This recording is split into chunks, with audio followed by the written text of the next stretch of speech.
Chapter 1633, Intermediate Ability. Chapter 1633, Intermediate Ability. Have you found out anything new about Starmoon Kingdom's Evil Gods Temple?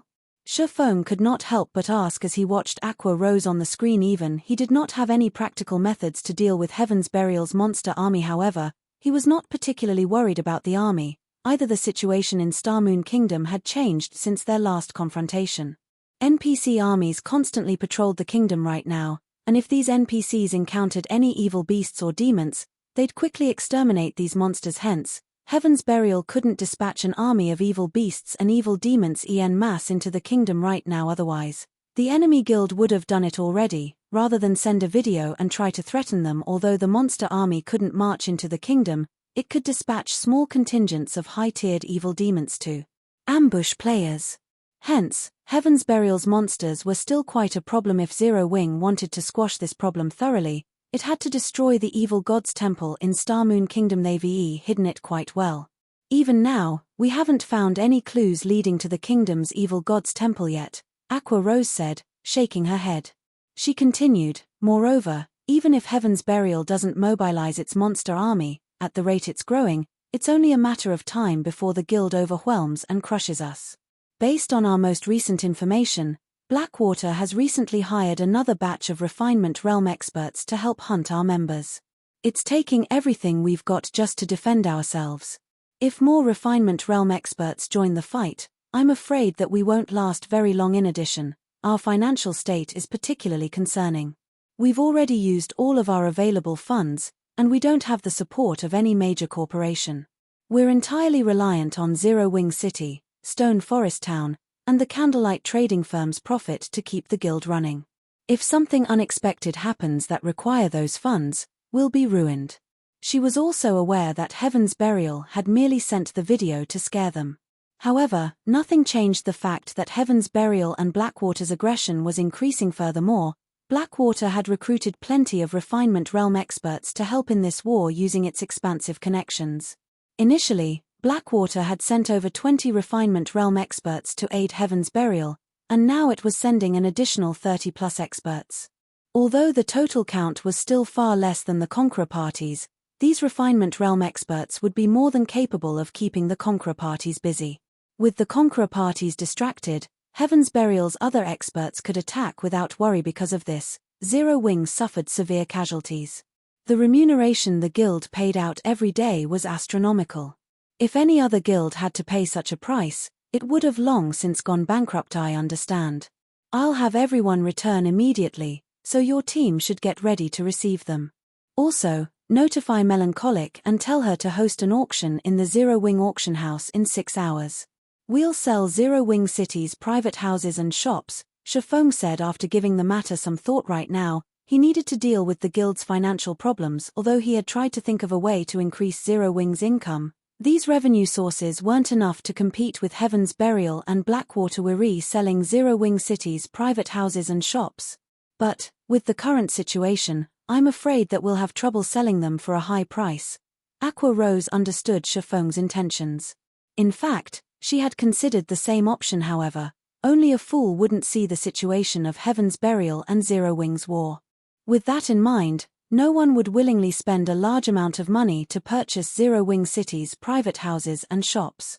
Players might not be interested in these properties at all. If a guild town or city changed hands, any agreements with the previous owner would be null and void. Knowing this, who would possibly want to purchase land in an unstable city? Relax.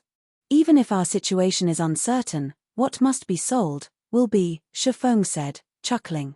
He did not bother to explain further. Aqua Rose was speechless. Although what Shifeng had said was true, selling such valuable properties at a discount wasn't worthwhile. Following which, Shifeng disconnected the call and had his team use a return scroll to teleport back to White River City. Meanwhile, Aqua Rose did as she had been told immediately. News of Zero Wing auctioning off its city's private houses and shops spread like wildfire throughout Starmoon Kingdom. Even the neighboring kingdoms and empires' major powers heard of the upcoming auction. Ha ha ha. So, Zero Wing is finally selling its city's private houses and shops. It seems that Zero Wing really can't hold on much longer. Zero Wings selling their real estate now? Does Zero Wing take us for fools? When the various major powers saw Zero Wing's announcement, they laughed, ridiculing Zero Wing for falling so low. Zero Wing has finally hit its limit. Singular Burial could not help but laugh when he read the report from a subordinate. Unfortunately, it is too late. They might have found buyers had they chosen to sell the properties a few days ago, but now that Zero Wing's position in this war has become more uncertain, who would be foolish enough to buy the deeds? Notify our subordinates and have them increase their offensive against Zero Wing's members immediately.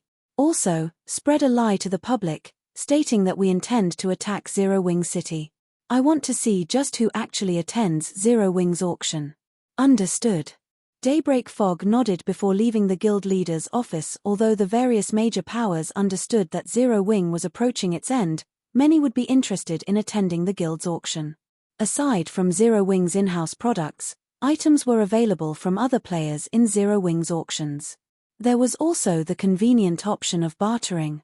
Meanwhile, after exiting White River City's teleportation hall, Shifeng made his way to the library.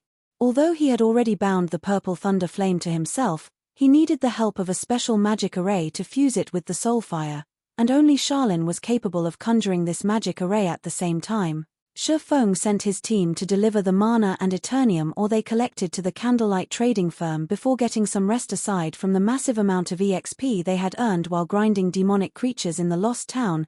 They had gained a plentiful harvest of ores. Moreover, the closer they had gotten to the mysterious pit in the town center, the more ores they had obtained. In total, they had collected over 15,000 pieces of mana ore and over 1,000 pieces of Eternium ore. When Melancholic Smile received the haul, she was dumbfounded due to the high demand for mana ore. Prices for the ore continued to increase. Before Shifeng had left for the Boneless Land, mana ore had sold for 1 gold, 20 silver per piece. Now, prices had risen to 1 gold, 50 silver per piece. However, even at such a price, very few people were willing to sell their mana ore. Even a large guild like Zero Wing would be fortunate to purchase a few dozen pieces each day. Yet, Shifeng had returned with over 15,000 pieces of mana ore. Even if one robbed a super guild's warehouse, they wouldn't obtain such a bounty. Even if Zero Wing used all of the mana ore to craft mana charms, it would make a massive fortune. Meanwhile, Shifeng's request was simple: use 5,000 pieces of mana ore to forge mana charms and sell them. Not only would the mana charms fetch a high price, but there was also a solid market for them. With the money the guild earned, it could construct the mana tower in Zero Wing City. The largest problem when constructing a mana tower was the required materials. It required over 5,000 pieces of mana ore alone, in addition to plenty of other precious materials. Fortunately, the construction cost itself was relatively cheap, only 5,000 gold. Meanwhile, on the top floor of White River City's library, with Charlin's help, Shifeng attempted to merge the Purple Thunder Flame and the Soulfire. It was far more difficult to merge the Tier 3 Purple Thunder Flame with the Soulfire than it had been to merge the Tier 2 Ice Blue Devil Flame, since the former was more powerful. He needed more accurate control to wrap the Soulfire around the Purple Thunder Flame. 1 attempt. 2 attempts. 3 attempts. With each subsequent attempt, Shifeng grew increasingly adept with the fusion process, so much so that he had improved his control over his own body and his environment. Shifeng was somewhat surprised at this. He had never thought that he could become stronger while trying to fuse the mysterious flames. He had thought that he had reached his limit and would have to break through to the domain realm to improve further. As Shifeng attempted his 26th fusion, the sound of a system notification reached his ears. System, congratulations. You have gained rough control over the Soulfire. You may now utilize the Soulfire's intermediate abilities. Chapter 1634, Soulfire's new abilities. Chapter 1634, Soulfire's new abilities. Not even a Tier 3 Mysterious Flame is enough for me to gain full control of the Soulfire. Shifeng was slightly surprised when he saw the system notification. Tier 3 Mysterious Flames were exceedingly rare in God's domain. As far as Shifeng knew, there should only be one Tier 3 Mysterious Flame in Starmoon Kingdom. When this mysterious flame had appeared in his previous life, practically every large guild in the kingdom had fought over it. Yet, despite fusing such a rare mysterious flame, he still didn't have full control of the Soulfire. At this point, Shifeng began to wonder if there was a high chance that the Soulfire was actually a Tier 4 mysterious flame. Shifeng had only ever heard of Tier 4 mysterious flames in God's Domain's legends. The power of such a flame alone would be more than enough to injure a Tier 4 existence severely. With the Soulfire's unique ability to burn a target's soul to nothing, it would be a terrifying weapon against both monsters and players. This was especially true for players. The immortal soul was the root of players' existence in God's domain. In NPC's eyes, players were only able to resurrect after death due to their immortal souls. If a player's immortal soul were extinguished, that player would be finished. However, it was extremely difficult to destroy a player's immortal soul. Hence, the Soulfire should only be capable of damaging a player's immortal soul. Even so, it would be more than enough to prevent the target from logging into God's domain for some time. It would be a nightmare for any expert player. After all, in God's domain, one either improved or regressed. The game had countless players, and not being able to log in for several days would cause one to fall behind their rivals. Not bad.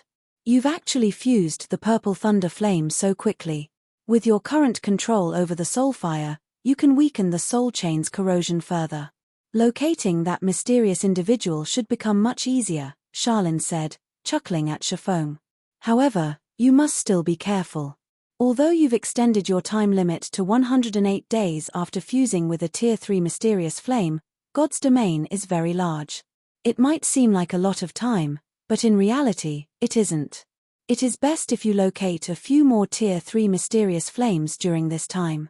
That way, you'll gain better control over the Soulfire. I only have 108 days.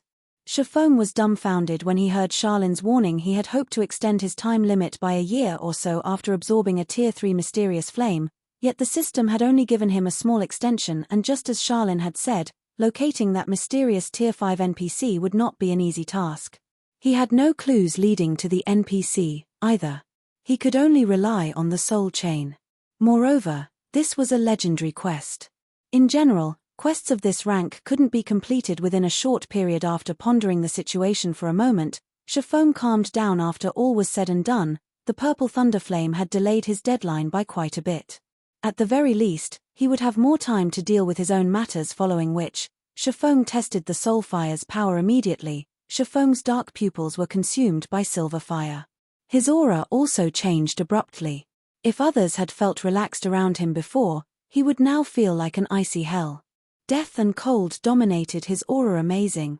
I only have a rough control over the Soulfire now, yet it is already so powerful. When Shifeng examined his surroundings, he found that his environment had changed. Not only could he see the soul chain now, but he could also see soul's wavelength. If he focused, he could even slow his perception of time. Shifeng was at a loss for words. Being able to view soul wavelengths allowed him to determine his target's strength. The stronger a creature was, the stronger its soul would be. In addition, neither players nor monsters could hide their soul wavelengths. Regardless of whether or not a player wore a black cloak or hid behind an obstacle, he could inspect and locate them easily. However, being able to detect soul wavelengths paled in comparison to the ability to slow one's perception of time. Now, he could see fast-moving objects far more clearly as long as he focused. Although this ability couldn't compare to a boost to one's physique, which allowed players to keep up with fast-moving objects and react far more quickly, improving one's physique was easier said than done. Just being able to slow his perception of time was astounding and would doubtlessly improve his combat power. I wonder what the Soulfire will be capable of once I gain full control. After experiencing the Soulfire's new abilities, Shifeng anticipated the day he could control it completely. He only had rough control of the Soulfire, but it already offered such powerful abilities. If he had full control of the Soulfire, the improvements the mysterious flame would offer would be even more impressive. Moreover, he'd be able to manifest the Soulfire outside of his body as he could with the Ice Blue Devil Flame and Purple Thunder Flame, increasing his combat power further. After dealing with the Soulfire, Shifeng made his way to the Candlelight Trading Firm and entered his personal special forging room. Although Aqua Rose had collected plenty of level 50 mysterious iron and secret silver equipment, Zipping and the others would only become as strong as the guild's ordinary experts once they equipped the items. It would be very difficult for them to change the war's overall situation. In fact, Shifeng had never hoped for anything game-changing by having Aqua Rose collect the level 50 equipment. He had only wanted to ensure that Yu Zipping and the others wouldn't lag behind their peers regarding equipment once they caught up in levels. Even before leaving for the Boneless Land, he had tasked Melancholic Smile to purchase a large number of emeralds from Emerald City in preparation for forging the magic light sets. The magic light set wasn't like the Conqueror's armor, which required plenty of rare materials that weren't often available on the market. Emeralds were the main material required for forging the magic light set. Although emeralds were also a rare material, there was plenty available on the market. At this point, Zero Wing already possessed a huge stockpile of emeralds. As for the Mana Stone, another of the magic light set's core materials, Zero Wing had no lack of the stones. They could be produced indefinitely as long as the guild had enough magic crystals. Hence, producing the magic light set was much easier than the Conqueror's armor. Only, the cost was somewhat high, with each attempt costing 300 gold, 6 times the cost of forging the Conqueror's armor. Because of this, Shifeng had only dared to produce a few sets for Zero Wing's main force members. However, things had changed. Not only did he now have the dark gold ranked Blacksteel insignia, but he also had the tier 3 purple thunder flame. His success rate for forging the fine gold ranked magic light set had risen to 55%, but that wasn't the most important factor. During his trip to the Boneless Land, he had acquired a large amount of Eternium ore, which he could use to make Magisteel ingots. Aside from increasing forging success rate, Magisteel ingots could increase fine gold weapons and equipment's basic attributes. After reaching his special forging room, Shifeng began to refine Eternium ore with the purple thunder flame, transforming the ore into Magisteel ingots. The purple thunder flame increased the Magisteel ingot's purity far more than an ordinary flame could. As a result, the Magisteel ingots he created offered a much greater boost to forging success rates. Originally, the Magisteel ingot only increased forging success rate by 5%, but the ingots Shifeng had created could increase his forging success rate by 7% very quickly. Shifeng smelted the 1,000+ pieces of Eternium ore into 1,000+ Magisteel ingots. Shifeng then rapidly refined the materials he needed to forge the magic light set equipment. Now that his control had improved and he had the help of the purple thunder flame, his refining and forging speed had visibly increased. An hour later, a complete magic light set glistened before Shifeng's eyes, radiating a mesmerizing glow. This should be a success, right? Shifeng wondered as he gazed at the immaculate magic light set before him. He then clicked to inspect the set's attribute panel. Chapter 1635, Mana Tower constructed. Chapter 1635, Mana Tower constructed. Each attempt to forge the magic light set cost 300 gold, which meant that each failure also cost 300 gold. Not even super guilds would play around with so much money. If not for his considerably high success rate, Shifeng wouldn't have dared to attempt the set's mass production. When Shifeng clicked to inspect the magic light set's attribute panel, a system notification appeared. System: Magic light set has been successfully forged. Forging proficiency increased by 15 points. Obtained 6 million EXP. Its attributes sure have improved considerably. Shifeng was delighted when he saw the set's attributes. Level 50 fine gold set equipment was best players could hope for at this stage of the game, since level 50 dark gold equipment only dropped from super large scale team dungeons. Moreover, the drop rate wasn't 100%. With the inclusion of the Magisteel ingot, the fine gold ranked magic light set's basic attributes had received a 10% boost. Although it didn't seem like much, level 50 fine gold equipment generally offered over 100 points to each attribute. A 10% increase meant at least 10 more points. Meanwhile, the magic light set was a 6-piece set, offering 60 bonus points to each attribute. Furthermore, the Magisteel ingot improved every basic attribute overall. The 10% improvement was the equivalent of an additional piece of level 50 secret silver equipment. Aside from epic equipment and above, no equipment could rival the magic light set at this stage of the game. Unfortunately, epic items were extremely rare, and not even guild's peak experts were guaranteed to wield one. If he let Zero Wing's experts equip the magic light set, they'd definitely have an overwhelming advantage over other guilds' experts in basic attributes. Although the magic light set did not boost the wearer's combat standards, it offered far more destructive power than the Conqueror's armor's basic strength battle array. Rather than rely on superior combat standards to whittle down their enemies, Zero Wing's experts could trample over their opponents by relying on the magic light set. Thinking up to this point, Shifeng began to forge the next magic light set very quickly. Shifeng finished 3 more forging attempts. Among them, 1 was a complete failure, while 2 had succeeded. Shifeng's success rate even surprised him. As Shifeng was about to continue, Melancholic Smile contacted him. Guild leader, the mana tower you've requested has been built in Zero Wing City, but it needs too many magic crystals to operate every day. Should we activate it now? Melancholic Smile asked worriedly. Not only had they spent 5,000 gold to construct the mana tower, but they had also spent 5,000 pieces of mana ore.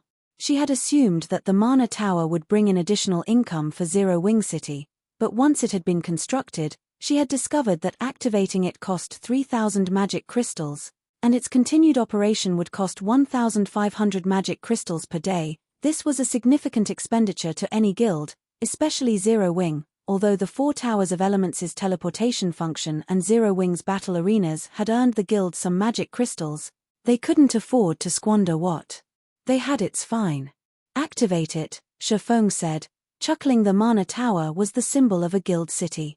Zero Wing City could only be called a true guild city once it had a mana tower of its own. The mana tower increased the mana density in a city significantly. The 5 magic towers' increased mana density wasn't even the equivalent to 1/3 of the increase a single mana tower provided. Moreover, more NPCs would only reside in a guild city once it had a mana tower. This was especially true for high-tiered NPCs since they had such strict mana density requirements. Right, once you've activated the mana tower, notify Aqua and have her raise the entrance fee to 60 copper. Increase the prices for the battle arena's services by 30% as well, Shifeng instructed. Naturally, they needed to increase prices in various aspects with the increased mana density. After all, the rise would offer players more benefits. This Melancholic Smile was stunned. It had not been easy to increase Zero Wing City's player population to 2 million. It might not be an issue if they increased the prices of the city's services a little, but players would definitely refuse such massive leaps. Zero Wing City's player traffic would doubtlessly decrease. Relax. Once the mana tower is active, Zero Wing City will be worth the price, Shifeng explained briefly. Of course, he understood Melancholic Smile's concerns. However, Melancholic Smile still had her doubts, but she still sent a subordinate to activate the mana tower. Following which, she notified Aqua Rose about the city's price increases. When Aqua Rose received the message, she even wondered if Shifeng were joking. Their 30 copper entrance fee had already elicited quite a few complaints, yet Shifeng wanted to double it. At this stage of the game, ordinary players only earned several silver coins per day after deducting repair fees. Including the expensive teleportation fee to travel to Zero Wing City, ordinary players would likely struggle to justify paying a 60 copper entrance fee. Furthermore, Zero Wing City wasn't located anywhere close to level 50 high-resource maps. Hence, the city's double EXP buff held little attraction to ordinary players. However, as Aqua Rose considered such issues, she felt the city's mana density rise rapidly. Even players who weren't sensitive to mana could clearly feel the increase. Naturally, they gained more mental clarity as well. What's going on? Why do I feel so refreshed? Why has the city's mana density suddenly increased? What? The city's mana density has at least doubled. What did Zero Wing do? Quick, look. The mana density isn't the only thing that has increased. The accumulation rate for the double EXP buff has also risen. Now, we can accumulate 20% of the double EXP buff just by standing on the street for 24 hours. The players resting in Zero Wing City quickly discovered the new changes, and they all fell into heated discussions about them. Naturally, some of them published the changes to the official forums at the same time. Zero Wing announced that it had increased Zero Wing City's entrance fee to 60 copper, which caused a huge commotion across Starmoon Kingdom. Crap. Is Zero Wing that desperate for money? They're charging 60 copper just to enter the city each time. That is daylight robbery. You can't put it like that. Right now, you can accumulate 20% of the double EXP buff just by standing on Zero Wing City streets for 24 hours. That's just as effective as resting in a guild residence's 1-star private rooms. Do you know how much it costs to rent a private room in a guild? 60 copper is definitely cheap. Indeed. I just checked into a hotel in Zero Wing City, and the new benefits are simply amazing. Not only can I accumulate 30% of the double EXP buff in 24 hours, but I also got an energized buff that increases my maximum stamina by 10% for 4 hours. Moreover, the buff only takes effect after I leave the city. A 10% increase to maximum stamina for 4 hours? That's basically a free stamina potion. I've decided. I'm going to Zero Wing City to rest from now on. That's not the only thing that's changed.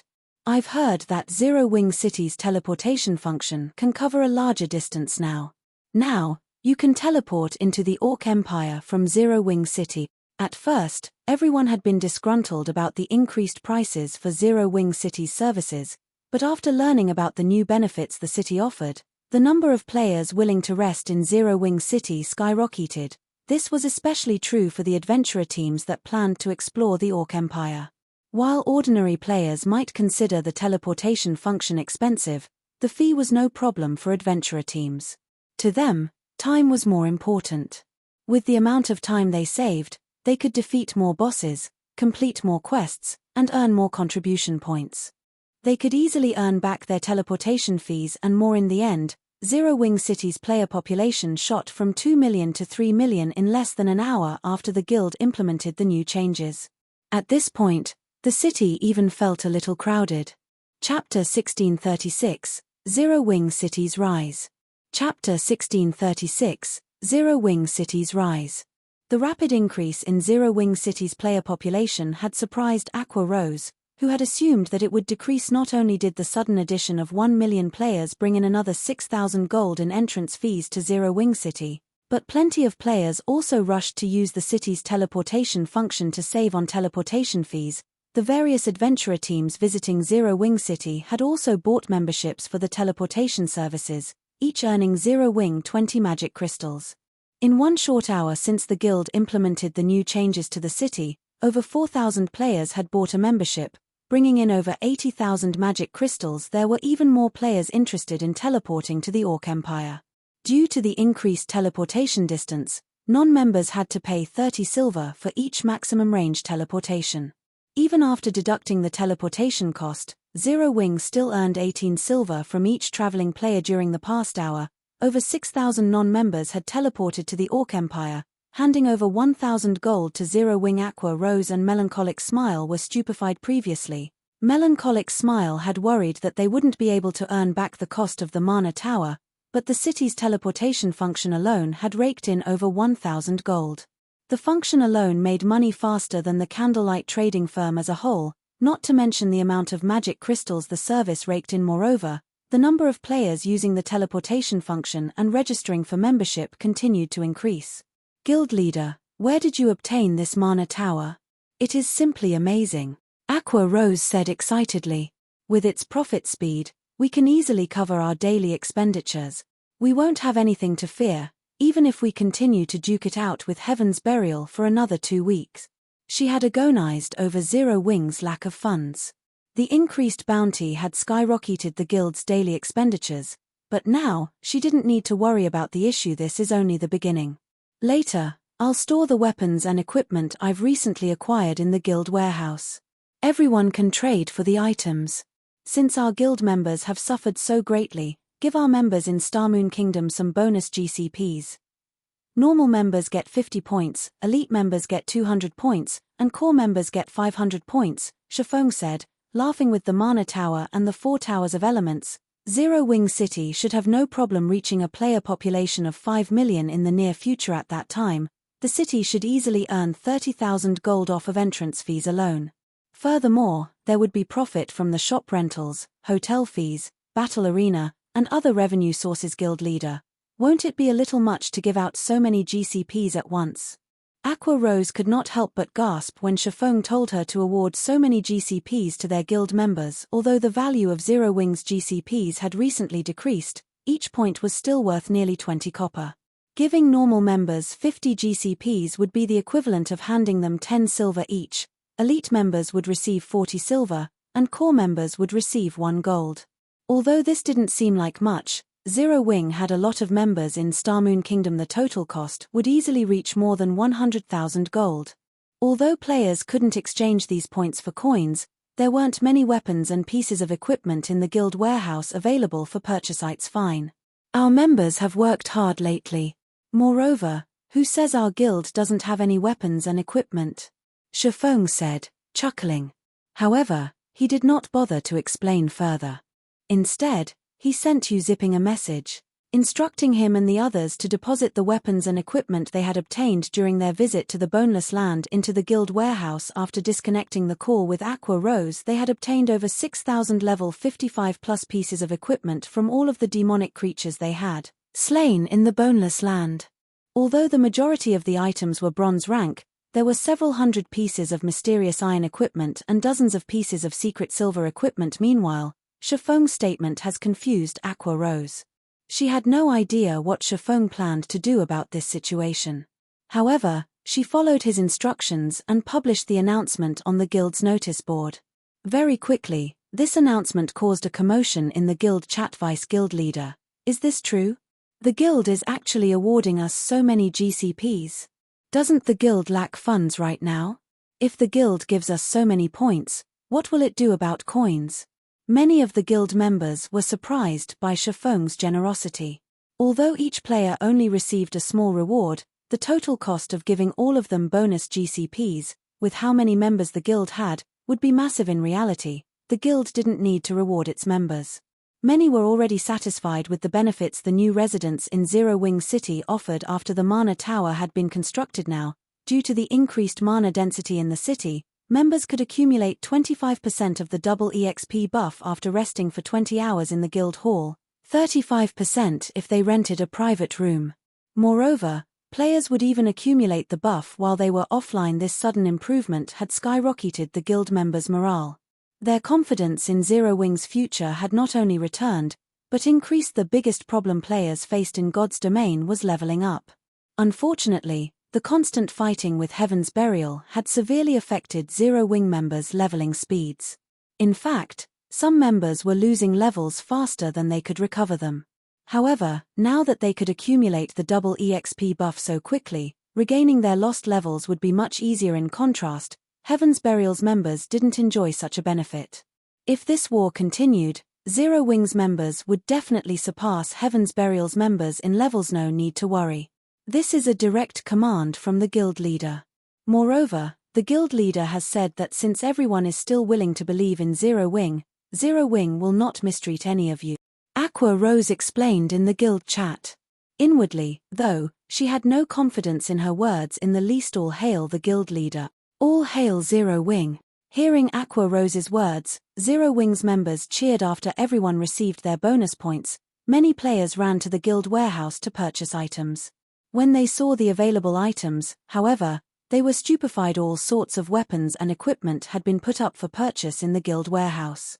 All of the items were at least level 55, there were even level 65 items available.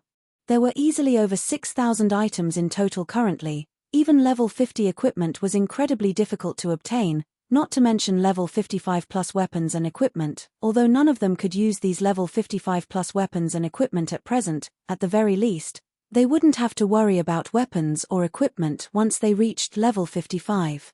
This was especially true for the guild's normal and elite members. Level 50+ equipment were extremely difficult to obtain, and being able to purchase a set of up-to-date bronze and mysterious iron equipment as soon as they reached the appropriate level would be a dream for these players. Meanwhile, news that Zero Wing was giving away a ton of bonus GCPs and had thousands of level 55+ weapons and pieces of equipment spread to Starmoon Kingdom's various large guilds. The various guilds had assumed that Zero Wing had reached its limits and was close to crumbling. They had expected the guild to play such a hand so suddenly. There was also Zero Wing City's recent rise to fame. No matter how they looked at the situation, Zero Wing did not seem like a guild that was nearing its end. In fact, Zero Wing grew stronger by the minute. When Singular Burial received news of this, he was stupefied. Chapter 1637, Astronomical Auction. Chapter 1637, Astronomical Auction. Heaven's Burial wasn't the only guild caught off guard by Zero Wing's sudden transformation. All of the various large guilds were astonished they hadn't realized that Zero Wing had such a solid foundation. This was especially true regarding the Mana Tower in Zero Wing City. The construction had skyrocketed the mana density in the city, making the already attractive city even more popular among players now. The various powers and players that had originally believed Zero Wing's downfall had been inevitable began to see a little hope for the guild. Who would have thought Zero Wing could still make such a move? Now, thanks to the Mana Tower, Zero Wing City's player population has gone through the ceiling. With this, the city's income will drastically increase. It seems that Heaven's Burial won't be able to wear Zero Wing down in a short amount of time. That's definitely true. Based on what I've heard, over 5,000 additional players have secured teleportation memberships in Zero Wing City since the guild implemented the new changes. Indeed. The number of orcs guarding the Orc Empire's borders continues to increase, and the borders are becoming even more difficult to cross. The distance is a huge problem as well. By teleporting straight into the Orc Empire's outer region from Zero Wing City, players can save over 10 hours of travel time. They won't have to worry about Orc patrol squads ambushing them, either. The only problem is the expensive teleportation fee. It's not affordable for ordinary players like us. When discussing Zero Wing City's enhanced teleportation function, whether they were members of the various major powers or independent players, they all wore hungry expressions at this point. The Orc Empire had become a gathering point for multiple kingdoms and 2 empires. However, the journey there was still a problem that plagued all of the players who wanted to visit the Orc Empire. Unlike Heaven's Burial's members, who could teleport to Ancient Rock City directly, other players had to travel for a minimum of 10 hours just to get from their respective countries to the Orc Empire's outer region. To make matters worse, they could only grind in the area for a limited time before they had to return to a city or town to rest due to the Empire's poor environment. Although there were guild towns and a guild city within the Orc Empire, these places had a limited number of hotels.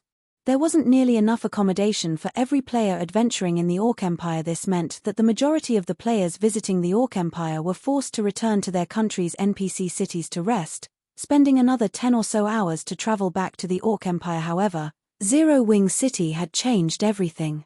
Not only could players save precious time while traveling across the Orc Empire's borders, but they could also circle around the powerful Orc patrol squads and mutated orcs. Because of this, the number of players who gathered in Zero Wing City continued to increase. The only problem these players had to face was the money they'd have to spend to get to the Empire.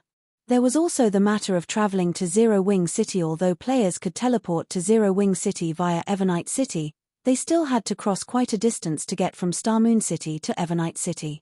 Fortunately, this problem was practically negligible compared to the potential benefits of saving so much time during their travels. As a result, the various major powers and adventurer teams that hadn't initially been interested in Zero Wing's latest auction rushed to Stone Forest Town's Zero Wing auction house. Currently, despite there still being over an hour before the auction officially began, players already crowded into the spacious advanced auction house, many of which were members of the various large guilds.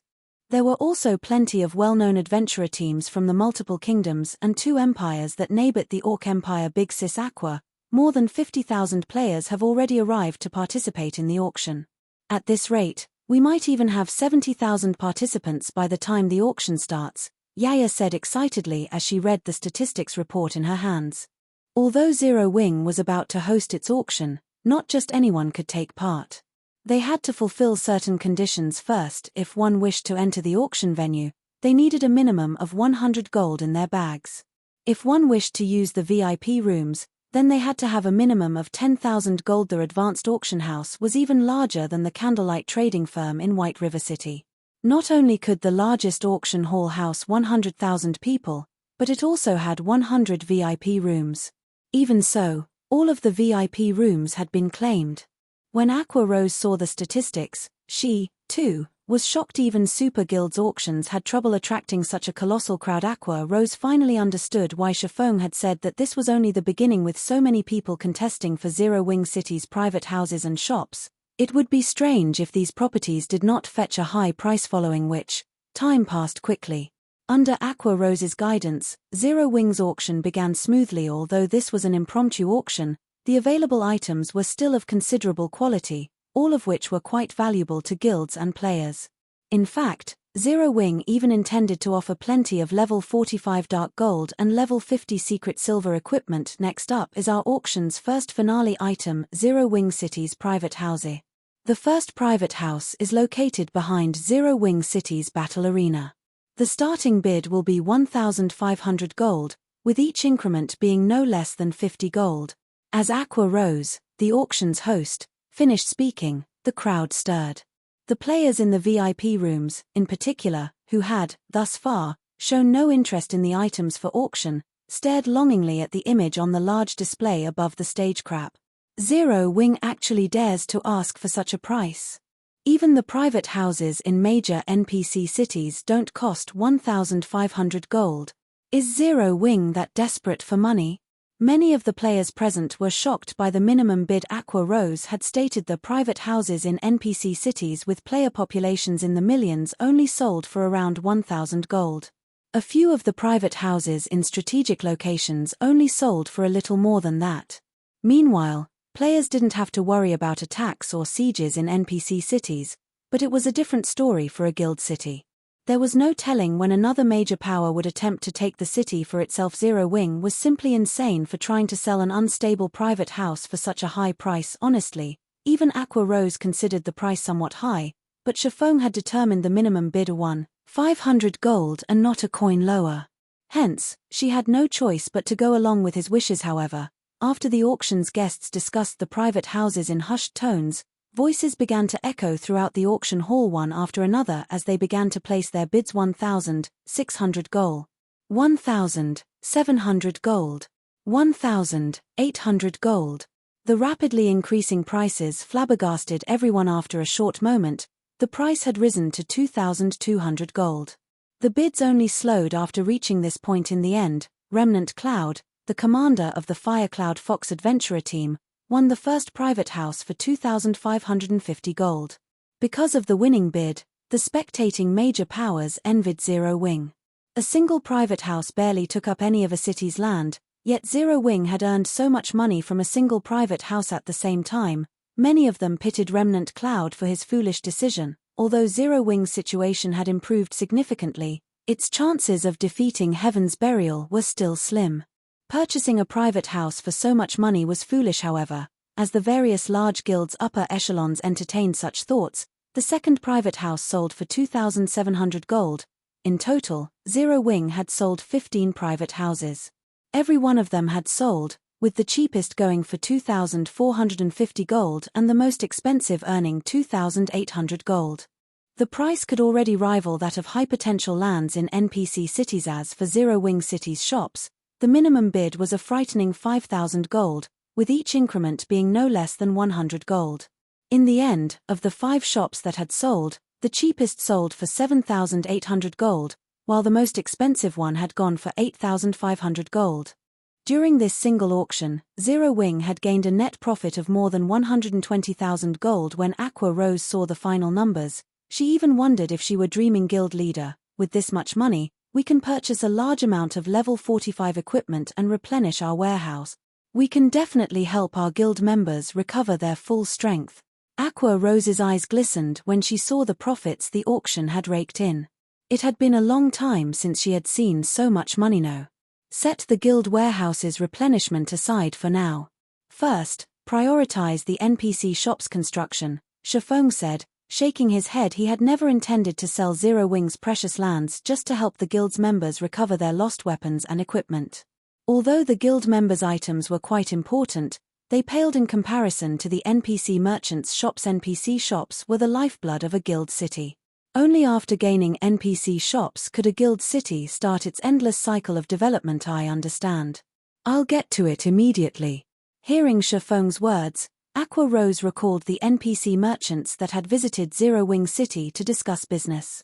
Due to the guild's lack of funds, they had delayed the NPC shop's construction, but now that the guild had money to spare, it was indeed time to address the issue. Chapter 1638, 3-star NPC Shop. Chapter 1638, 3-star NPC Shop. Starmoon Kingdom, Zero Wing City.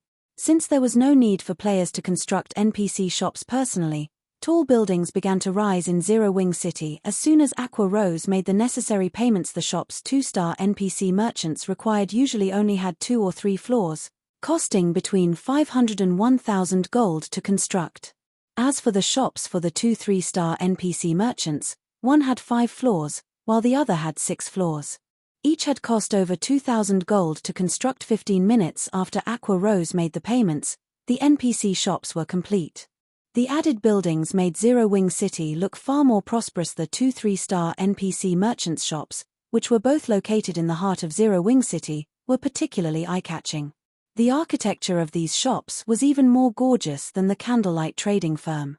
One could tell that these 2 shops were extraordinary at a glance. Meanwhile, one of the shops functioned as a grocery store, while the other focused on magic. When did these 2 NPC shops get here?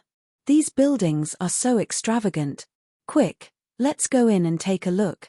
Many passers-by quickly took notice of the 2 NPC shops in Zero Wing City's central district, and they couldn't help but take a closer look. When these players entered the shops, they were stunned by what they saw. Each of the 2 shops offered all kinds of items, some of which couldn't even be found in Kingdom's capital cities. Moreover, many items, which they had never seen before, were on display in crystal cabinets. Isn't this a complete set of basic magic array scrolls? You can actually find something like this in a shop. Crap. This is a Tier 1 AoE attack magic scroll. Amazing. This is a bronze pickaxe. If I had, my mining efficiency would increase like crazy. What? This shop even has basic traps.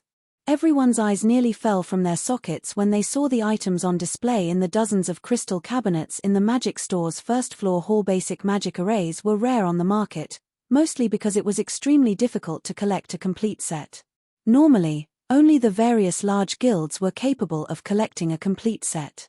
To independent players and adventurer teams, basic magic arrays were treasures that they could only gaze at longingly. The Tier 1 magic scrolls were also extremely rare and could save players' lives during critical moments. The basic traps were also considerably effective against both players and monsters. Every one of these items was incredibly scarce on the market, yet they were actually for sale in these NPC shops. Moreover, the items' prices were slightly lower than market price. Quick. Notify the commander. We must get this basic magic array no matter what. Hello, guild leader. I just found some bronze tools in a grocery store in Zero Wing City. For a time, the players visiting the 2-3-star NPC merchants' shops busily contacted their companions or superiors, reporting the shop's available items. What? Zero Wing City actually has such shops.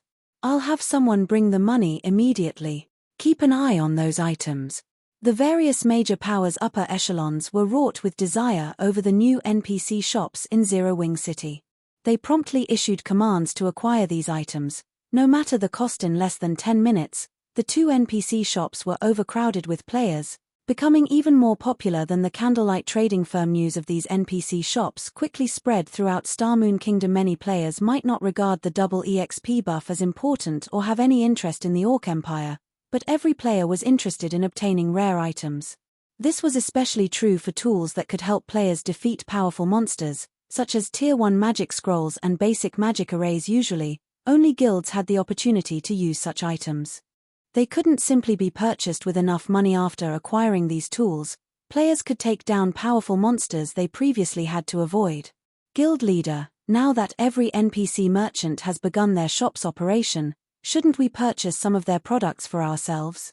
Although Aqua Rose had known about the NPC shop's products, she couldn't ignore the temptation now that they were available for purchase. Some of the rare items in these shops were even rare in capital cities' auction houses. If they purchased these items and sold them in Zero Wing's auction house, they'd make a huge profit. No need. Rather than trying to make a profit through resale, attracting more players to Zero Wing City is more important, Shifeng said, chuckling. He could sympathize with Aqua Rose's desire, but doing so would be penny-wise and pound-foolish. NPC shops were a guild city's lifeblood because they sold rare items every day, which attracted a constant stream of players to the city, increasing its popularity. The increased popularity would then help boost the city's various revenue sources. The resulting additional entry fees alone would outstrip the profits they could earn from reselling the NPC shop's items. After giving the matter some thought, Aqua Rose saw the reasoning in Shifeng's decision less than half an hour after the NPC Shop's grand opening. They had attracted over 300,000 more players to Zero Wing City. That was more than 1,800 gold in entrance fees. As time passed, even more players would visit Zero Wing City, and at this rate, there was no need to resell items. Pull out some funds to purchase these materials. Buy as many of them as you can as long as the prices aren't more than 10% higher than market value.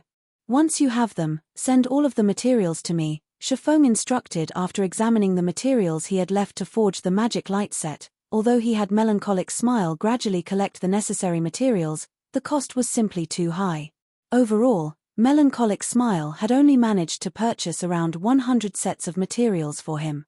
Now that Zero Wing had funds to spare, he needed as many materials as possible. All right. I'll send someone to purchase them immediately. When Aqua Rose saw the list of materials Shifeng required, she was slightly astonished.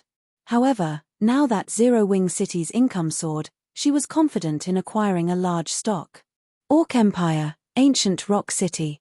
The atmosphere in the guild leader's office in Heaven's Burial's residence was extraordinarily tense. What is going on with Zero Wing? Is some major corporation supporting it in secret? Singular Burial grumbled, greatly displeased with the latest status report on the rival guild.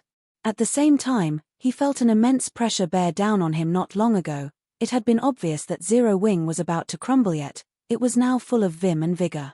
In fact, the guild was doing so well that it had even awarded over 100,000 gold in bonus GCPs. The large number of NPC shops that had recently risen in Zero Wing City was even more impressive. Singular Burial couldn't help but wonder if Zero Wing was somehow growing richer as the guild fought Heaven's Burial guild leader. Our people are keeping a constant eye on this matter, but we haven't discovered any major corporation supporting Zero Wing from the shadows. Blackwater has also confirmed this, Daybreak Fog said, shaking her head as she answered Singular Burial with absolute certainty. We are sure that Zero Wing's recent income stems from Zero Wing City. Zero Wing City? Singular Burial's expression darkened when he read the statistics report on the guild city. Although he hated to acknowledge it, Zero Wing City had far more potential than he had expected. He had never thought that a guild city could develop so quickly, nearly surpassing Ancient Rock City. This is interesting. It would seem that Zero Wing's foundations are much sturdier than we imagined, Lei Jingyang, who currently sat nearby, commented, laughing. However, this is all they can accomplish. Since they refuse to surrender, can we now take action? Indeed. Young Master Lei, you can use the evil demon army to obliterate Zero Wing. Singular Burial nodded. Sneering, he continued, it's about time we show them how frightening our evil demon army truly is. Chapter 1639, Start of the War. Chapter 1639, Start of the War. Starmoon Kingdom, White River City.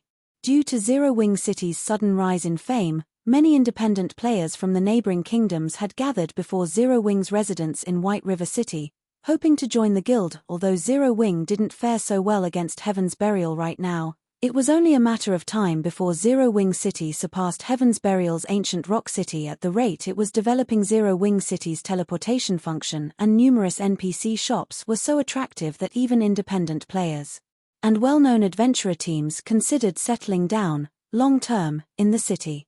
Currently, many adventurer teams and guilds deeply regretted not participating in the auction for Zero Wing City's private houses. Some adventurer teams and guilds had even offered to purchase Zero Wing City's private houses for a much higher price, but unfortunately, no one was willing to hand over the private houses they had won in the auction. While Zero Wing gained more momentum, Shifeng continued to forge magic light sets. The magic light set was a 6-piece, level 50 fine gold set equipment.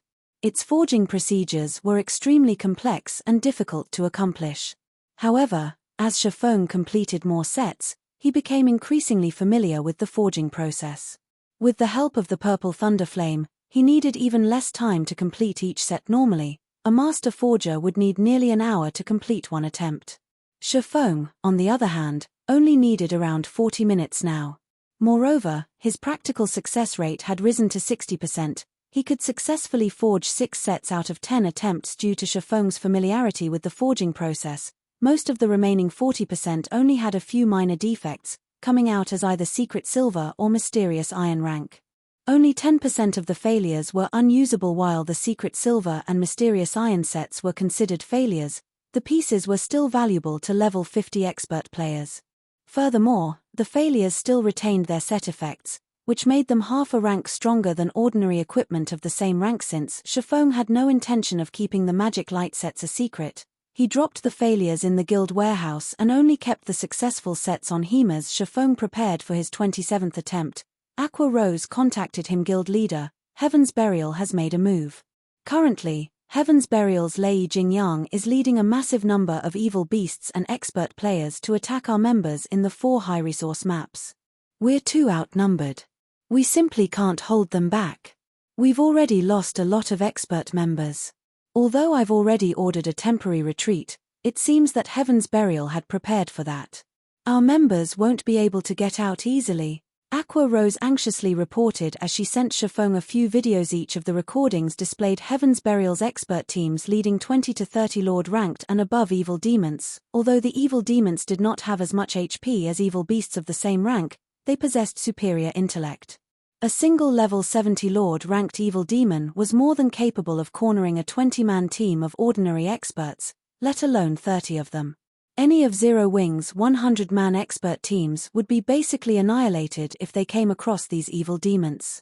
Only 1,000-man teams might have some hope of resistance at this point. Only the 100-man teams under the Conqueror Party's leadership or those led by the guild's Tier 2 experts could defeat Heaven's Burial's expert teams. However, Heaven's Burial had sent over 5,000 evil demons to hunt down Zero Wing's members. The Conqueror Parties and Tier 2 experts weren't enough to keep the enemy teams in check. The half an hour since the attacks had begun, Zero Wing had suffered over 5,000 casualties. Heaven's Burial really is cautious. Shifeng could not help his frown. If Starmoon Kingdom's armies discovered the evil gods' temple's forces in their territory, they'd immediately move to destroy them. Due to the Orc Empire's invasion, Starmoon Kingdom's armies were spread across the kingdom. It'd be very easy to take advantage of the kingdom's power to deal with Heaven's Burial. However, Heaven's Burial had only sent their high-mobility evil demons to attack. Moreover, these evil demons had spread out. Even if the kingdom's armies reached them in time, they'd only be able to kill a few before the rest of the evil demons escaped. It was practically impossible to deal a heavy blow to this evil demon army. Moreover, the evil demon army was particularly skilled in guerrilla warfare. Players had no hope against them, let alone a single guild. This was also why the evil god's temple had very nearly wiped out an entire empire in Shifeng's previous life. When Zero Wing had clashed with the evil demon and beast armies previously, the guild had held the terrain advantage.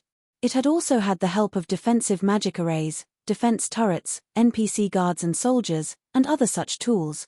But now, Zero Wing had none of that. As long as the evil demon army continued to hunt players in the fields, Zero Wing's members wouldn't be able to grind and level up. Ha ha ha.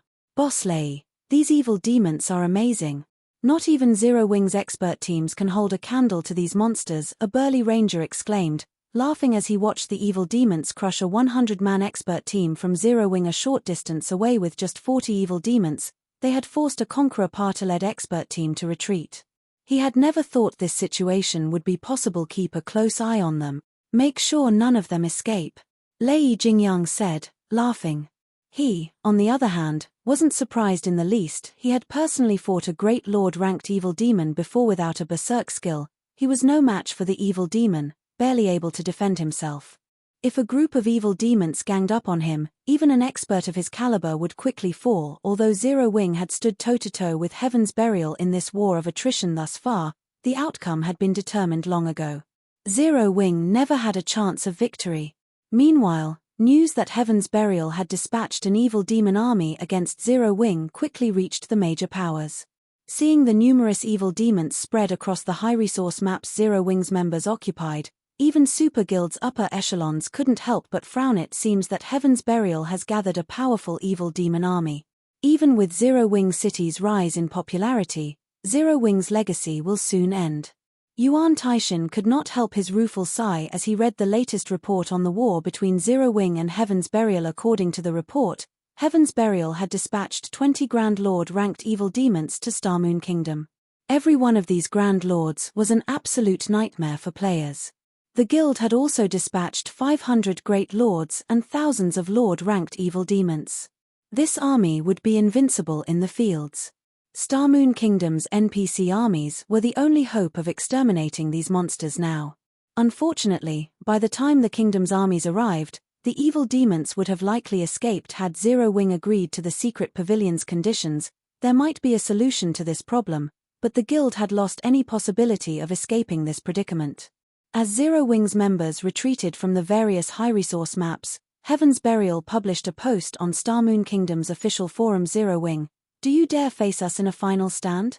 This sentence instantly caused an uproar in Starmoon Kingdom. Ha ha ha. It seems that Zero Wing really isn't much after all. It's even afraid of putting up a good fight. Zero Wing members, do you guys dare to come out and fight? Or are you going to continue to hide in your city?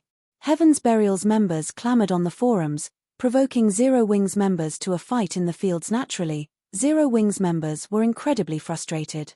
Although they wanted to fight, they'd be surrounded by evil demons if they ventured into the fields. If that happened, they'd never survive, yet if they didn't fight, everyone in the game would look down on them. Guild leader, many of our members are voicing their desire to face Heaven's Burial's members due to the recent announcement. But if we let them, Aqua Rose trailed off helplessly. Is there really no way to deal with those evil demons? She found Heaven's Burial's actions truly disgusting, but if they didn't find a solution quickly, not only would Zero Wing's reputation plummet, but the guild's morale would also crumble. Does Heaven's Burial really think that Zero Wing is some helpless sheep? Since they want a fight, I'll give them a fight. Shifeng sneered. Chapter 1640, An Eye for an Eye, a Tooth for a Tooth. Chapter 1640, An Eye for an Eye, a Tooth for a Tooth. We're going to fight them? Anticipation filled Aqua Rose when she heard Shifeng's growl. Guild leader, do you really have a way to deal with those evil demons? She was very familiar with Zero Wing's foundations. With the guild's current combat power, they had no chance of victory against Heaven's Burial in the open fields. If they wanted to win, they needed some special strategy or a miracle. Nope, Shifeng said, shaking his head. Then how are we supposed to fight Heaven's Burial? Shifeng's simple response dumbfounded Aqua Rose. Who says we're going to fight them head-on? Shifeng asked, revealing a faint smile. A guild war is a competition of wealth. If we cut off their income, how long do you think they'll last?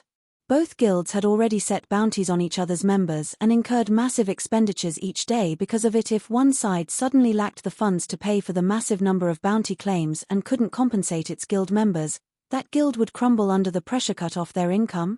Aqua Rose gave her guild leader a confused look. Heaven's Burial's financial ability was frightening.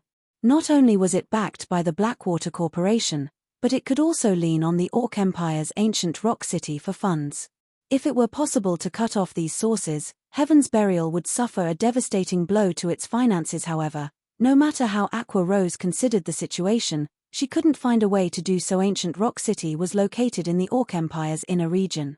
Not only was it protected by Heaven's Burial's members, but the guild also continued to strengthen the city's static defenses. Every one of God's domain's various superpowers eyed the city, hoping for a chance to capture it. The guild had also stationed NPC soldiers within the city walls. Although Ancient Rock City only had around 6,000 NPC soldiers, everyone was level 100.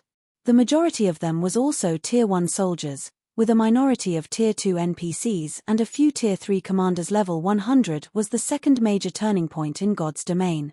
Had these NPCs been present when Heaven's Burial had tried to capture the city, it would have failed even if it had employed thousands of level 70 evil beasts. Unfortunately, cutting off the income from the Blackwater Corporation was even less possible.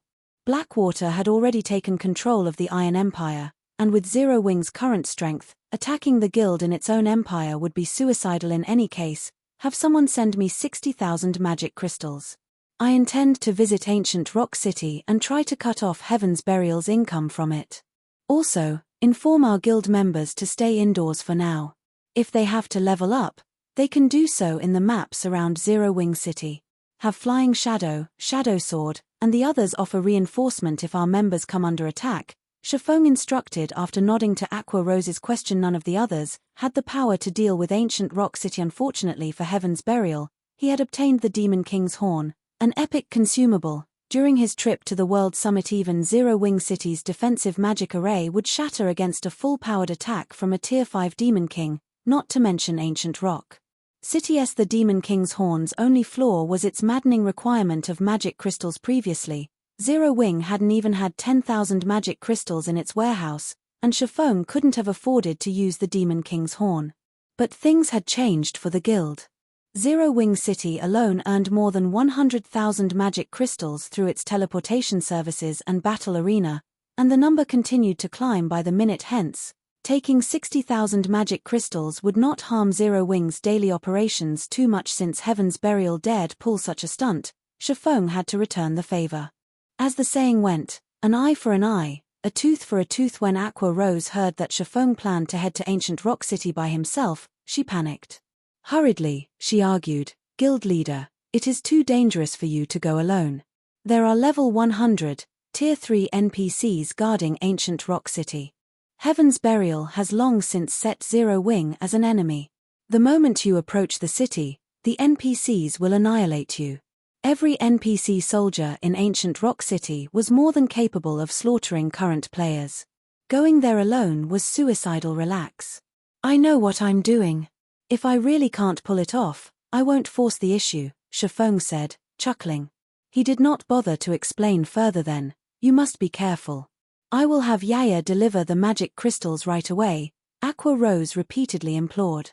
Despite Shifeng telling her to relax, she could not help but worry. Following which, Aqua Rose had Yaya deliver 60,000 magic crystals to White River City's candlelight trading firm while she dealt with the guild members, instructing everyone to avoid going out as much as possible. Once Shifeng obtained the 60,000 magic crystals, he retrieved 2 Tier 3 defensive magic scrolls, which the guild's main force had acquired, from the guild warehouse before hurrying to Ancient Rock City. Orc Empire, Ancient Rock City. Due to the Primordial Divine Ruin's appearance, high-level quests and powerful bosses had begun to spawn around the ruin. Because of this, many players had gathered in the area to compete for these resources. This also increased Ancient Rock City's player population. Though, the population increase was not as dramatic as that of Zero Wing City. Some of the new arrivals to Ancient Rock City were in awe of the city's numerous large buildings. Ancient Rock City contained various hotels, smithies, bars, and restaurants, and the shortest of these buildings included 3 floors, while the tallest even had 6 or 7. Ancient Rock City's prosperity could already rival major NPC cities. Moreover, the city's defenses were incredibly powerful. The city already had 28 defense turrets and dozens of arrow towers. The center of the city even housed 3 basic mana pulse cannons, which Heaven's Burial had purchased from Blackwing City. Even if an orc army attempted to siege the city, no one would expect the city to fall for even a second. When the various superpowers saw the city, they were forced to abandon the idea of capturing it. Ancient Rock City is truly an impenetrable fortress. With this city, it is only a matter of time before Heaven's Burial becomes a super first-rate guild. That's right. With the constant supply of funds from Ancient Rock City and the support from major corporations, many experts will likely attempt to join the guild. All Heaven's Burial needs now is time to develop. I know, right? I've heard that the evil demon army attacking Zero Wing right now also belongs to Heaven's Burial. You guys should see how powerful those evil demons are for yourselves. Ordinary experts are nothing before those Lord-ranked evil demons. Just one of them can easily wipe out a 20-man expert team, and the great Lord-ranked evil demons' combat standards can even rival ordinary experts. Even the various superpowers are afraid of Heaven's Burial now. If not for the other kingdoms and empires hunting down the evil demons, Zero Wing would have been annihilated already. Zero Wing sure is unlucky to have Heaven's Burial as an enemy. With this evil demon army against them, Zero Wing is finished. Although Zero Wing is not a weak guild by any means, it has crap luck to have crossed Heaven's Burial. I've heard that Heaven's Burial plans to recruit more members soon. Why don't we join Heaven's Burial after our meal? If we're late, it might become even more difficult to join the guild later. I guess you're right. Count me in. As the players in Ancient Rock City discussed Heaven's Burial, many expressed their admiration and envy. Heaven's Burial had both money and strength. It was only a matter of time before it took control of the several kingdoms neighboring the Orc Empire. Not even super guilds could stop the guild's growth now. Meanwhile, in Heaven's Burial's residence in ancient Rock City, Singular Burial wore a delighted expression as he sat in his office. When he read the latest report, an indescribable joy filled his heart. So what if your city earns a lot of money, Black Flame? In the face of absolute power, what can you possibly do? Singular Burial laughed maniacally. After a series of battles, Heaven's Burial had killed over 15,000 Zero Wing members. Although most of them were normal members, it had been a significant blow to Zero Wing. At the moment, Zero Wing's members hid in towns and cities, most not daring to leave the safety to grind. Heaven's Burial immediately sent a team to kill any that did the moment they were discovered. Although some players had snuck past Heaven's Burial, they couldn't affect the overall situation. If this persisted, it wouldn't be long before Zero Wing's members began to withdraw from the guild. Once that happened, Zero Wing would truly be finished. As Singular Burial prepared to meet with his guild's upper echelons to discuss their next moves, Shifeng secretly snuck across ancient Rock City's walls. Although Heaven's Burial had already set Zero Wing's members as enemies, Shifeng had the Nightwalker's cape equipped. If he wished to escape detection, not even Tier 3 NPCs would find him. The only problem was that he still wasn't allowed to enter the city. Fortunately, he didn't need to, as expected of one of the Orc Empire's cities. It's certainly more prosperous than Zero Wing City, Shifeng muttered to himself, smiling as he observed ancient Rock City through its gates. It seems that Heaven's Burial has improved the city's defenses quite a bit. I wonder if it can withstand a Tier 5 large-scale destruction spell? As Shifeng muttered, he activated Gale Domain and flew above ancient Rock City. Chapter 1641, Demon King's Descent. Chapter 1641, Demon King's Descent. 20-meter-tall walls surrounded ancient Rock City, strengthened by magic runes. Even powerful players would not be able to scale these walls. Furthermore, a defensive magic array protected ancient Rock City, so even if players managed to climb the walls, the magic array would stop them in their tracks. Normally, players could only enter ancient Rock City through its main entrance. If players with nefarious intentions couldn't even break past these two defenses, they'd have no hope of getting past the NPCs patrolling the city, and their attempts would be for naught. Due to the Orc Empire's unique environment, players consumed stamina and concentration more quickly in the area. The only way they could recover their lost stamina and concentration was to enter a magic array enclosed town or city. Currently, a long line of players waited patiently outside of ancient Rock City's main entrance. They would only be permitted entry after they had been inspected by the city's NPC soldiers. This inspection is really annoying. Heaven's Burial actually refuses to let cloaked players into the city and is adamant that we reveal our identities. They're likely afraid of players from enemy factions sneaking into the city. There are so many superpowers keeping an eye on ancient Rock City, and if they decided to take action within the city's walls, Heaven's Burial's losses will be no laughing matter. They're overly worried. Causing trouble in ancient Rock City is easier said than done. Plenty of NPC soldiers and players constantly patrol the city. If anyone does anything odd, they'll likely die before they can do any actual damage. Indeed, Heaven's Burial is just being too careful. With such powerful defenses, not even the super guilds can do anything to the city. As the players in line discussed ancient Rock City's strict security, they all agreed that Heaven's Burial was being too sensitive. Ancient Rock City wasn't even under players' full control, and as a result, formidable NPCs guarded the city. Even if players wanted to attack the city, there was nothing they could do at this stage of the game. Guys, look. Someone's up there. Crap. Who is that? He's actually flying. What's he trying to do? He isn't trying to attack the city, is he? Attack the city? Are you kidding me? Ancient Rock City's defensive magic array isn't just for show. Current players can't go up against it. He must be trying to get a better look at the city's situation. Who is that guy? He sure has guts. Isn't he afraid that Heaven's Burial will try to kill him? When the crowd queued up to enter ancient Rock City saw the figure in the sky, they couldn't help their growing curiosity. The players outside of ancient Rock City weren't the only ones to notice Shifeng. The players within the city's walls noticed him as well, and his appearance instantly caused a commotion. Meanwhile, in Heaven's Burial's residence, guild leader, Someone has suddenly appeared above the city. By the looks of it, he seems to be a player, a level 49 ranger announced after entering the guild leader's office. Should we send the patrol squads to eliminate him?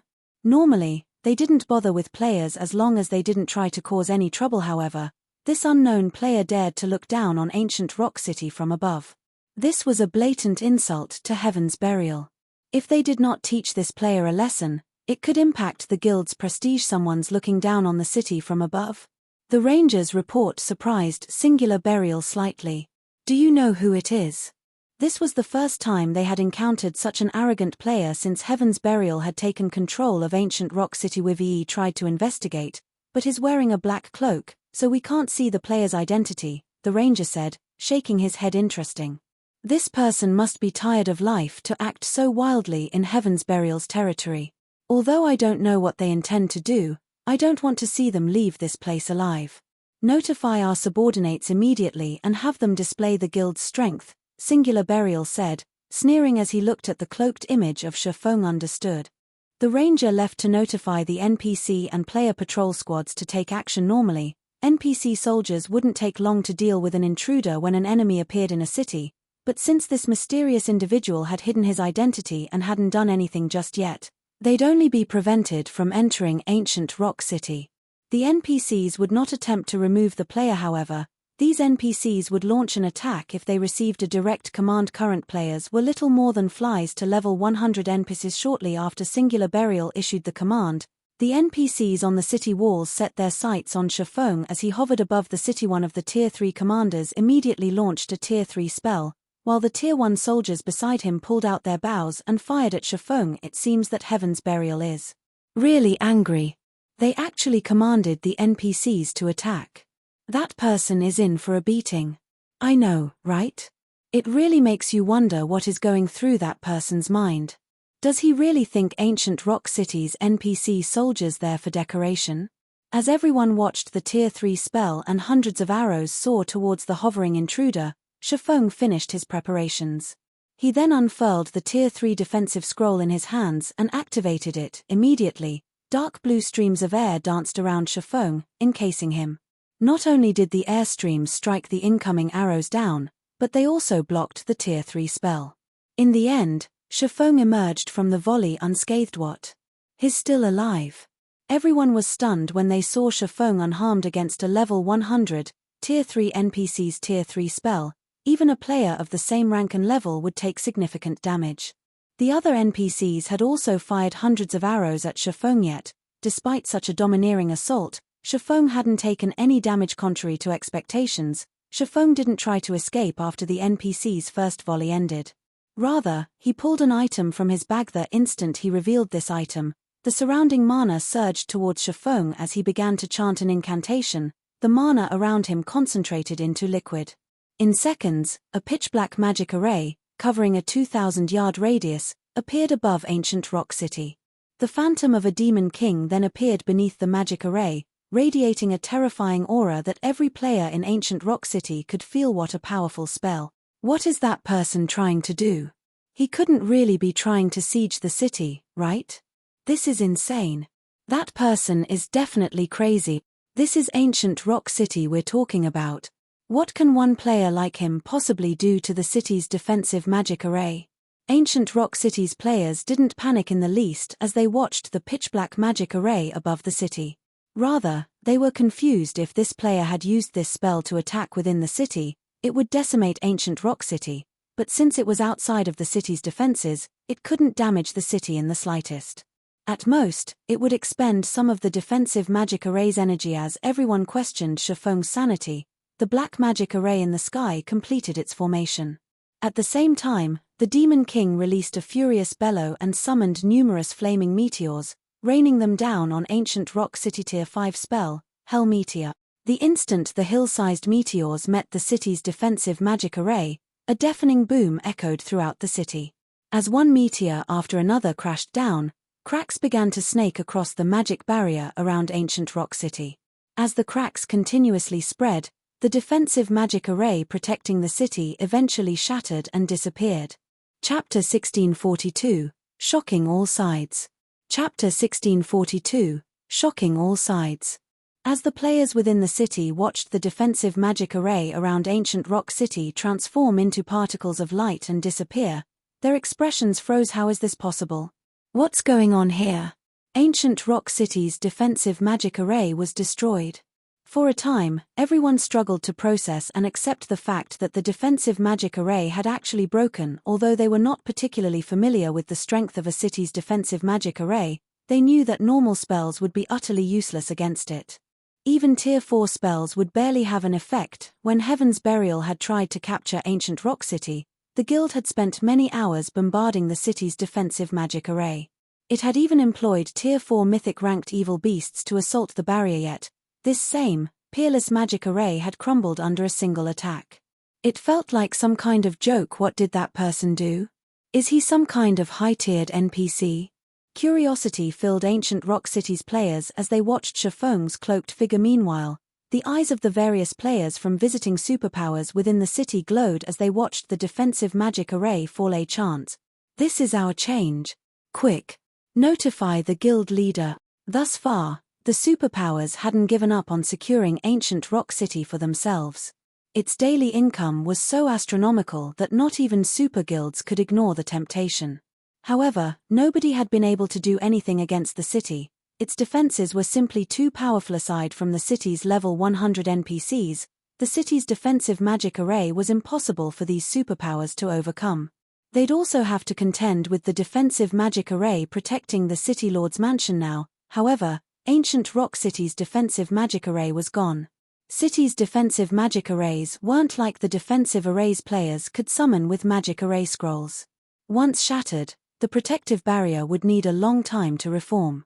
Depending on the mana supply, forming another magic array could take anywhere from 24 to 48 hours. During this time, ancient Rock City would be without the protection of a defensive magic array. Aside from the city's defensive structures, the various superpowers only had to overcome the NPCs defending the city. It was entirely possible to steal ancient Rock City out from under Heaven's Burial. The various superpowers members who rested in ancient Rock City immediately contacted their supervisors to report the city's situation. In almost no time, everyone had heard the news of ancient Rock City's defensive magic array shattering, causing quite a commotion among the various major powers in the Orc Empire. What? Someone has broken ancient Rock City's defensive magic array? How did they do it? Hurry up and look into it. We must know that person's identity. This is a good opportunity. Heaven's Burial has been relying on ancient Rock City to suppress us in the Orc Empire. Now that the city has lost its defensive magic array, we definitely have a chance of taking Heaven's Burial's place. Mobilize all of our members in the Orc Empire and tell them to gather in ancient Rock City. Call in all of our elite members grinding elsewhere, too. We can't let the other guilds get ahead of us.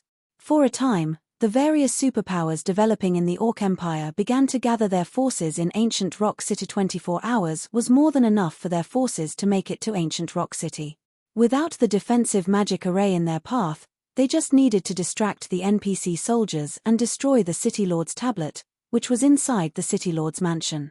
Once that was complete, the city would become ownerless, and a city order would appear. If they could get their hands on that city order, they would claim ancient Rock City for themselves. Meanwhile, silence dominated the guild leader's office in Heaven's Burial's residence. When Singular Burial had initially looked out his office window and noticed the absence of the city's defensive magic array, he had been stunned for a long moment. Once he recovered from the shock, his expression turned somber as he radiated a chilling aura that even decreased the room's temperature. Everyone in the room shuddered as this aura overwhelmed them. Kill him. I don't care who he is. I want him dead. Dead. Singular Burial bellowed as he glared at Shafong's figure hovering over the city. Ancient Rock City was Heaven's Burial's foundation. The guild had sacrificed too much to obtain it. Now that the city's defensive magic array had fallen, the various superpowers, which had eyed ancient Rock City for a while, wouldn't miss this opportunity. They would launch fervent assaults against the city, and although Singular Burial was confident that his guild could repel these usurpers, Heaven's Burial would suffer immeasurable losses in the upcoming battle. It might even cripple the guild's development. Understood. Finally, everyone reacted and rushed out of the office. At first, They had assumed that they were dealing with some insignificant lunatic, but that lunatic had actually shattered Ancient Rock City's defensive magic array and threatened Heaven's Burial's foundation. After Singular Burial issued the command, every NPC in Ancient Rock City dashed towards Shifeng, hurling all kinds of ranged attacks. At the same time, the city's defense turrets and arrow towers began to bombard the flying swordsman, but despite such powerful attacks flying at him from different directions, Shifeng didn't try to evade them. Instead, he flew straight towards the City Lord's mansion. With Gale Domain active, Shifeng's movement speed was ridiculously high, and as a result, very few attacks managed to reach him. When an attack did reach him, the streams of dark blue air revolving around Shifeng struck it down before it could deal any real damage. What's that person trying to do? Is he not going to flee? He seems to be heading towards the City Lord's mansion. He couldn't be. When the city's players realized where Shifeng was heading, they considered a possibility. Although they thought that the chance of such an occurrence was minuscule, and the action was utterly suicidal, they couldn't help but shudder at the thought sieging the City Lord's mansion. No matter how they thought about it, no single player could achieve this feat. The City Lord's mansion had its own defensive magic array. Only, it didn't require as much energy as the barrier that protected the entire city. Even so, Tier 3 or 4 attacks couldn't easily bring it down. Could he be capable of using that spell again? Everyone gulped in trepidation at the thought. The spell Shifeng had used was absurdly powerful. The fact that he had already used it once was impressive enough. It would simply be unfair if he could use it again. No, he definitely can't use that kind of spell a second time. He must be bluffing. Singular Burial's eyes were bloodshot as he watched Shifeng soar closer to the City Lord's mansion, refusing to believe that such a thing was possible. It wasn't long before Shifeng stopped above the City Lord's mansion. With his lips curing into a smile, he raised the Demon King's horn once more and sacrificed another 30,000 magic crystals to the item. Suddenly, the same gigantic, pitch-black magic array appeared, enveloped the City Lord's mansion. A Demon King's phantom then materialized beneath the array. This is impossible. Madness struck Singular Burial as he watched the Demon King cast Hell Meteor again. Quick! Kill him! Don't let him finish the spell. At this point, everyone from Heaven's Burial realized the severity of their situation. Without hesitation, they tried to tear Shifeng from the sky with Tier 3 magic scrolls. Some even used Tier 4 magic scrolls, hoping to kill this intruder as quickly as possible. It's too late. Shifeng smiled at the defensive magic array around the City Lord's mansion. Lightly, he swung the Demon King's horn down, gesturing at the mansion. Chapter 1643, Destroying a City Alone. Chapter 1643, Destroying a City Alone. As Shifeng swung down the Demon King's horn from his position above Ancient Rock City's City Lord's mansion, the pitch-black magic array looming over the building released a blinding light. In response, hill-sized meteors began to emerge from the array and rain down on the City Lord's mansion. Unlike the previous attack, the players outside of the mansion weren't protected by a magic array. They could clearly feel the heat waves from the blazing meteors. One meteor after another crashed into the defensive magic array protecting the City Lord's mansion, causing the barrier to crack. Although the array had a constant supply of energy, its recovery rate couldn't keep up with the damage it received. As a result, more cracks began to spread across the barrier. The defensive magic array around the City Lord's mansion is slightly stronger than the one that protected the city. It's definitely going to endure the attack. Singular Burial silently prayed as he watched the powerful bombardment. The City Lord's mansion was the heart of the city. Hence, the defensive magic array constructed to protect it was even stronger than the one that had protected the city. This was also why he was so confident that Ancient Rock City would never fall into the various superpowers' hands, but as hope rekindled in Singular Burial's heart, reality gave him a tight slap to the face. Under Hell Meteor's continuous bombardment, the defensive magic array around the City Lord's mansion eventually collapsed, and the semi-translucent barrier shattered like a mirror. Is this a joke? Who is that guy? He actually destroyed 2 defensive magic arrays in a row. How is this possible? That's the City Lord's mansion's defensive magic array that we're talking about.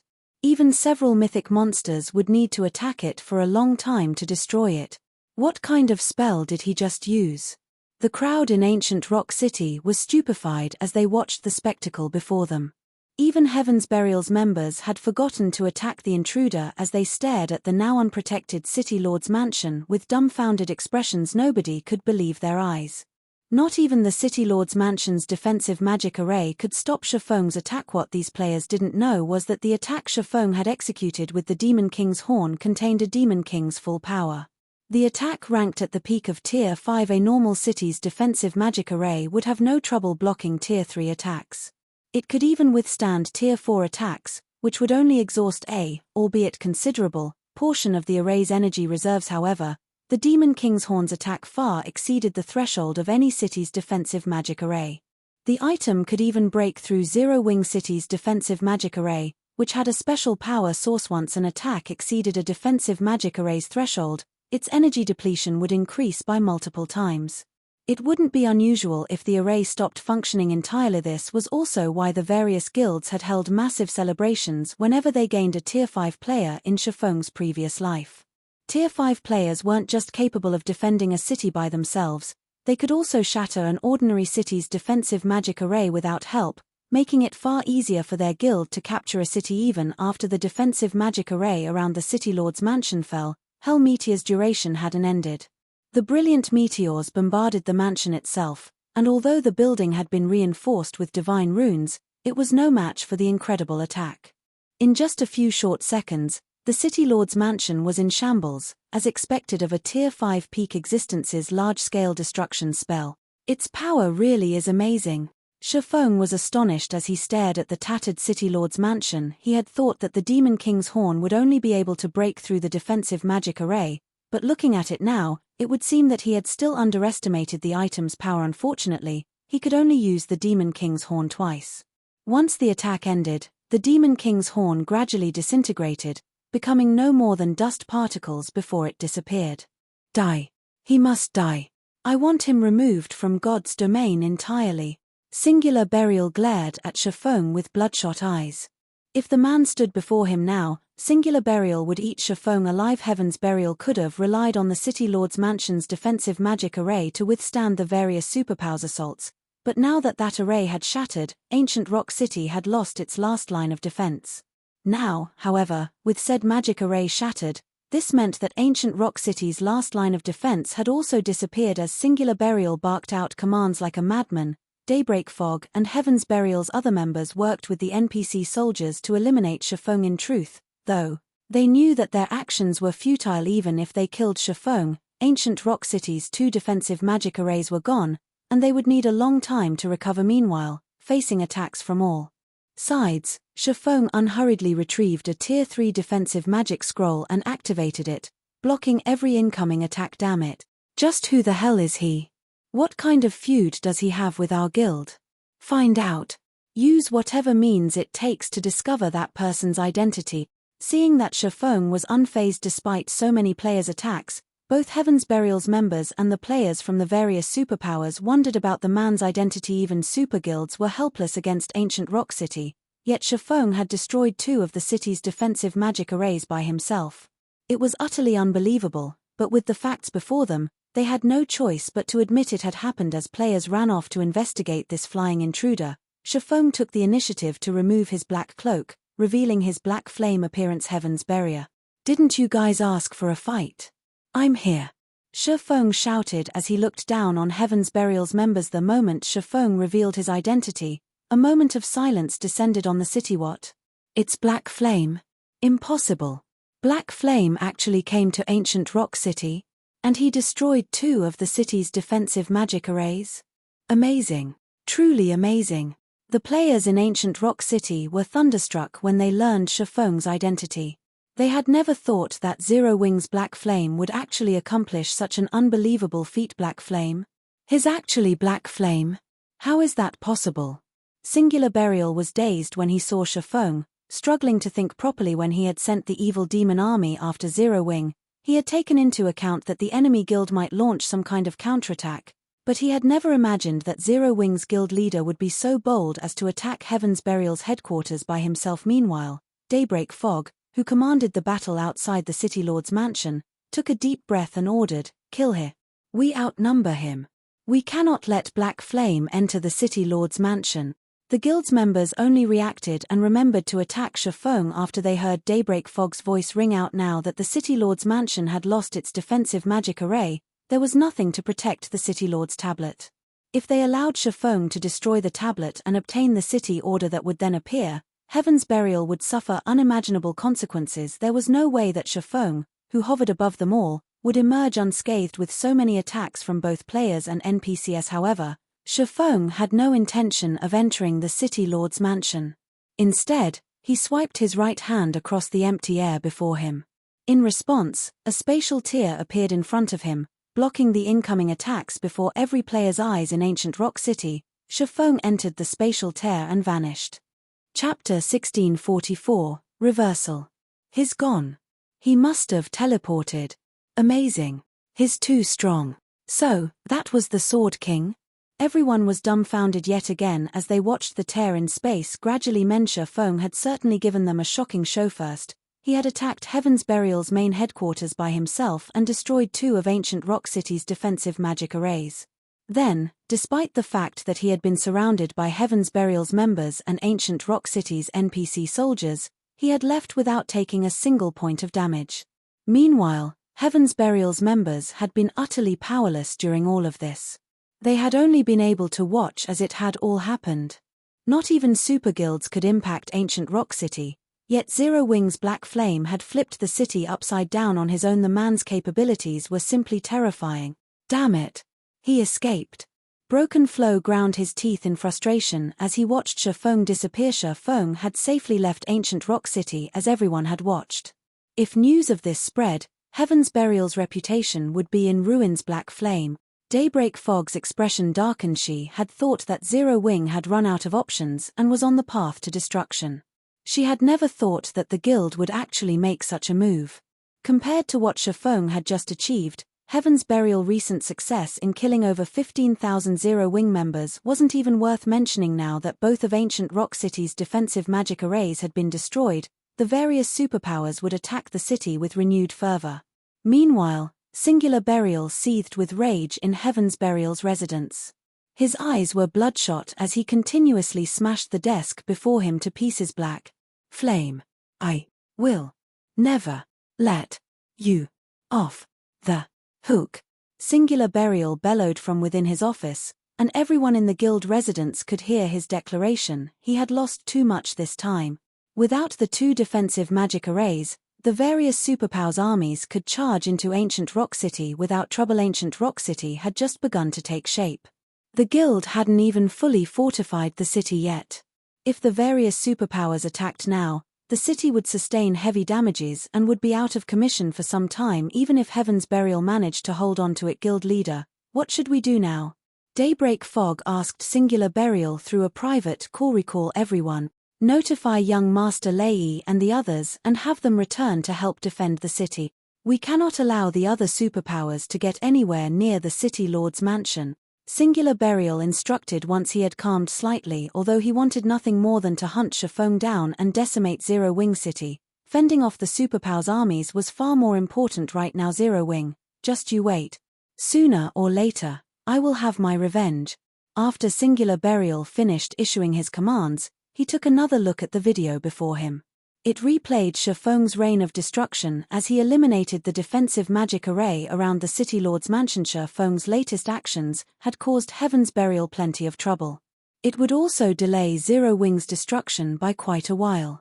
However, it didn't change Heaven's Burial's overwhelming advantage over Zero Wing. After Shafong had destroyed the 2 defensive magic arrays in Ancient Rock City, news of his feat quickly spread throughout the several kingdoms and 2 empires neighboring the Orc Empire. Amazing. He actually made such a mess of Ancient Rock City by himself. Galaxy Past could not help but laugh when he read the urgent report his subordinate had sent. The various superpowers' armies will have a greater chance of securing the city now. So, this is the rumored Sword King? He really is something, Cuttlefish, from the Crimson Emperor Guild, muttered, chuckling as he watched the battle video. This has definitely created an opportunity for Crimson Emperor. Meanwhile, in the Dragon Phoenix Pavilion's residence on Thunder Island, Blue Phoenix, who wore a set of elegant, dark purple mage robes, burst into the guild leader's office, wearing an excited expression. Big sis Rain, big news. Black Flame has single-handedly destroyed Heaven's Burial's ancient rock city. Heaven's Burial is in turmoil. Blue Phoenix reported as she grinned at the beauty in a black, silken dress, who currently sat behind an office table as she shifted through paperwork. How is that possible? Ancient Rock City's defensive magic array can easily withstand Tier 4 attacks. Phoenix Rain paused, looking up from her work to give Blue Phoenix a skeptical look. It's true. Black Flame used some kind of tool to destroy Ancient Rock City's defensive magic arrays in a single hit, Blue Phoenix said. She then sent Phoenix Rain a battle video. In the video, Shifeng attacked Ancient Rock City's defensive magic array, casting Hell Meteor repeatedly and shattering both defensive magic arrays in minutes. Just how many secrets does Zero Wing have? Phoenix Rain's eyes widened in shock as she watched Shifeng use the same devastating attack twice in a row. With such a powerful attack and Shifeng's ability to move about freely, no guild, town or city could hope to stop him. Even super guilds would fear the swordsman. However, what Phoenix Rain didn't know was that Shifeng could only use the Demon King's horn twice. Once he expended those uses, it would disappear. He'd have to rely on his luck to obtain another such item. After all, tools that allowed players to cast Tier 5 spells were as rare as a phoenix's feather in God's domain. Elsewhere, Shifeng arrived in a deserted mountain range after using space movement. He then took out a return scroll and teleported back to White River City. As he strolled down the city's streets, he could hear countless players discussing Ancient Rock City. Because of the latest events, Zero Wing's reputation had reached an all-time high. It seems my plan has been quite effective. Seeing that Zero Wing's reputation had soared among the masses, Shifeng was considerably satisfied with his latest operation. Although he had exhausted the Demon King's horn and spent 60,000 magic crystals, he had put Heaven's Burial at risk. Even if the guild defended their hold on Ancient Rock City, it wouldn't see any more of the city's profits for some time. To make matters worse, both Heaven's Burial and Zero Wing still incurred massive expenditures every day due to the ongoing war. If Heaven's Burial wasn't careful, the guild might disintegrate in the next few days. As Shifeng was about to return to the candlelight trading firm to resume forging magic light sets, Aqua Rose contacted him. Guild leader, you're too ruthless. Aqua Rose said, clearly excited as she addressed Shifeng. Heaven's Burial is definitely in trouble. According to our latest reports, over 10 superpowers are marching their armies towards Ancient Rock City as we speak. They have a combined force of around 700,000 elite players. Heaven's Burial is going to have its hands full trying to defend Ancient Rock City, let alone deal with us. Heaven's Burial isn't our only enemy. We still have to worry about the Blackwater Corporation. Have we seen any movement from Blackwater recently? Shifeng asked, nodding her agreement with Shifeng's statement. Aqua Rose calmed herself and answered, it seems that Blackwater has turned its focus to raiding the Primordial Divine Ruin. It has even reduced the number of experts hunting our members to send more players to explore the ruin. The Primordial Divine Ruin? Shifeng fell into deep thought for a moment. The Primordial Divine Ruin was an excellent location to obtain combat techniques native to God's domain. If one collected enough of them, the result from learning them all could even rival the advanced combat rooms in Stone Forest Town's battle arena. While Shifeng considered the situation, the sound of a system notification attracted his attention. System announcement: someone has successfully triggered the new expansion pack Primordial Trial. The Primordial Divine Ruin within the Orc Empire will undergo further activation. In 10 hours, the Primordial City's gates will open on the Primordial Divine Ruin's 5th floor. Please prepare. Chapter 1645, Primordial City. Chapter 1645, Primordial City. Shifeng wasn't the only player to receive the system notification. Players in the Orc Empire and those in the neighboring kingdoms and empires were also notified. A new expansion pack? Someone triggered an expansion pack related to the Primordial Divine Ruin? How lucky. What's going on? What's this Primordial City? The system notification stirred players in the various kingdoms and empires into an uproar. Although the new expansion pack this time did not require players to log off, every new expansion pack meant new opportunities. Every time a new expansion pack launched, the status quo in God's domain would change. Some guilds and players would rise, while others would fall. Meanwhile, this expansion pack was connected to the highly popular Primordial Divine Ruin, which even the various superpowers struggled to monopolize. It was clear that this expansion pack would be extraordinary. If one took advantage of this expansion pack properly, they could even experience a meteoric rise, becoming famous throughout God's domain. After all, the same thing had already happened multiple times thus far. Everyone immediately looked into this primordial city the system announcement had mentioned. As soon as they had, though, they were stunned by what they had found. According to God's domain's historical records, Primordial City had been a legendary city before the Great Destruction. Nobody knew exactly what kind of place this city was. They only knew that players had to travel through a specific teleportation gate to reach the Primordial City. This teleportation gate could be found throughout the continent of God's domain. According to the legends, the Primordial City was even grander than Blackwing City. In fact, it offered even more benefits than the Holy City of Titan. Countless opportunities awaited players, including hidden classes and combination skills that had been lost in time. After learning more about Primordial City, the potential benefits tempted many top adventurer teams. They began to partner with other teams to explore the primordial divine rune. Since the various large guilds had monopolized the ruin since it had appeared, adventurer teams and independent players hadn't dared to consider exploring it. The risks far outweighed the gains. Although it was possible to obtain combat techniques within the primordial divine ruin, doing so was incredibly difficult. At the very least, no lone adventurer team had any hope of survival in the ruin. It would need the strength of multiple adventurer teams. Unfortunately, even if multiple teams worked together, they'd have to address the problem of loot. No one wanted to take a loss, and because of this, it was unlikely that multiple adventurer teams would cooperate. Most importantly, a single adventurer team's strength was insignificant in the eyes of the various superpowers. Not even first-rate guilds would take top adventurer teams seriously. However, the situation had changed, and their only goal now was entry into the Primordial City. In that case, it was definitely possible that the various top adventurer teams could work together without incident. As for how many players each team got into the Primordial City, that would depend on them. The various superpowers were now focused on Heaven's Burial's ancient rock city, and even if they were interested in the Primordial City, they'd only be able to spare a portion of their forces to raid the ruin. This gave the top adventurer teams a greater chance of entering the Primordial Divine Ruin and proceeding towards the Primordial City. Guild leader: the Primordial City is amazing. Aqua Rose was astonished when she read the report on the new city. Not only was the Primordial City's foundations stronger than those of the Holy City of Titan, but it was also a holy ground for players who wanted to grow stronger. If players could enter the Primordial City, they would grow significantly stronger very quickly. Primordial City? Shifeng was just as surprised by the system announcement. He had never expected the opportunity to enter the Primordial City to arrive so soon. In the past, the Primordial City had made its appearance in God's domain after mainstream players had reached level 70. Everyone had known the city's importance, and it had caused a major struggle between the game's major powers. Even so, they had all underestimated how beneficial the Primordial City would become for players. Though, they eventually learned the truth. Aside from the ability to obtain hidden classes, combat techniques, skills, and spells in the Primordial City, the city's most valued aspect was its ability to help players complete their class promotions much faster. It was common knowledge that class promotions became more difficult as players reached higher tiers. In fact, some players might never even reach Tier 2. Meanwhile, Primordial City offered a special product called a Primordial Soul.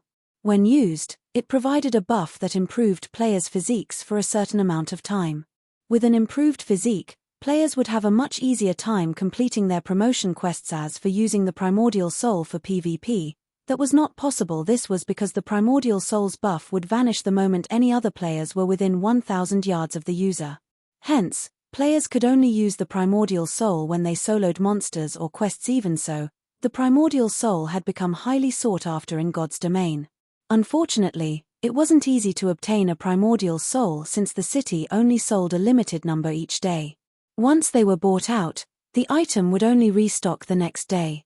It was a limitation the system had set to avoid too many players completing their promotion quests too easily. Although Zero Wing had plenty of level 50+ players, only a small number had actually reached Tier 2 thus far. It was safe to say that, aside from Shifeng, no one knew about the Primordial Souls yet. If he could enter the Primordial City and monopolize the Primordial Souls sold, Zero Wing could gain a new batch of Tier 2 experts in a short amount of time if Zero Wing could form a large enough team of Tier 2 experts. Defeating mythic monsters of the same level would be possible even without powerful tools. Tier 2 experts were also the foundation to challenge super large-scale Hell Mode Team Dungeons Aqua, notify Fire and Blackie and have them gather the main force and Dark God's Legion immediately. It's about time we make a trip to the Primordial Divine Ruin, Shifeng said after giving the matter some thought. Wonderful. I've been waiting for you to say that, guild leader. Aqua Rose was ecstatic when she heard Shifeng's command. However, she quickly realized a problem, saying worriedly, Guild leader, the various superpowers are paying close attention to the Primordial Divine Ruin right now. Moreover, it's in Heaven's Burial's territory. If we head to the ruin, even with the Dark God's Legion, I'm afraid that the Primordial Divine Ruin was near the boundary between the Orc Empire's inner and outer regions. It was not far-fetched to consider the area part of Heaven's Burial's territory.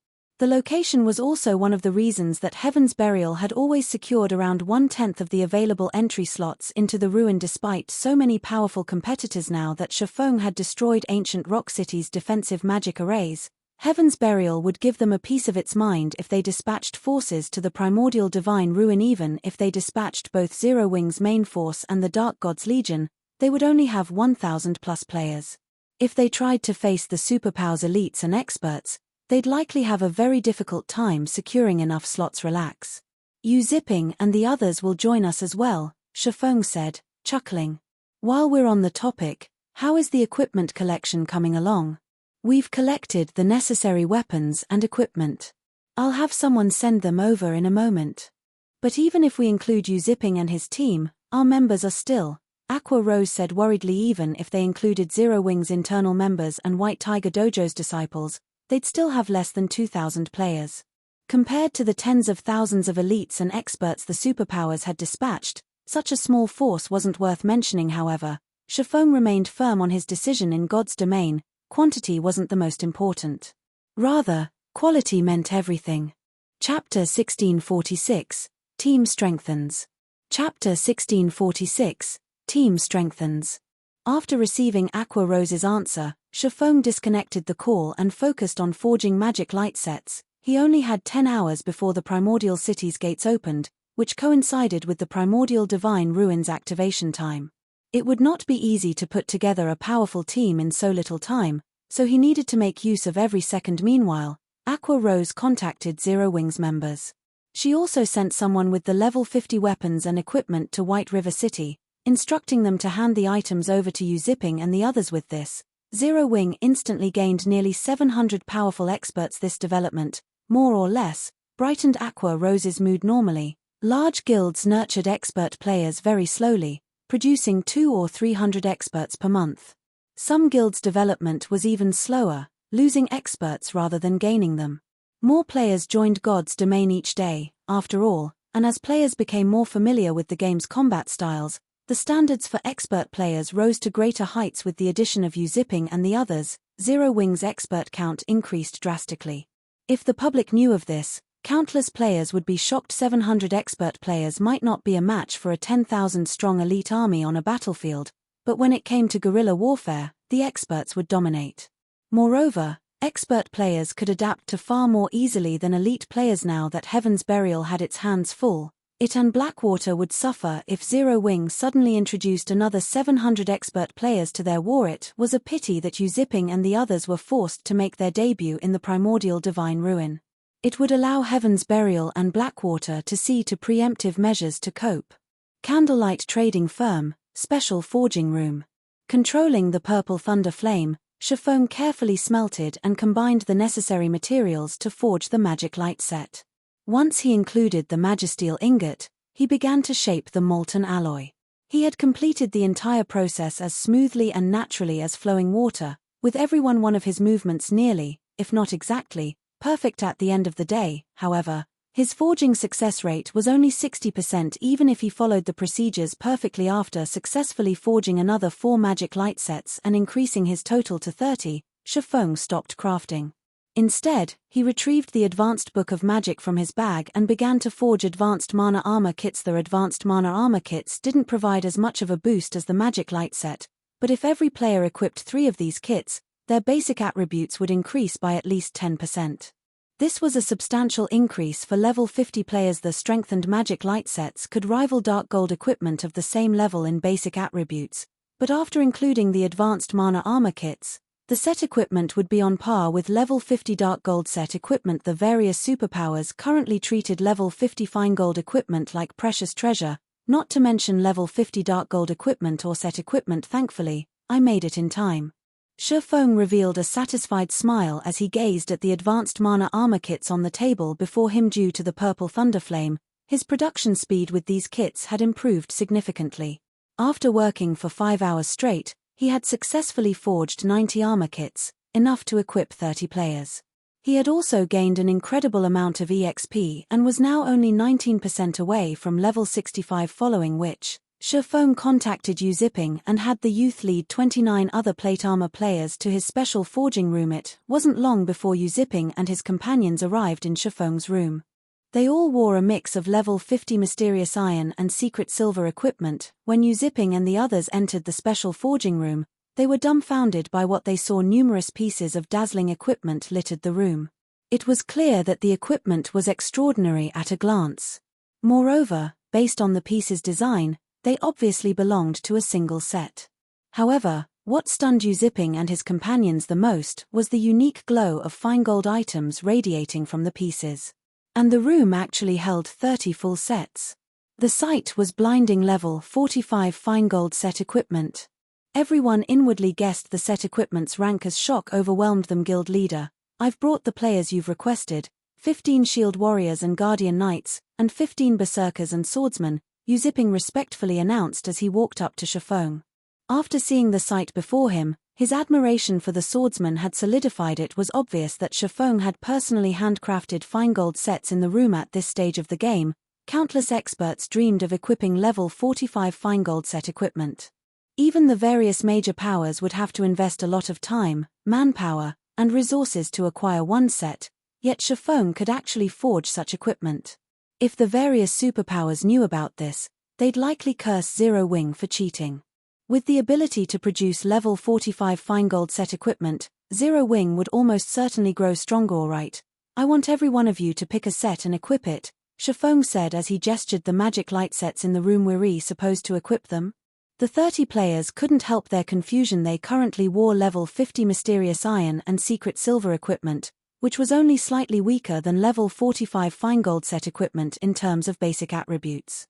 On the other hand, level 50 mysterious iron and secret silver equipment offered higher defense than level 45 fine gold set equipment. It'd be better to let the other experts, who lacked equipment, to use these pieces rather than equip the sets themselves, but since their guild leader had given them an order, they had no choice but to obey. As Yu Zipping and the others picked up the magic light sets and prepared to equip them, they realized something that left them dazed. How is this possible? This is level 50 fine gold set equipment. I'm not dreaming, am I? Everyone's eyes nearly fell from their sockets when they inspected the magic light set's attribute panels. They were already impressed that Shifeng had crafted level 45 fine gold set equipment, but they had never even heard of a player obtaining level 50 fine gold set equipment. And yet, their guild was giving each of them one of these sets. For a moment, their minds even failed to process the situation. Wait, there's a strengthened label on this set. These pieces' basic attributes should be even higher than those of level 50 fine gold set equipment. A player with a keen eye suddenly exclaimed. The player's declaration immediately caught everyone's attention. Crap, it's true. The basic attributes on this set are even higher than the level 50 fine gold equipment I've seen before. Yu Zipping and the other players were at a loss for words as they held the magic light set pieces, shuddering involuntarily. Each piece of a fine gold set equipment was half a rank stronger than fine gold equipment of the same level, but after the enhancement, it was clear that the magic light set pieces were on par with level 50 dark gold equipment. A set of level 50 dark gold equipment.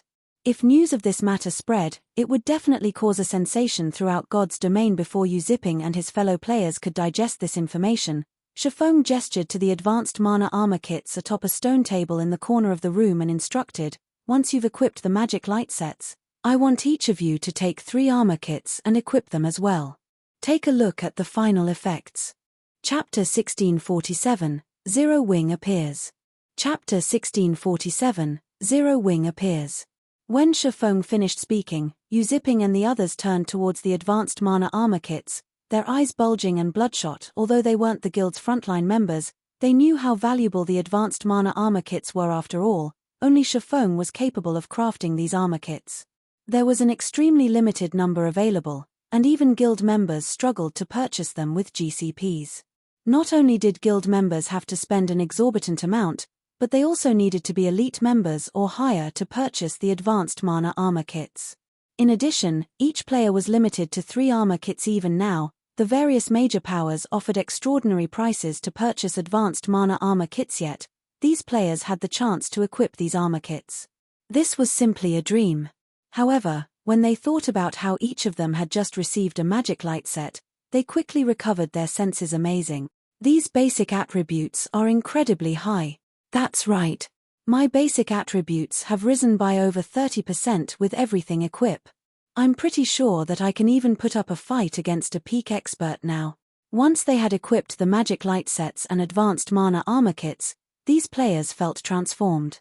An indescribable sense of power filled their bodies. They couldn't help the rising desire to spar with other experts to get a good feel for their new prowess. With a 30% increase to their basic attributes, their overall combat power should have, at the very least, doubled. It seems the enhanced magic light sets are quite effective. Satisfaction filled Shifeng as he examined everyone's attributes. Yu Ziping and his companions' basic attributes could now rival Superpow's peak experts, who wielded multiple epic items. Overall, they should be even more powerful than the Conqueror Party's members with their battle arrays active. Even a Tier 1 metric ton could tank Grand Lord of the same level by himself in the magic light set. Every one of the 15 MTS in the room had over 50,000 HP, and if they worked together, they'd easily form an impenetrable wall. Suddenly, Aqua Rose contacted Shifeng and reported, "Guild leader, everyone has gathered. We can move out at any moment." "All right. It's about time that we head out," Shifeng said after glancing at the time. There was not much time left before the Primordial Divine Ruin reopened. Orc Empire, Primordial Divine Ruin. Due to the new expansion pack, the ancient tower atop a gravel hill had improved. Restaurants and hotels could now be found both within and around the tower. Now, not only could players enjoy unique dishes, but they could also recover their stamina and concentration by resting in the hotels. One could say that the Primordial Divine Ruin had become one of the few footholds players had in the Orc Empire. The only downside was the tower's fraudulent prices. The price for food was somewhat acceptable, only costing around 2 to 3 times than in other NPC cities. But the hotel accommodation fees were a different story. Renting a room in the Primordial Divine Ruins hotels cost 40 silver per day. Even expert players had trouble justifying such a high price, much less elite players. Even so, plenty of players had gathered in the tower, as some players, who planned to rest in the Primordial Divine Ruin, were about to enter the massive tower. An intense aura washed over them, halting their steps. When these players warily searched for the cause of such a powerful aura, they discovered a crowd of other players within the tower. The atmosphere resembled that of Imperial Capital's teleportation halls, but unlike those halls, every one of the players within radiated an intense killing intent as they watched each other cautiously. It seemed as if they were all enemies. The players in the tower were members of multiple groups. The smaller groups only had around 5,000 or 6,000 members, while the larger ones had over 10,000. The lowest level player in the tower was level 47, but most were level 48 or 49. Their equipment was also impressive, with most of them wearing at least level 45 secret silver equipment. Meanwhile, as time passed, more teams began to gather in the tower. As one team after another entered the tower, the scene caused a commotion among the independent teams. "Quick, look. That team is wearing Crimson Emperor's guild emblem." "What? Even Crimson Emperor is trying to get in on the action." "Crimson Emperor is nothing. Had you been here a moment ago, you would have seen members from the Sacred Temple arrive. The Sacred Temple's team is even led by Vice Temple Master Quiet Melody for this operation. That team was ridiculously strong. All 5,000 members were experts, and they all wore level 45 fine-gold or better equipment. Quiet Melody herself even has 3 pieces of epic equipment on her. The independent players in the tower couldn't help but gawk at the various superpowers teams as they rested. The fact that they could survive and make a living in the Orc Empire proved that they were on par with God's Domain's elite players. Needless to say, they were stronger and higher leveled than ordinary players. However, these guild players were leaps and bounds ahead of them in terms of levels and equipment. In addition, a large number of top adventurer teams had banded together to form a massive force. It seemed that these top adventurer teams were adamant about contending with the various superpowers. While one top adventurer team would struggle to gather 1,000 experts, they could form a force of 6,000 to 7,000 expert players if they worked together, and not even the various superpowers should underestimate such a force. What a naive bunch. Do they really think that Crimson Emperor and Sacred Temple are the only superpowers participating in this struggle? Purple Jade, who stood a short distance away from several conversing independent players, expressed her disdain as she overheard the conversations after the release of the new expansion pack. Far more powers had become interested in the Primordial Divine Ruin. Even the Dark Forces had begun to poke their noses into the matter, and among these Dark Forces, even Raven, an emerging dark guild that developed rapidly recently, intended to participate. Although Raven had only dispatched 8,000 members to the Primordial Divine Ruin, every one of these members was an expert. Moreover, they radiated intense killing intent. They were clearly murderous experts that had long since grown comfortable with fighting other players. Even Purple Jade felt threatened by Bloodsucker, the leader of Raven's team. Judging by the man's aura, his combat standards should be no weaker than Yuan Tiaxin's, who held a commander-level position in the secret pavilion. A lot of powers have definitely gathered here, but when the competition for the entry slots begins, we should avoid provoking Blackwater and Heaven's Burial's members as much as possible. Do you understand? Yuan Taishin warned Purple Jade seriously. Don't provoke them. Is it because they have the home ground advantage? Purple Jade asked as many as 3 super guilds had gathered in the tower, including Pantheon, King's Return, and the Sacred Temple. None of these super guilds could be underestimated, yet rather than taking note of these organizations, Yuan Taixin warned her to take care around Heaven's Burial and Blackwater. She was truly surprised that's not the case. Heaven's Burial and Blackwater are still no match for super guilds in terms of quality and quantity of experts, but don't forget that they still command evil beasts and demons. It is best if we avoid them, Yuan Taishin said as he glanced at Falling Fire and Lei Jingyang, who commanded Blackwater and Heaven's Burial's teams.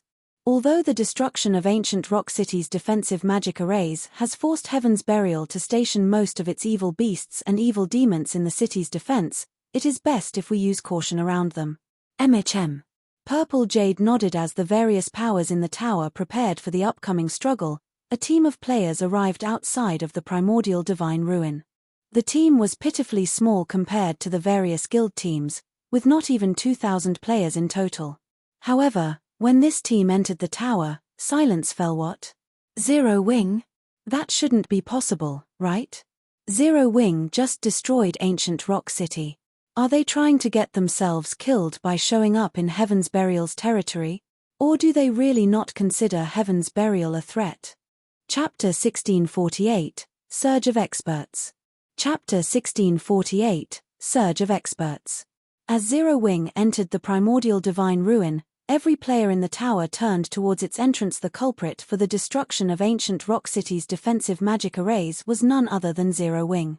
One could say that Heaven's Burials hated the guild to their very core. If the guilds hadn't needed to station most of its evil beasts and evil demons in ancient Rock City to defend against the various superpowers invading armies, it likely would have launched a frenzied counterattack on Zero Wing by now. Yet Zero Wing's members dared to show up in the Orc Empire, Heaven's Burial's territory. The guild had even gone so far as to travel all the way to the Primordial Divine Ruin. Just how bold are Zero Wing's members? Don't they know that Heaven's Burial could mobilize thousands of elite members to surround the Primordial Divine Ruin if it wanted to? Maybe they think Heaven's Burial can't touch them now that the guild is busy fending off the superpowers armies. Even so, isn't Zero Wing underestimating the fight for access to the Primordial Divine Ruin? It sent less than 2,000 players. Does it really think that it can achieve anything with so few members? I wonder how Heaven's Burial's members will react. With how few players Zero Wing sent, the force Heaven's Burial dispatched should be more than enough to take them out. Everyone spoke in hushed whispers as they watched Zero Wing's members approach the tower. Uncle Yuan, what do you think is going through Black Flame's mind? This is the Primordial Divine Ruin. Even if Heaven's Burial can't use its full force right now, it still has command of the evil beasts and demons. Even a small force of those monsters will be enough to put Zero Wing's team through hell, Purple Jade wondered as she watched Shifeng, who led Zero Wing's team, with a confused look. One of the reasons that the various superpowers dared to invade ancient Rock City was their significant numbers. Combined, their armies included over 700,000 players. Even if Heaven's Burial controlled evil beasts and evil demons, how many players could those monsters possibly hold back? As long as they wished it, the various superpowers could send their forces to circle the defending evil beasts and evil demons while they charged for the City Lord's mansion. With the evil beasts and demons' massive forms, they couldn't enter the mansion itself. Once the various superpowers got their members inside, not even an infinite number of evil beasts and demons could stop them.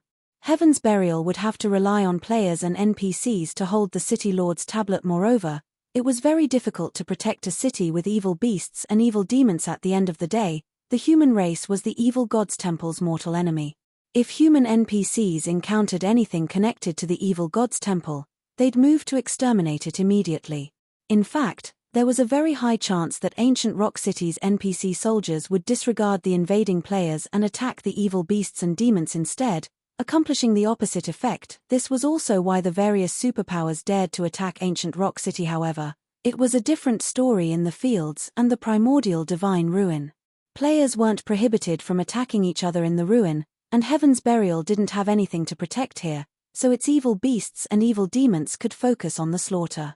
Even if the monsters only killed half of Zero Wing's experts, it would deal a massive blow. I don't know, but the Primordial Divine Ruin is incredibly important to every guild.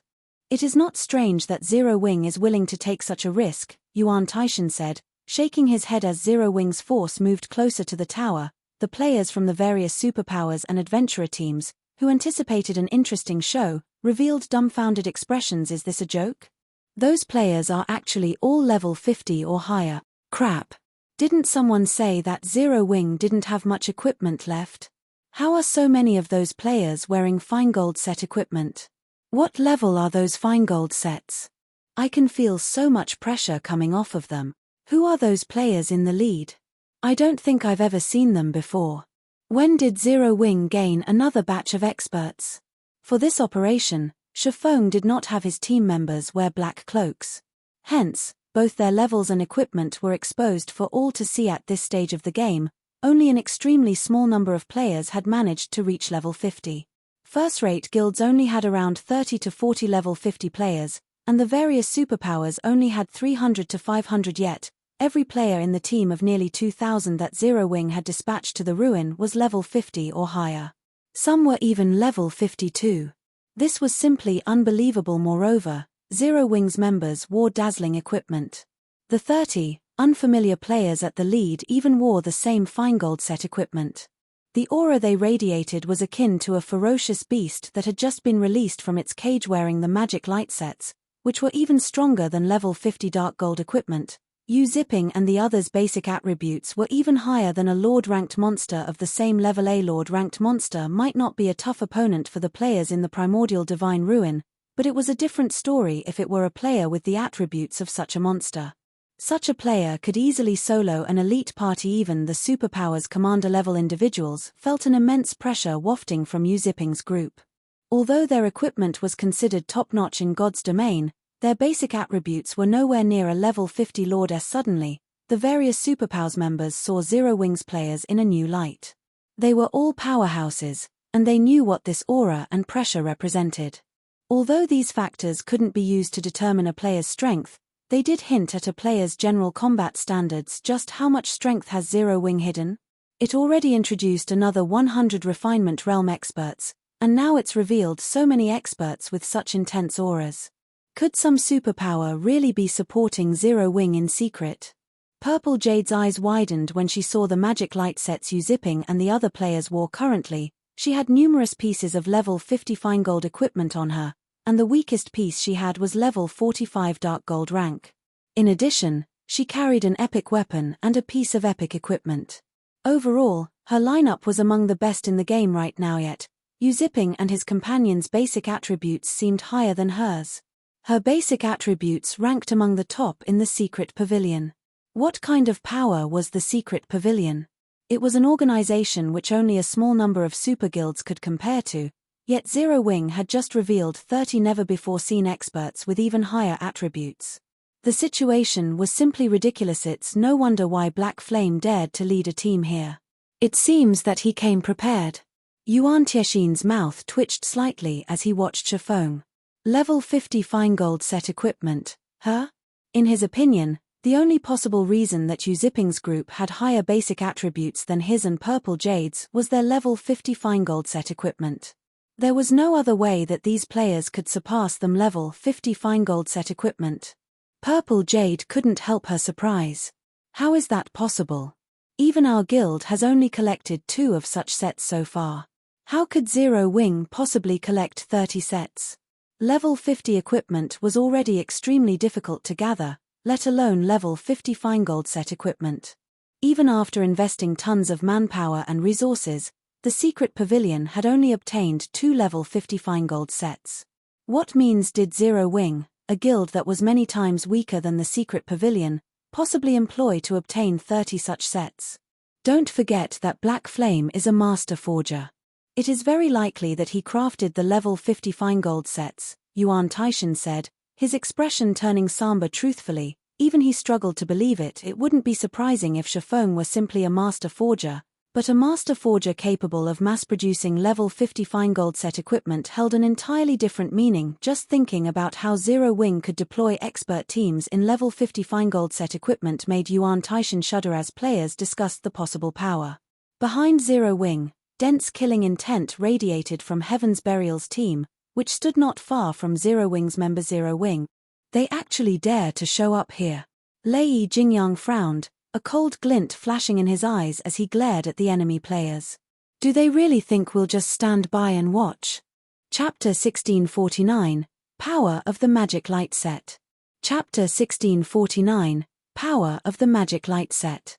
Inside the tower, as Shifeng's group approached the teleportation zone, which would teleport players into the Primordial Divine Ruin when it activated, the killing intent Heaven's Burial's members radiated grew more intense. In fact, Heaven's Burial's members weren't the only ones to react this way. Players from the various superpowers all warily eyed Shifeng's group as they rested near the teleportation zone. Ha ha ha. This is going to be interesting. Zero Wing's members are trying to get themselves killed. Don't they know that the closer they get to the teleportation zone, the more likely it is that someone will target them? That might be the case. I remember that, during the previous struggle, several guilds had waited beside the teleportation zone, ignorant of the risk. As soon as the fight began, the various superpowers took those guilds out. Zero Wing can't possibly think that it will get into the Primordial Divine Ruin with less than 2,000 experts, right? The various major powers reacted with surprise and ridicule as they watched Zero Wing's team get closer to the teleportation zone, as the areas around the teleportation zone provided a terrain advantage during the struggle to enter the ruin. The 5 superpowers, which had fought for slots since the very beginning, monopolized it. Now that even more superpowers were getting involved, the competition had become more intense. The various superpowers might tolerate another superpower so close to the teleportation zone, but there was no way they'd allow anyone weaker to stand beside them. When the struggle for the entry slots began, Zero Wing would likely become their first target. If that happened, Zero Wing's outcome would be tragic. Every superpower involved had brought a minimum of 6,000 players, all of which were experts. Some of these teams were even led by several peak experts. Being targeted by just one of these teams would be enough to make a first-rate guild situation precarious. If multiple superpowers targeted the same team, they could eliminate a first-rate guild from the competition instantly. Boss, should we take action? A level 50 assassin in silver leather armor asked Lei Jingyang as he nodded towards Shifeng and the other players from Zero Wing. Although Zero Wing had only dispatched experts to the Primordial Divine Ruin, the team had less than 2,000 members. On the other hand, Heaven's Burial had dispatched 3,000 experts and 10,000 elites. It had even sent the entire Thunder Legion. Annihilating 1,000 or 2,000 experts would be a piece of cake for them. Furthermore, Blackwater had sent along 4,000 of its experts with this. They had a combined force of 7,000 expert players and 10,000 elite players. Zero Wing's team had no chance of victory. Brother Fire, what is your opinion on the matter? Lei Jingyang asked as he turned towards the handsome man beside him. This handsome man was none other than Falling Fire, the vice-commander of Blackwater's third main force. The man wielded a crimson staff and was enveloped in translucent flames. Just looking at him felt stifling. The fact that he was fully geared in level 50 equipment, 3 pieces of which were epic rank, only made him all the more eye-catching. However, Lei Jingyang knew that, compared to Falling Fire's level and equipment, this man's most impressive feat was his promotion to a Tier 2 Elementalist and the Tier 2 spells in his arsenal. That was also why Blackwater had assigned Falling Fire to lead the team that would assist Heaven's Burial in this endeavor. Of course, we have to exterminate these people from Zero Wing. However, it is too soon to strike. They'd have an easier time getting away if we did so now. It won't be too late to attack once the struggle begins. Even if Zero Wing's members try to flee, they'll never get away while entrenched in the chaotic battlefield. Falling Fire said as he gestured to the various major powers behind Zero Wing's team. The system didn't stop players from fighting with each other inside the tower. Players could start a fight whenever they wished, and the tower had only one exit. It was relatively easy to escape the tower before the battle for the Primordial Divine Ruins entry slots began, but once it did, chaos would ensue. If a team weren't careful, other teams could easily drag it into the fray. Because of this, players had a very difficult time leaving the tower once the fight began. I guess you're right. We'll strike once the struggle starts, then, Lei Jingyang said, nodding as he surveyed his surroundings. He then turned to his team and said, when the time comes, leave none of Zero Wing's members alive, particularly those wearing level 50 Feingold set equipment. It'd be a massive waste to let them hold onto such precious items. Although he wanted nothing more than to slaughter Shifeng and his guildmates, Falling Fire's opinion was reasonable. Many powers had come to enter the Primordial Divine Ruin this time, and among them, plenty were top adventurer teams. Once the struggle to enter the ruin began, Zero Wing would have a challenging time trying to get out of the tower. They'd be able to kill far more Zero Wing players if they waited earlier. Shifeng had destroyed Ancient Rock City's defensive magic arrays, crippling the city. Now, the city couldn't generate nearly as much income. Lei Jingyang was no less angry than Singular Burial about the insult. Now that he'd encountered an opportunity to take care of Zero Wing, he couldn't let it get away. When he saw Yu Zipping and the others, who wore the magic light sets, he was particularly tempted. If he could get his hands on a few of those sets, he could help Heaven's Burial when the guild began to raid super large-scale team dungeons. Meanwhile, Zero Wing's members could feel an intense pressure bear down on them, the majority of which radiated from the various superpowers. The fight to claim the entry slots this time sure is intense. We're just camping out beside the teleportation zone, yet everyone's eyes are glued on us. Blackie was slightly astonished as he glanced at the nearby superpowers teams. The only other time he had seen so many superpowers in a single location was during the contest for Thunder Island. If he hadn't fought these superpowers in the past, he'd likely tremble with anxiety. Guild leader, Heaven's Burial and Blackwater's members are keeping a very close eye on us. Based on their killing intent, they'll definitely attack us as soon as the battle begins, Aqua Rose said, smiling at the players from Heaven's Burial and Blackwater, who stood a short distance away. Let them come, Shifeng said, revealing a faint smile as he eyed Heaven's Burial's members. It's about time we show these major powers Zero Wing's might. When the time comes, the Magic Light team will open a path while everyone gathers in the center of the teleportation zone. Although the number of entry slots has increased to 15,000 after the new expansion pack, the number of powers trying to enter the ruin has increased as well. Avoid fights whenever possible. Understood. Zero Wing's members nodded in response to Shifeng's command, their expressions hardening. This was especially true for Zero Wing's internal members and White Tiger Dojo's disciples, who were about to participate in such a high-intensity war for the first time. They even felt as if they were dreaming. Shortly after Shifeng fell silent, a circular, light blue barrier formed around the edge of the teleportation zone. At the same time, a gigantic magic array gradually manifested, encompassing the area and notifying players that the teleportation process had begun. Excellent. Everyone, charge. Slaughter Zero Wing's members. Upon seeing the barrier rise, Lei Jingyang turned his gaze towards Zero Wing's members, Flashing a sinister smile immediately, 7,000 level 48 plus expert players charged at Zero Wings' team. The 10,000 elite players then split into two groups to surround the enemy players as Heaven's Burial and Blackwater's experts got close to Zero Wings' team. Spells and arrows rained down on their heads. However, like lively monkeys, these experts nimbly dodged most of the attacks, preventing Zero Wings' ranged attacks from doing much harm. Just when both frontlines were about to clash, Shifeng switched his title to Disintegration User and endowed the 30 Magic Light Team's members with disintegration power, increasing their basic attributes by 10% and damage by 20%. The buff also reduced the magic damage and physical damage they received by 30% and 15%, respectively. In the next moment, the two teams collided. Boom. Boom. Boom. The sounds of the collision resounded throughout the tower along with players' screams. Impossible. Shock gripped Lei Jingyang's heart when he saw the scene before him. He even wondered if his eyes were playing tricks when the melee players slammed into each other. It seemed as if Heaven's Burial's members has crashed into an immovable wall. Meanwhile, Yu Zipping and his companions in the magic light sets moved like sharpened blades, unstoppable. The 30 players easily dove past Heaven's Burial's frontline and into the enemy ranks without slowing in the slightest. Zero Wings' other MTS were just as frightening. Each one of Zero Wings' MTS shattered the blockades of 3 to 5 players, sending these players flying.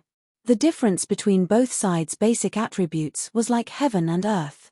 Chapter 1650, Overwhelming Advantage. Chapter 1650, Overwhelming Advantage. The scene inside the tower had transformed into something akin to an ancient battlefield. Hundreds of thousands of players fought as screams and explosions echoed throughout the tower. Many adventurer team members, who participated in this struggle for the Primordial Divine Ruins entry slots for the first time, were dumbfounded by the view before them. They even found it hard to move their feet. Amazing. So, this is the struggle for the Primordial Divine Ruin? This battle is too fierce. Even expert players are no different than ants here. Many adventurer teams and normal guilds, which had planned to participate, watched the battle in a daze from the sidelines. None of them were bold enough to join the fray. They were all afraid of being devoured and annihilated in the blink of an eye. Even the expert players they normally thought were so powerful lasted less than 10 seconds on this battlefield. These experts were either overwhelmed by an uncountable number of spells or ganged up on by equally powerful experts. On this battlefield, expert players were fortunate enough to keep their lives, let alone accomplish anything significant. As for the elite players, they were pure cannon fodder.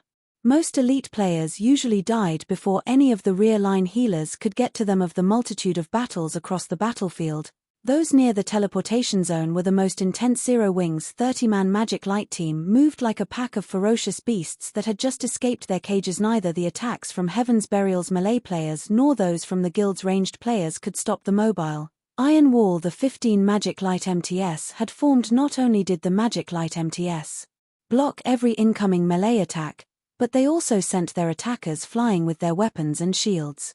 Zero Wings' rear-line DPS then followed up with an intense bombardment, turning its enemies into starlight instantly. Unfortunately, as Heaven's Burial had the numerical advantage, and not even the Magic Light MTS could block every incoming attack.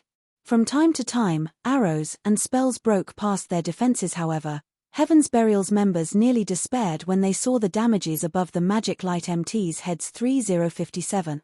-2,371. Despite landing direct hits, none of their attacks dealt more than -4,000 damage.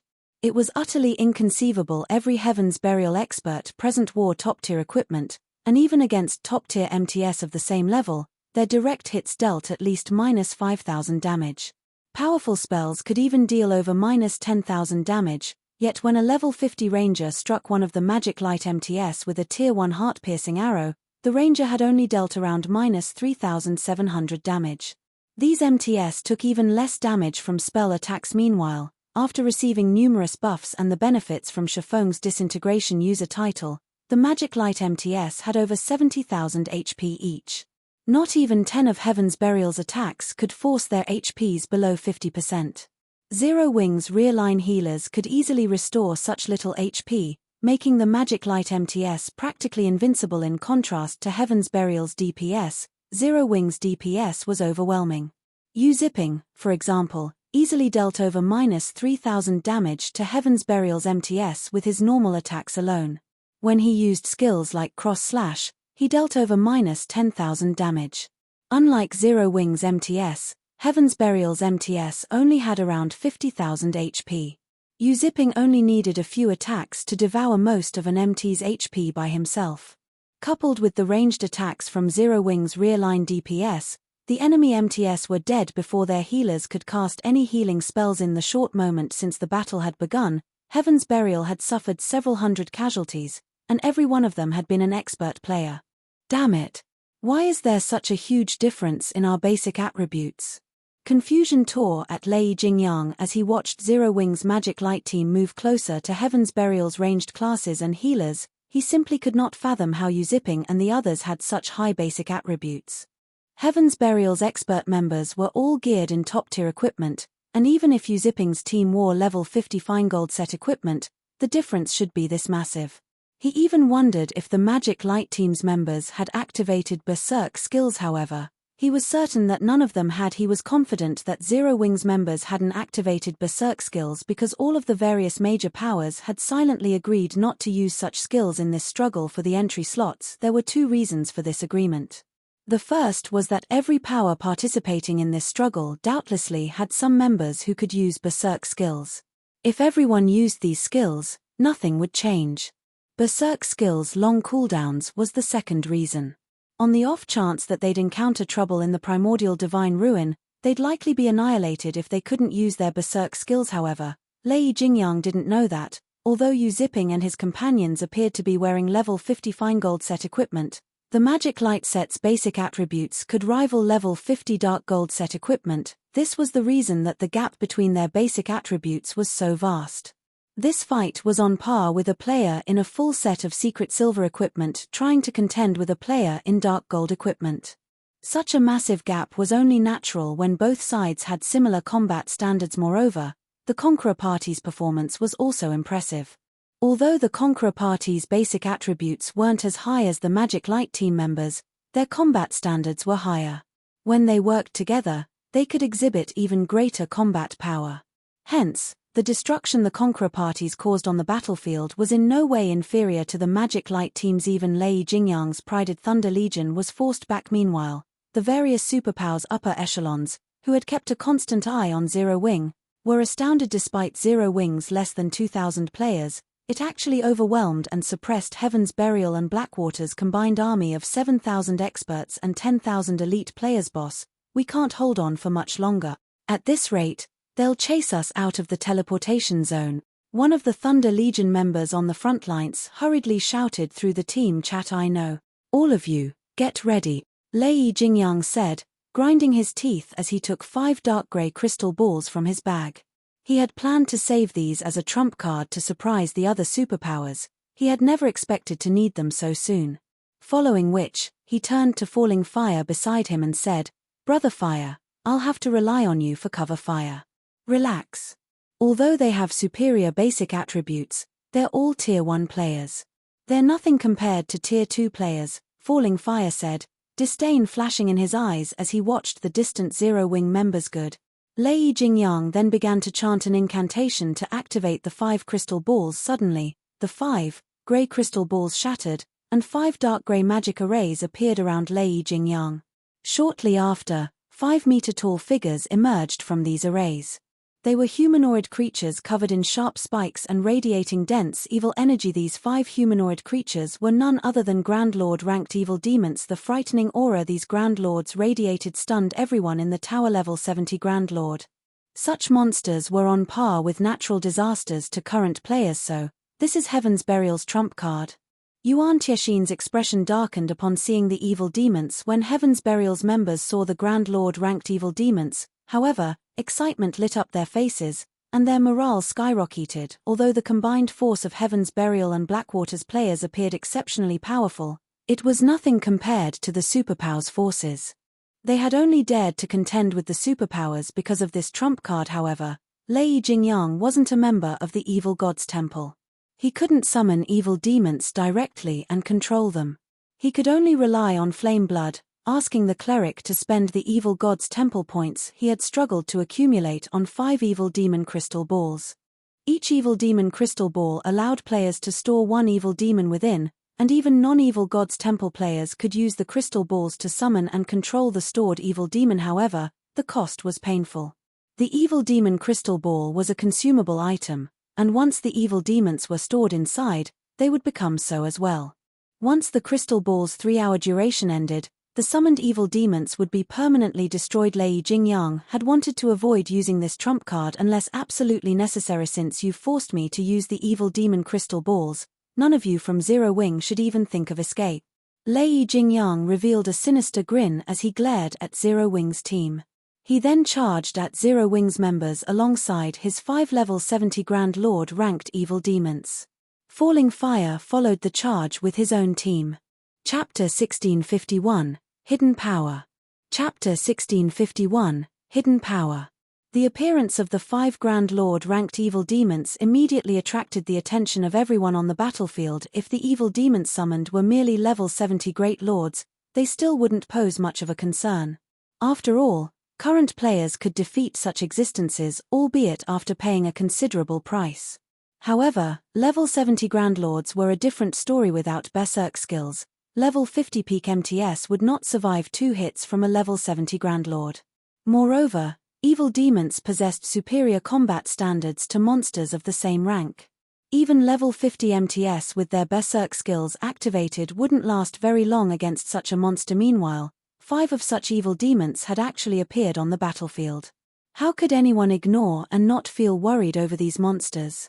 Although the various major powers had already predicted that Heaven's Burial would make use of the evil beasts and evil demons it controlled, they hadn't anticipated that the guild could summon as many as 5 Grand Lord ranked evil demons. Sure enough, they did bring along this trump card. Zero Wing is doomed now. Even a tier 3 summoned creature won't be able to hold back a Grand Lord ranked evil demon, much less 5 of them. The various major powers were delighted as they watched the 5 evil demons charging towards Zero Wing's team. With this, they would have 1 less competitor to worry about. At the same time, though, a somber expression also appeared on their faces. After all, once Heaven's Burial finished off the Zero Wing contingent, needless to say, Heaven's Burial would have no trouble securing a large number of entry slots with the help of the 5 Grand Lord ranked evil demons, leaving other powers like them with fewer slots they could compete for. Just as everyone was thinking of how to go about competing for the entry slots, the 5 evil demons had already arrived at the front line of the battle between Zero Wing and Heaven's Burial under Lei Jingyang's lead. You people from Zero Wing should feel proud that you forced me to use my trump card so soon. However, now that I have, you are all going to become evil demon food. Lei Jingyang revealed a sadistic grin as he swept a glance at the Zero Wing members before him. He then stopped controlling the 5 evil demons and simply commanded them to slaughter Zero Wing's members raw. Once the evil demons were no longer under direct control, their eyes released a bloody glow as they bellowed angrily. The evil energy they radiated also intensified, so much so that it clouded the perception of nearby players slightly. Even the Zero Wing members standing somewhat far away from the evil demons could not help but shudder at the powerful auras the evil demons released. Grand Lord ranked evil demons.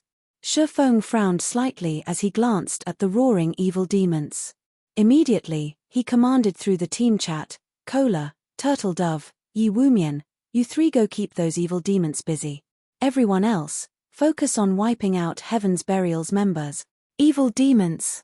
That's not a bad opponent. Cola licked his lips in eagerness as he looked at the evil demons. It's a good opportunity to test my new equipment. Currently equipped with the Trembling Crown and Trembling Shield, Turtle Dove was also brimming with fighting spirit. Before coming to the Primordial Divine Ruin, Shi Feng had distributed the weapons, equipment, and skills he obtained from the Lost Town to Cola and the others. Among them, he had given the Trembling Crown and Trembling Shield to Turtle Dove, while Yi Wumian received Cola's Dragonscale Shield, which she had been using. Cola and the others promptly dashed towards the 5 evil demons. Keep on struggling. Lei Jingyang sneered when he saw Zero Wing's members trying to move out of the evil demons' way. At this moment, he could already foresee the annihilation of Zero Wing's Magic Light team. Just when the 5 evil demons arrived before some melee players of Zero Wing, Cola suddenly appeared in front of the 5 monsters and raised his shield. At the same time, He activated Justice Raw. The blinding light Cola's shield gave off instantly made him the center of attention on the battlefield.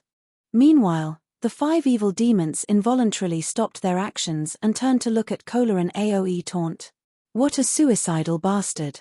Lei Jingyang's eyes gleamed with ridicule as he looked at the glow from Cola's shield. Even current peak MTS couldn't last very long against a level 70 Grand Lord ranked evil demon.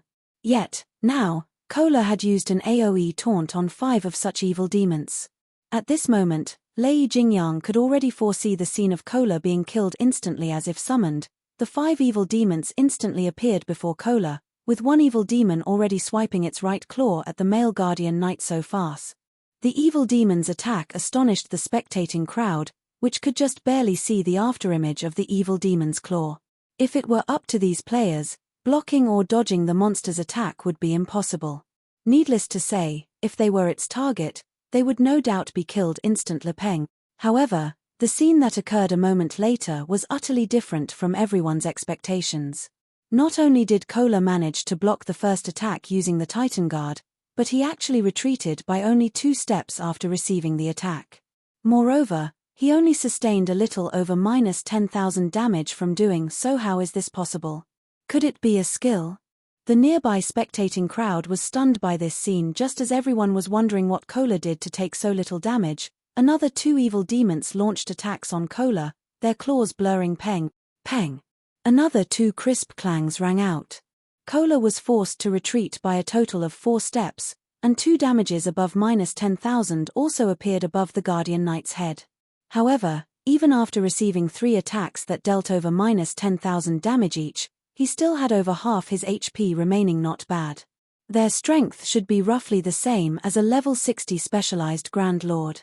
Cola revealed a faint smile at the faint numbness in his arms. To him, someone who possessed over 80,000 HP, attacks that dealt around -10,000 damage were entirely within his tolerance range. When Cola noticed the last 2 evil demons attacking him as well, he decided to activate Titan's Will, the skill reducing the damage he received by 90% and increasing his attack speed by 100%, movement speed by 30%, and starting movement speed by 80% for 20 seconds. When the 2 evil demons' claws collided with Cola's Titan Guard, 2 dazzling flashes appeared. This time, however, not only did Cola not retreat by a single step, but even the damage he received from each attack was just a little more than -1,000, that was practically a negligible amount. Following which, several healing lights fell on him, instantly replenishing his HP to full. So, this is Zero Wings Chief MT? He's so strong. Everyone's eyes nearly fell out of their sockets when they saw Cola actually going toe-to-toe with the 5 Grand Lord ranked evil demons. If it were them, a single Grand Lord ranked evil demon would be beyond their means. Yet, despite going up against 5 of such evil demons, Cola still seemed to have plenty of energy to spare. Right now, it looked as if these 5 evil demons were actually fake evil demons. However, they were fully aware that this result was not because the evil demons were weak. Instead, Cola was simply too strong. Just the shockwaves resulting from the clashes were enough to force the nearby players to retreat involuntarily. With this, one could imagine how much strength both sides possessed. However, before everyone could recover from their shock over Cola's performance, 2 more players joined him, each one of them pinning down 1 evil demon. These 2 players were none other than Turtle Dove and Yi Wumian. The moment these 2 MTS appeared, they immediately used a taunt skill and solidified their aggro on their respective targets. Very quickly, 2 evil demons peeled away from Cola. However, this was still not the most shocking part. The crucial point was that both Turtle Dove and Yi Wumian actually possessed defense that was in no way inferior to Cola's. In fact, when the female Guardian Knight Turtle Dove blocked an attack from her Grand Lord, she received only a little over -8,000 damage, which was far less than the damage Cola received. This showed that her defense was above even Cola's. As for HP, due to the various team buffs, Yi Wumian had over 75,000 HP. Meanwhile, Turtle Dove, who was equipped with epic set equipment, possessed over 80,000 HP, just like Cola. Meanwhile, due to Cola, Turtle Dove, and Yi Wumian's appearance, the evil demons, whom everyone thought would be able to create a huge ruckus, were now thoroughly suppressed. Damn it. How can their defense be so high? Lei Jingyang was momentarily stupefied when he saw this scene. However, a possibility that made his entire body shudder came to mind soon after. Could they have been promoted to Tier 2 as well? Chapter 1652, Tier 2 vs Tier 2. Chapter 1652, Tier 2 vs Tier 2. Inside the teleportation zone, the 5 level 70 Grand Lord ranked evil demons furiously attacked the MT trio from Zero Wing, their speed extremely fast. Many expert players present inside the tower could not keep up with the monster's movements, yet Kola and the other MTS blocked every attack of the evil demons using their shields. Moreover, they did so very casually. Meanwhile, any expert player that accidentally came into proximity of their battle would get killed by the battle's shockwaves.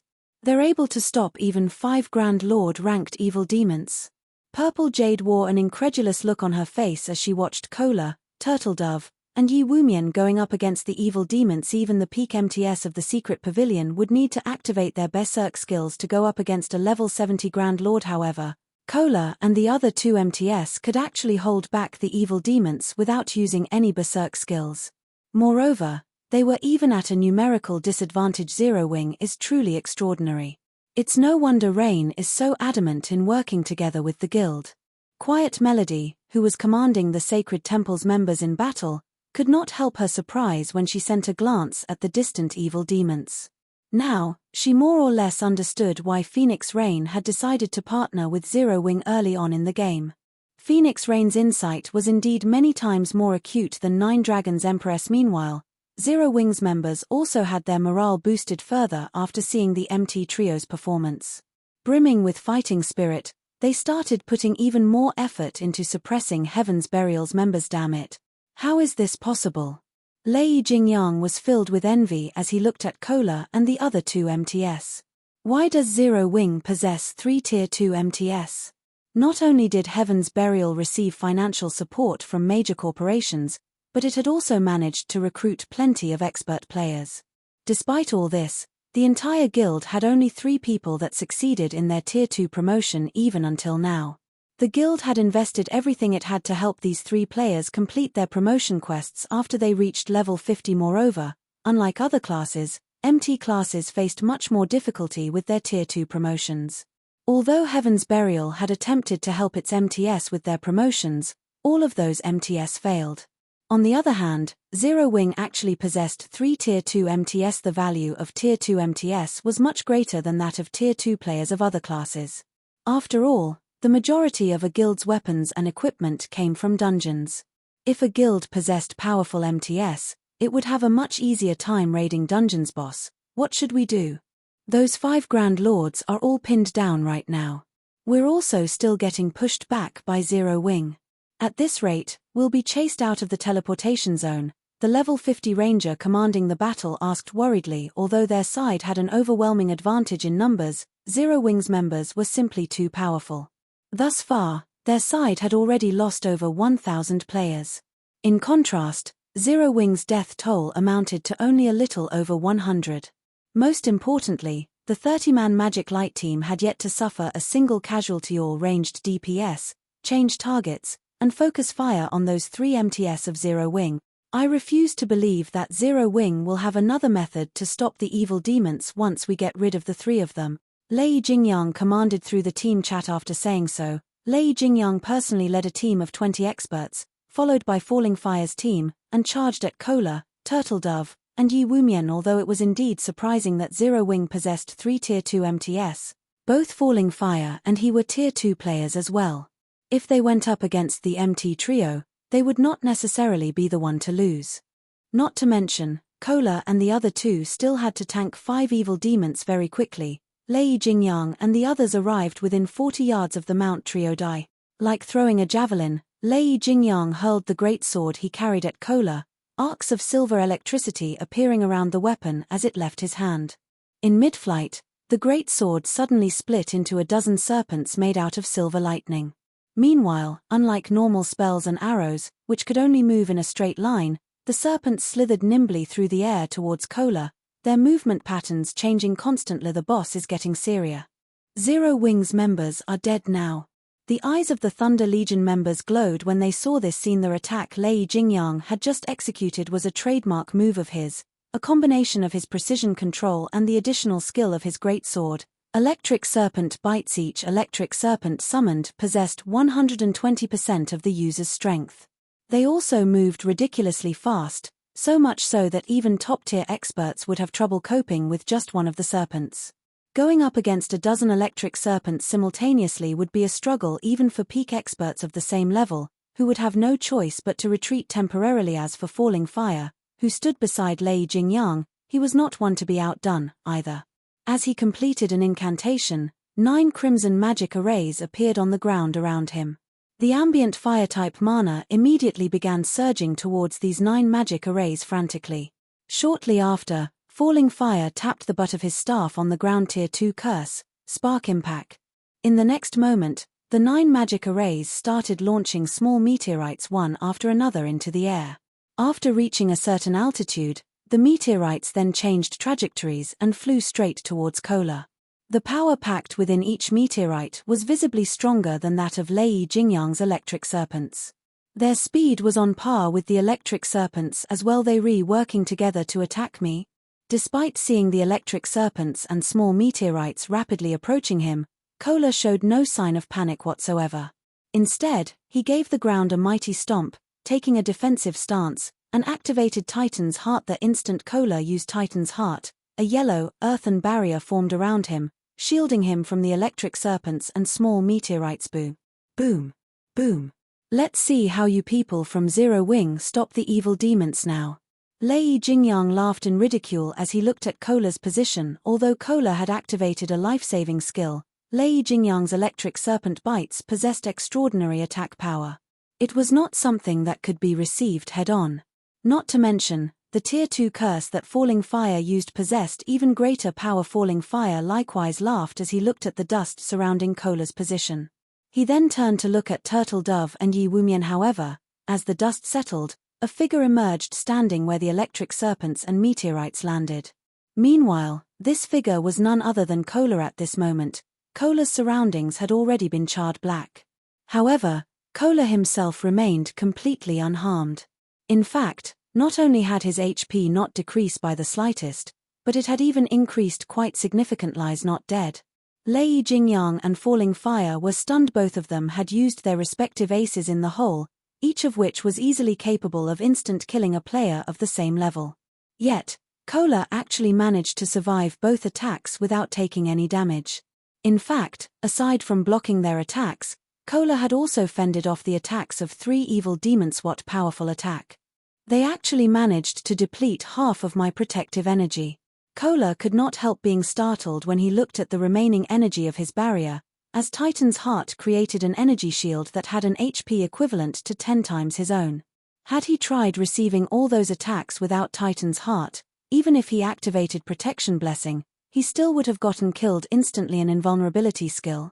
Both Lei Jingyang and Falling Fire shared the same thought as they looked at Kola. In God's domain, although invulnerability skills were extremely rare, some still existed. Meanwhile, every one of them was extremely troublesome to deal with. However, after Lei Jingyang and Falling Fire exchanged glances, they sprang into action again, targeting Turtle Dove. This time, no matter how strong an invulnerability skill was, once its duration was up, it would disappear. Hence, all they needed to do now was attack other MTS instead of Kola. They also refused to believe that all 3 MTS had learned invulnerability skills. However, when Lei Jingyang was within 30 yards of Turtle Dove, he suddenly felt a chill crawling down his spine.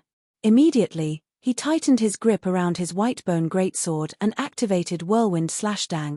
In the next moment, Lei Jingyang felt as if he had just struck an impenetrable wall as his greatsword stopped abruptly, sparks flying from the edge of his greatsword. Then, a lithe figure gradually appeared before him. Zero Wing's fire dance. Lei Jingyang sneered as he looked at the lithe figure facing him. Are you here to get yourself killed? He sent a slash at the female assassin before him straight away. An assassin was most powerful when conducting an ambush. As long as the ambush failed and their body became exposed, their combat power would decrease drastically. In a frontal clash, an assassin was significantly inferior to a berserker. Dang, dang, dang. However, after exchanging several attacks with Fire Dance, Lei Jingyang started panicking. As a Tier 2 berserker, his strength should be overwhelmingly superior to most players at this stage of the game. Moreover, He was currently geared in 3 pieces of epic equipment. Despite that, not only did every one of the dozen or so attacks he had sent at Fire Dance get blocked, but his arms even started falling numb from the resulting impact. Could she be a Tier 2 player as well? Lei Jingyang could not help entertaining such a thought. However, even if Fire Dance was a Tier 2 assassin, it should be impossible for her to be superior to him, a Tier 2 berserker. In terms of strength, Lei Jingyang very quickly shook the thought out of his head and calmed himself. In terms of combat standards, he was no doubt superior to Fire Dance.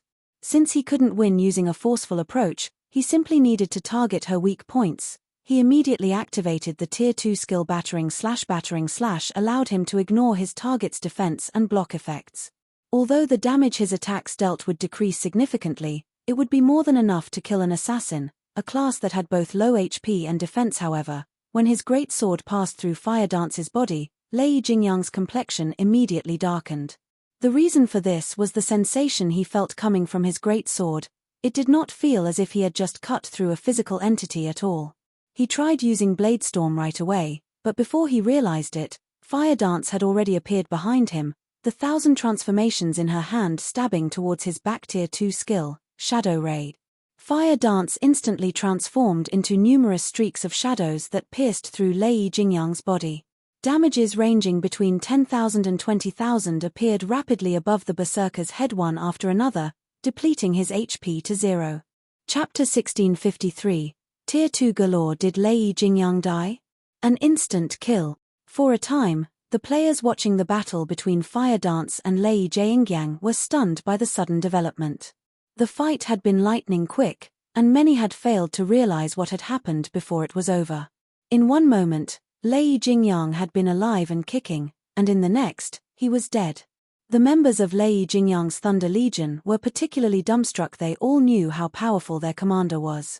Not only did he wield 3 pieces of epic equipment, but he was also one of 3 Tier 2 players in Heaven's Burial. The berserker had over 53,000 HP, as well, which was in no way inferior to Tier 1 peak MTS of the same level. If Tier 1 experts like themselves had to face Lei Jingyang, they'd never be enough to take down the berserker even with a 20-man team. Yet an assassin had killed their commander with a single move. No matter how they looked at the situation, it felt unreal. Only Shifeng knew how possible the feat truly was. After all, Fire Dance wielded a fragmented legendary weapon, which no epic weapon could compare to. Moreover, the assassin class was famous for its explosive damage, dealing significant amounts in a very short time. Meanwhile, Shadow Raid was Fire Dance's strongest explosive skill. If she landed a hit with the skill, even a Tier 2 Guardian Knight or Shield Warrior of the same level would stand on the precipice of death, if not die instantly, let alone a Tier 2 Berserker. After Lei Jingyang died, Heaven's Burial's members fell into a panic, confused about what to do next. Along with Lei Jingyang's death, the 5 Grand Lord ranked evil demons he had summoned had disappeared. This was like salt in an open wound to Heaven's Burial's members. Kola, Turtle Dove, and Yi Wumian had already embedded their strength into their enemies' minds.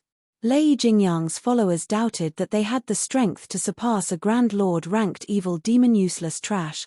He actually died so quickly. A deep frown pulled at Falling Fire's face as he watched Lei Jingyang's corpse transform into particles of light.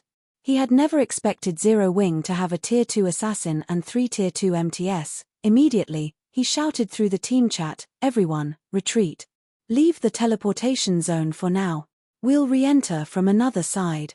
At this stage of the game, it was extremely difficult for players to reach Tier 2. Even Blackwater, with its abundant resources, had only nurtured a few Tier 2 experts thus far. Yet, not only did Zero Wing have 3 Tier 2 MTS, but it had a Tier 2 assassin as well. This left him truly confused. Even if Fire Dance took part in the battle, Heaven's Burial and Blackwater should have been able to resist Zero Wing by relying on the 5 Grand Lord ranked evil demons, but now, Lei Jingyang was dead and the evil demons had vanished. Even if they had the numeric advantage, they had lost any momentum against Zero Wing due to the loss. Their chances of victory were now slim. Regardless of whether or not they continued to fight, the wisest decision now would be leaving the teleportation zone temporarily and trying to get back in from another side. With the limited number of entry slots, Zero Wing shouldn't bother chasing them. On the off chance that there were less than 15,000 players in the zone after Zero Wing left it, the guild would miss the opportunity to enter the primordial divine ruin.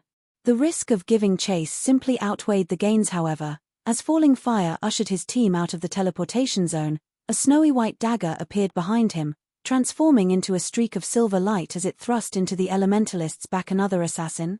Falling fire panicked, but it was already too late to dodge or block the attack physically. Instinctively, falling fire activated Blink, vanishing from the dagger's attack trajectory in the most critical moment and reappearing 15 yards away. He then turned towards the player that had ambushed him with a grim expression, unlike the lithe assassin that had ambushed Lei Jingyang. The assassin that had attacked Falling Fire was a physically fit youth. This youth was none other than Flying Shadow. What fast reaction! Flying Shadow was astonished when Falling Fire successfully evaded the ambush. He evaded my attack despite being caught off guard. Sure enough, I'm still not on the level of peak experts like him. He had been so close to killing Falling Fire just now. In his opinion, he had already concealed himself sufficiently, and his attack had been fast enough, yet Falling Fire had avoided his dagger. Zero Wings Flying Shadow. Falling Fire recognized Flying Shadow instantly, feeling no less shocked than the assassin. How is he so strong? He had detailed information on all of Zero Wings' top-ranked experts, and Flying Shadow wasn't wearing a black cloak. Even without an identification skill, he easily determined the youth's identity based on his appearance. Based on the report he had read, Flying Shadow wasn't nearly as strong as Fire Dance, Zero Wings' #1 assassin. Yet, just now, the youth had displayed far more power than the report had mentioned. After Falling Fire had been promoted to Tier 2, he hadn't encountered a Tier 1 assassin that could get within 10 yards of him undetected. Only the guild's Tier 2 assassins had been successful. Could he be a Tier 2 player as well? As Falling Fire looked at Flying Shadow, he felt the edges of his world beginning to crumble. Since when had reaching Tier 2 become so easy? The fact that Zero Wing had one Tier 2 assassin was surprising enough, but he had just encountered another. Had he not reacted quickly enough, he might have fallen to Flying Shadow's attack. Watching Flying Shadow approach again, Falling Fire began to double speed cast. Suddenly, stone spikes rose from the ground beneath the assassin's feet. At the same time, a large number of ice swords rained down on the youth. This forced Flying Shadow to focus on the attacks from above and below, which drastically slowed his advance.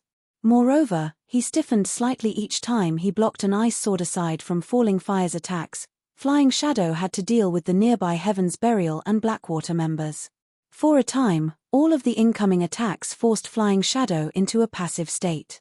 He couldn't close the distance between himself and his target. Your equipment is quite good, but it's a pity your combat standards are somewhat lacking, Falling Fire said, a condescending smile spreading across his face as he watched the assassin's HP slowly decrease. Flying Shadow might be considered a first-class expert in a first-rate guild, but he was still young and tender in Falling Fire's eyes.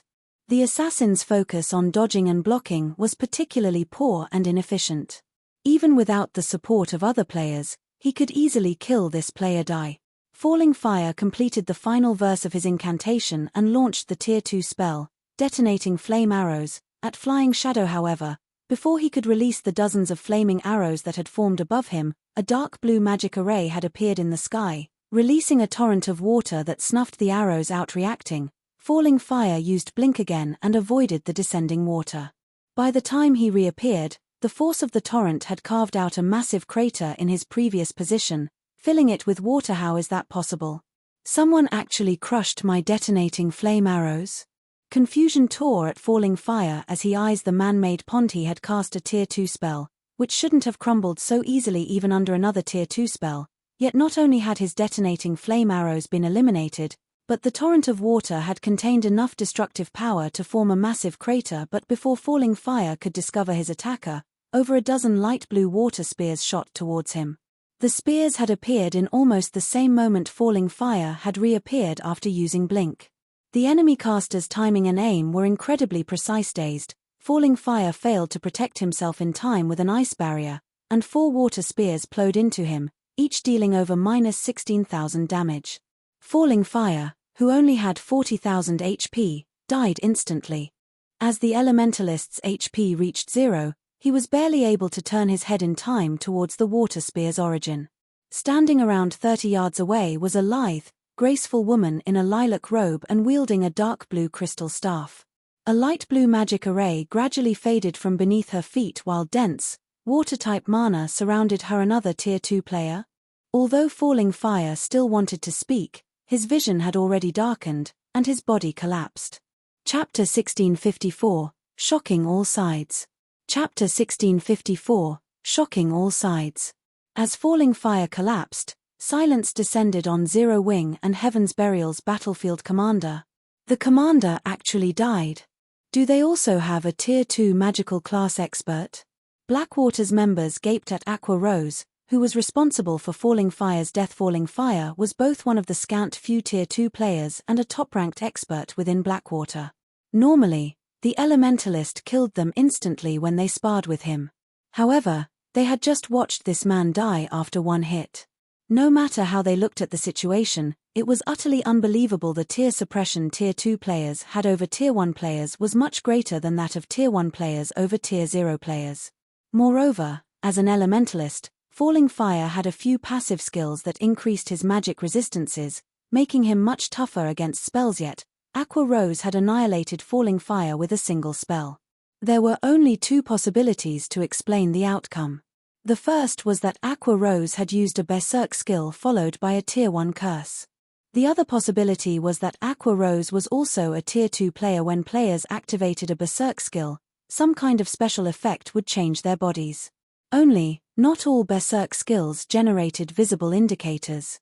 Regardless, when a player activated a Berserk skill, the intensity of their aura would increase drastically, informing others that the player had activated such a skill. However, Aqua Rose displayed neither phenomena, so it was obvious that she hadn't activated a Berserk skill.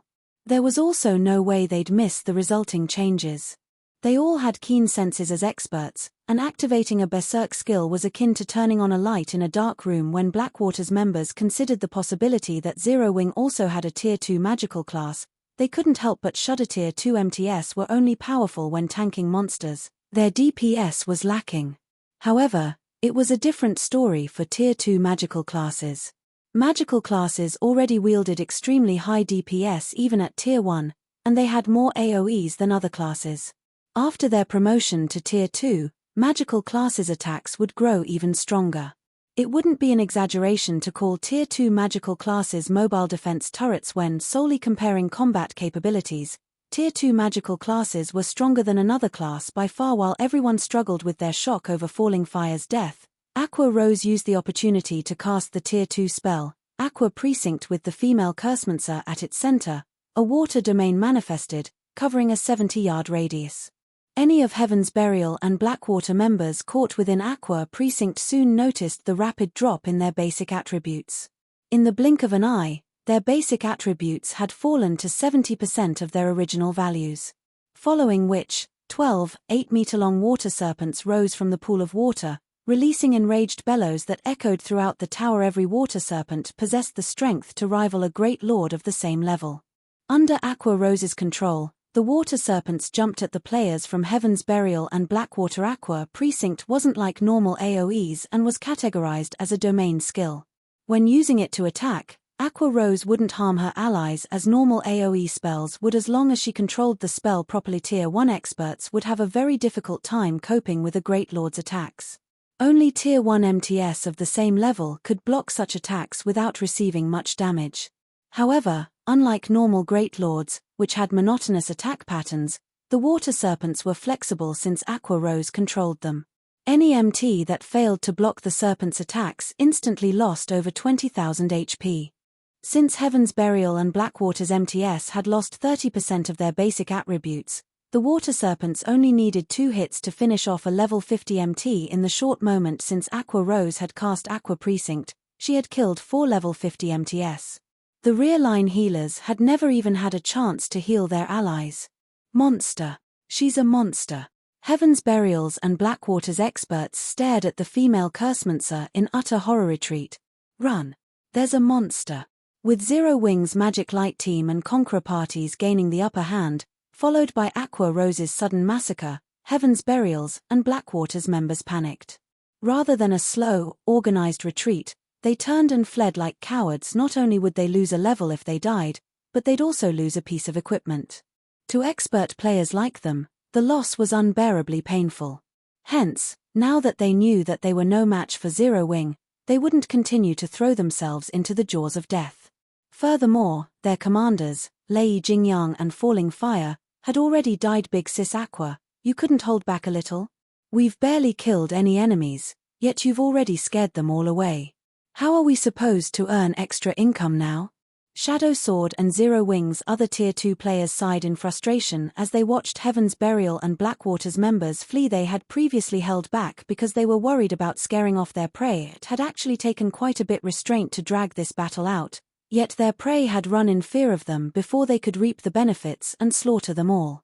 This frustrated Shadow Sword and the others. My bad. I'll be more careful next time, Aqua Rose said, sending her companions an apologetic glance. She hadn't expected Heaven's Burial and Blackwater's players to be so cowardly. Thus far, the battle between their guilds had been fairly even. In fact, Zero Wing wouldn't get off easily either if Heaven's Burial and Blackwater continued the fight.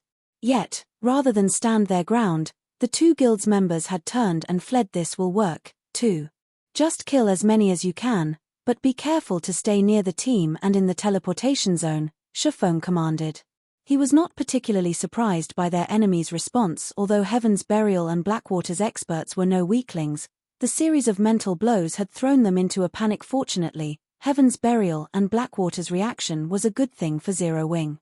At the very least, Zero Wing could now secure more entry slots for the Primordial Divine Ruin Shadow Sword, Blackie, Violet Cloud, Rampant Blade, Alluring Summer, and Zero Wing's other Tier 2 players began to put all they had into their battles. With the overwhelming strength of Tier 2 classes, Shadow Sword and the others charged into Heaven's Burial and Blackwater's ranks like lions charging into a flock of sheep. The guild's magical class players, such as Blackie, Violet Cloud, and Alluring Summer, dominated the battlefield like humanoid defense turrets. Without anyone to hinder their progress, they each killed over a dozen players with every attack. This only encouraged Zero Wing's other members to fight with more fervor. By the time Heaven's Burial and Blackwater's members left the teleportation zone, they had littered their path with corpses and equipment. The two guilds had lost nearly 2,000 experts since the battle had begun. The outcome was startling. If these casualties were only ordinary or elite players, the loss wouldn't be as painful, but the players Zero Wing's members had killed were all experts. These two guilds had lost just as many experts as there were in an ordinary, first-rate guild. Amazing. So, this is Zero Wing's strength. Didn't someone say that Zero Wing was no match for Heaven's Burial and Blackwater? Heaven's Burial sure is unlucky. Not only is it in danger of losing Ancient Rock City, but entering the Primordial Divine Ruin will also be a major challenge. The various major powers had been paying very close attention to the battle between Zero Wing and Heaven's Burial, and the superpowers present were no exception.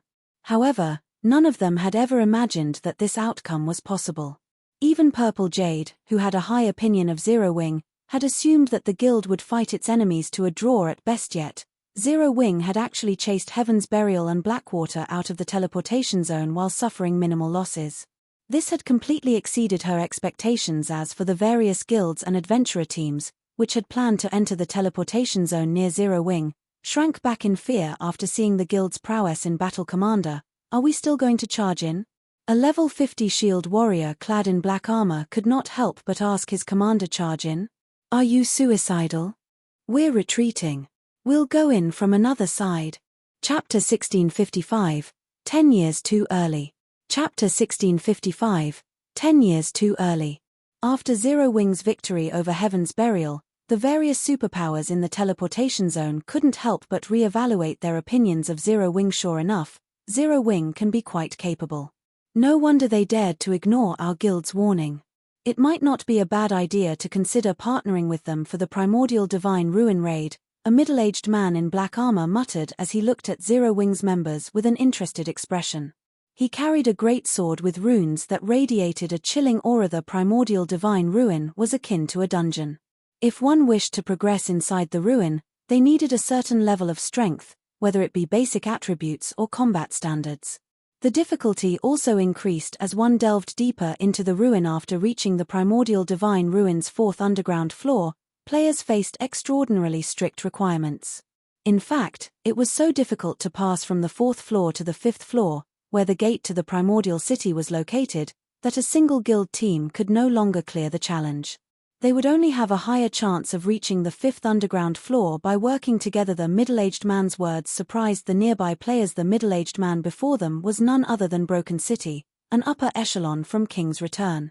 He had been very famous in the virtual gaming world some years ago. Even King's Return's guild leader had to treat Broken City with respect. Broken City didn't praise players or powers very often. The last player Broken City had praised had become King's Return's present guild leader. Hence, King's Return's members found it truly surprising that Broken City would praise Zero Wing. Uncle Broken, aren't you thinking too highly of them? They've merely repelled upstarts like Heaven's Burial and Blackwater. Zero Wing is still 10 years too early to work alongside us, the handsome youth beside Broken City said, scoffing. The youth wore dark grey plate armor and wielded a one-handed axe engraved with beautiful runes in his right hand while holding a tower shield made of scales in his left. Ocean, Uncle Broken must have his reasons for saying that. While not all of Zero Wing's team members have monstrous basic attributes, the team's overall strength is considerable. After entering the Primordial Divine Ruin, Zero Wing would make a good choice as a partner. Praying Lotus, who was garbed in a set of white, sacred robes, said as she shook her head.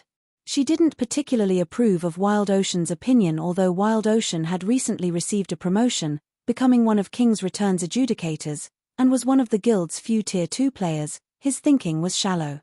Like Broken City, Praying Lotus felt they shouldn't underestimate Zero Wing's strength throughout the battle. She hadn't seen Shifeng take action at all. This proved that Zero Wing was still holding back and was far from being as simple as everyone believed. Zero Wing is only good in PvP. We're going to face an endless number of monsters and various traps in the Primordial Divine Ruin. Just clearing the 3rd floor would be a huge problem, let alone reaching the 5th floor. Aside from us superpowers, no team has cleared the ruin's 3rd floor. You should also know that you can't rely on powerful attributes alone to clear the 3rd floor. We'll talk about cooperation after they reach the 4th floor. Wild Ocean snorted, thinking that both Broken City and Praying Lotus's opinions of Zero Wing were too generous. Wild Ocean wasn't the only person with that opinion. King's Return's other experts agreed with Wild Ocean's thoughts.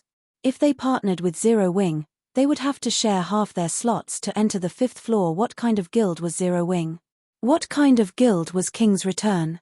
Did Zero Wing even qualify to share half of their slots? As time passed, the struggle in the teleportation zone intensified. More powers were also joining the fight in the teleportation zone. Now, even the various powers that had hesitated to provoke Zero Wing had decided to give it a try. The struggle for the entry slots lasted for over half an hour. This time, the struggle's intensity was unprecedented. Players' corpses littered the teleportation zone. In the end, the various superpowers still took the majority of the entry slots, while the alliance of first-rate guilds and the alliance of top adventurer teams only claimed a small portion. Among the various powers that had participated in the struggle, Zero Wing's performance was the most extraordinary. Despite Zero Wing starting the fight with less than 2,000 members, they still had over 1,200 members inside the teleportation zone by the time the struggle ended. The guild had claimed nearly 1/10 of the available entry slots, only slightly less than the various superpowers. Among the various superpowers, the Secret Pavilion had the best performance, securing exactly 2,000 slots. Although the Secret Pavilion was more than capable of gaining more than that, it had deliberately held back to avoid standing out. Every one of the other superpowers secured around 1,500 slots, which was slightly more than Zero Wing. This was also the reason why Zero Wing's performance shocked everyone. The various superpowers had started the fight with at least 6,000 members, yet Zero Wing had achieved a near similar result with less than 2,000 members. This battle record was a little terrifying. Crap. I thought that with Heaven's Burial and Blackwater out of the picture, we would get more slots. Why did we end up getting fewer slots than in previous raids? That's right.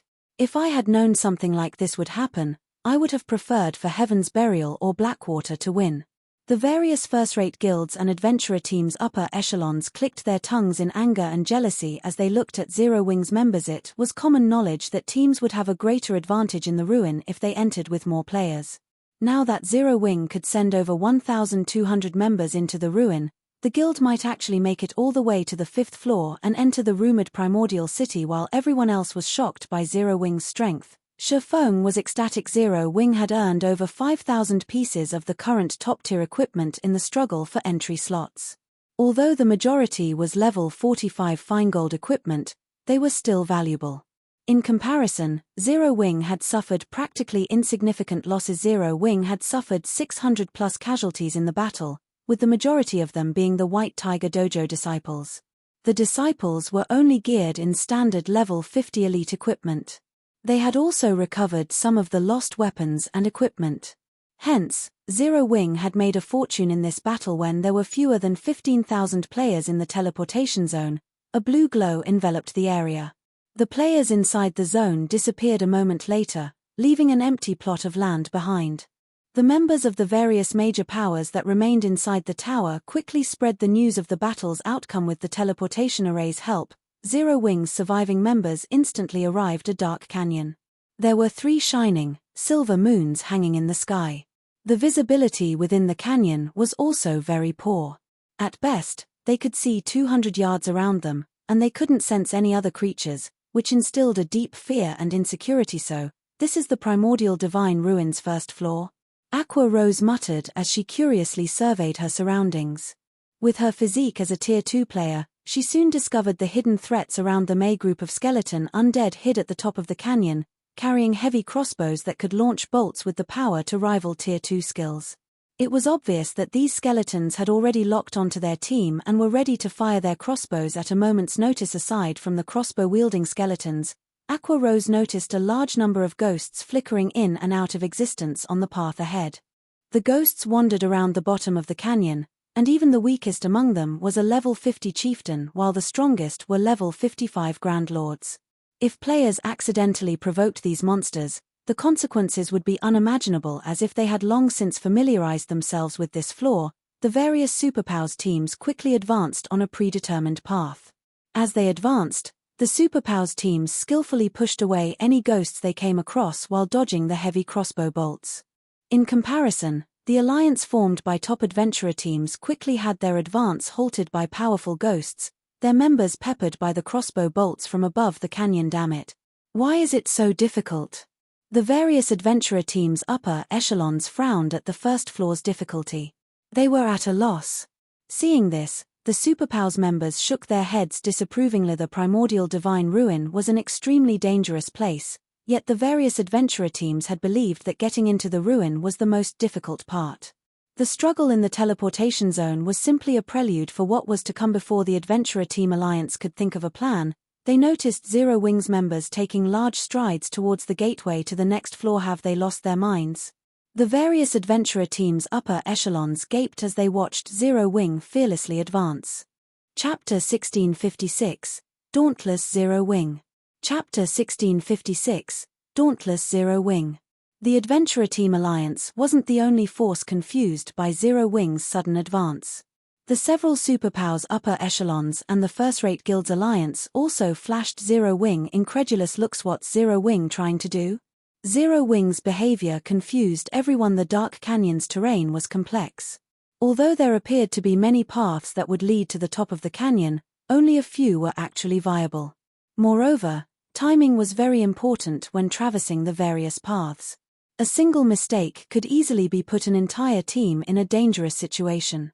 It wouldn't be surprising if the team were even eliminated, although players would lose only 20% of their EXP and be sent back to the starting point when they died in the Primordial Divine Ruin. Multiple deaths would significantly weaken a team and increase the raid's difficulty for newcomers to the Primordial Divine Ruin, such as Zero Wing and the Adventurer Team Alliance. The safest way through the Dark Canyon was to follow the various superpowers, who were already familiar with the first floors. Trial. Of course, tagging along didn't necessarily mean safety. Even if two teams took the same path, their timing wouldn't be the same. In this case, it would depend on the commander's abilities. Although, for the two superpowers that raided the ruin for the first time, this wouldn't be a problem. The force's leadership had a perfect grasp of their team's positioning and could minimize their losses as they followed the other superpowers. The Adventurer Team Alliance's chain of command, however, was chaotic due to its multiple leaders. As a result, the Adventurer Team Alliance suffered many casualties as it attempted to follow after a superpower.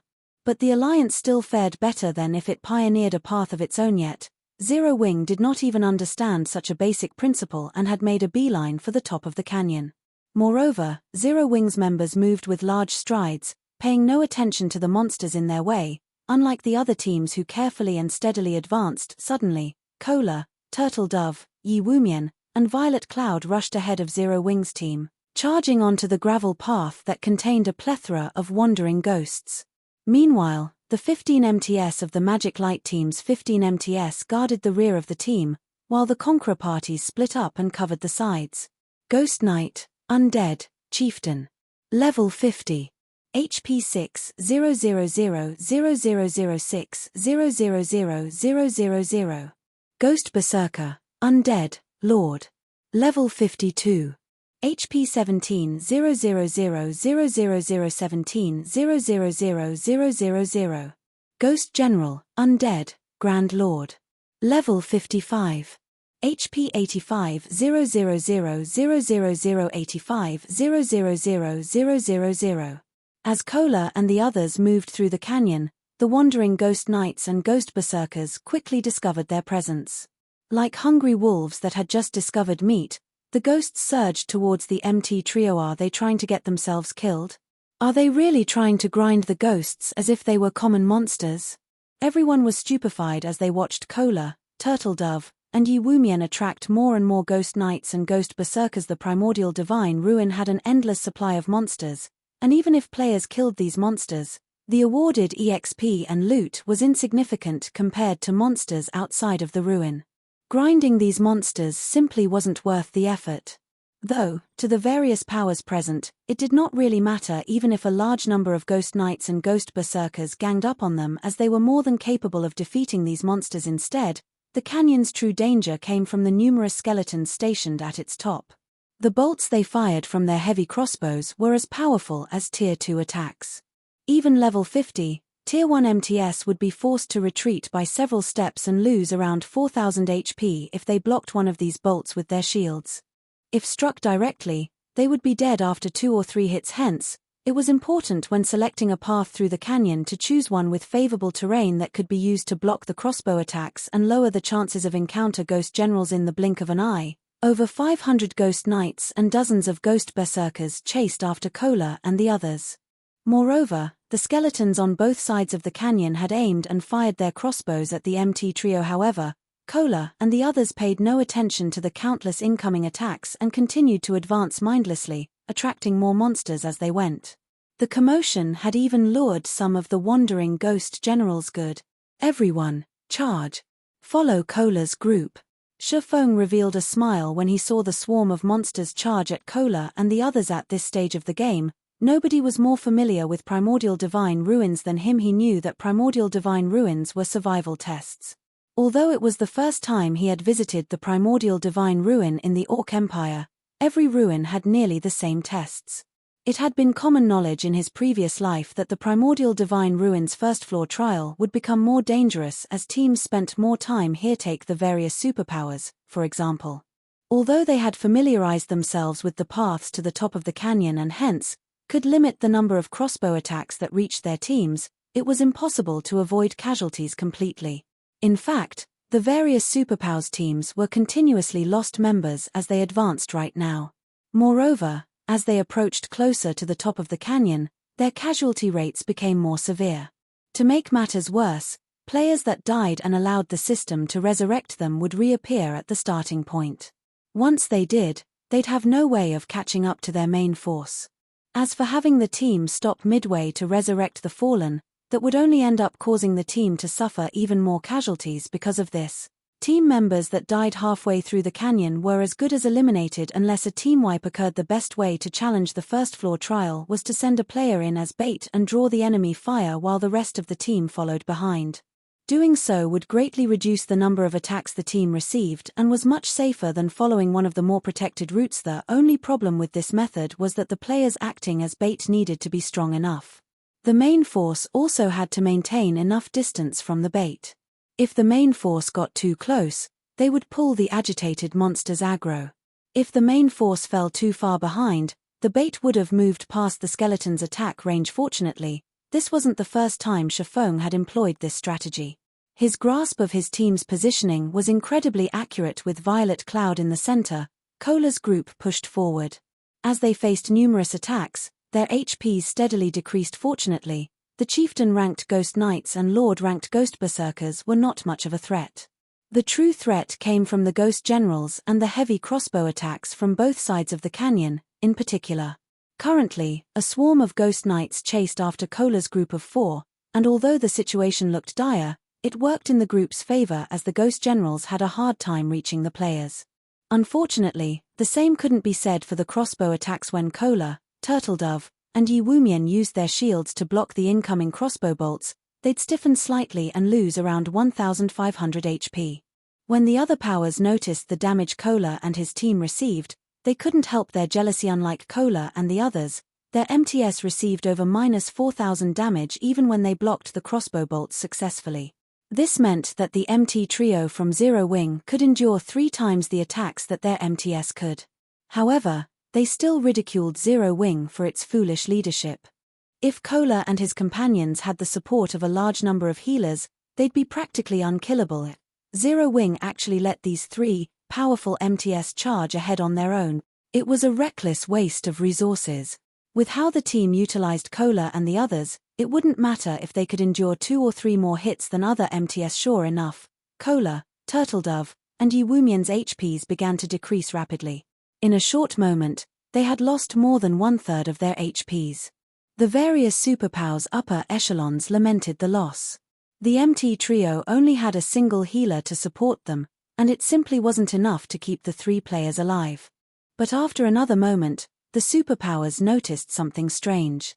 Despite Kola, Turtledove, and Yi Wumian's HPs having already fallen below the 25% mark, Violet Cloud hadn't prepared to cast any spells. What's going on? Isn't that girl a cleric? Or does she have some kind of grudge against those MTS? Everyone watched Violet Cloud in confusion. However, while the spectating crowd wondered about the young woman's hesitation, Kola took a look at his own HP bar. Let's begin, Kola said. Rather than panicking, his voice contained a hint of excitement. Turtledove and the others then nodded in response, following which, Kola shouted before releasing a blinding, golden glow. Suddenly, a golden pillar of light descended from the sky and enveloped Kola's group, illuminating the dark canyon suddenly, for golden barriers enveloped each member of the group. The move Kola just used was none other than the Tier 2 skill, Divine Shield, which Shifeng had obtained from the Boneless Land.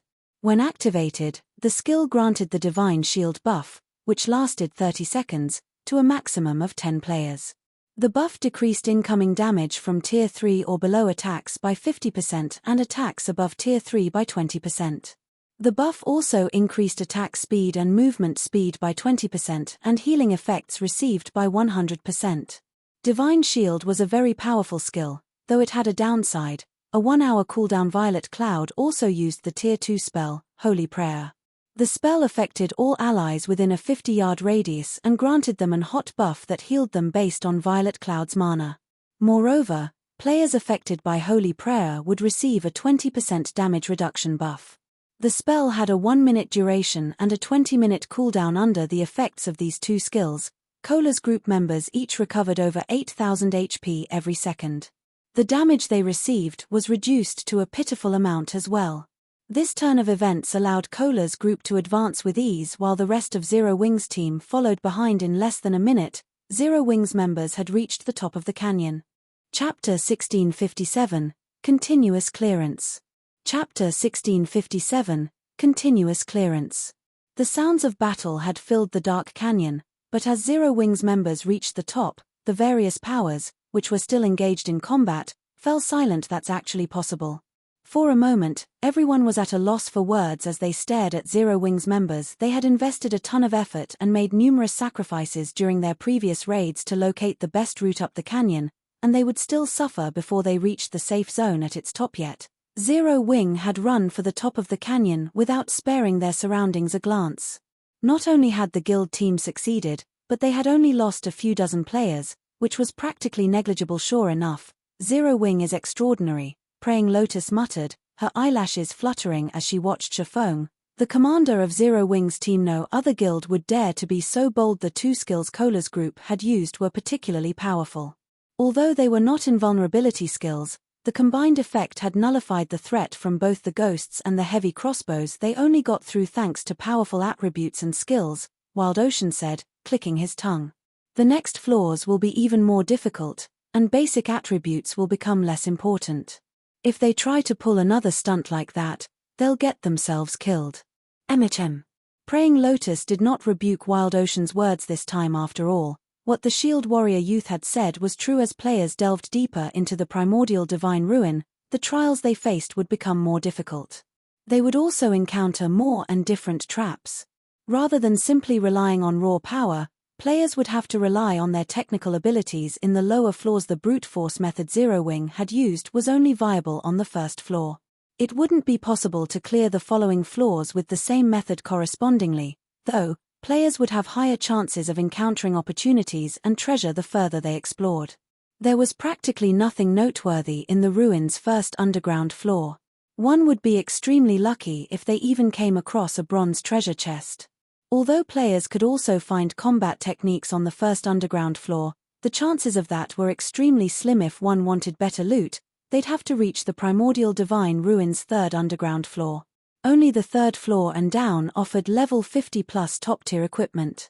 At the same time, the chances of finding combat techniques and other treasures also increased. Feng didn't hurry towards through the ruin after reaching the top of the canyon. Instead, he had everyone rest in the safe zone. Players' stamina and concentration consumption were far more severe in the Primordial Divine Ruin than outside of it. If they did not rest, they might fail trials that should be passable. Meanwhile, the only places in which players could rest in the Primordial Divine Ruin were the system-established safe zones.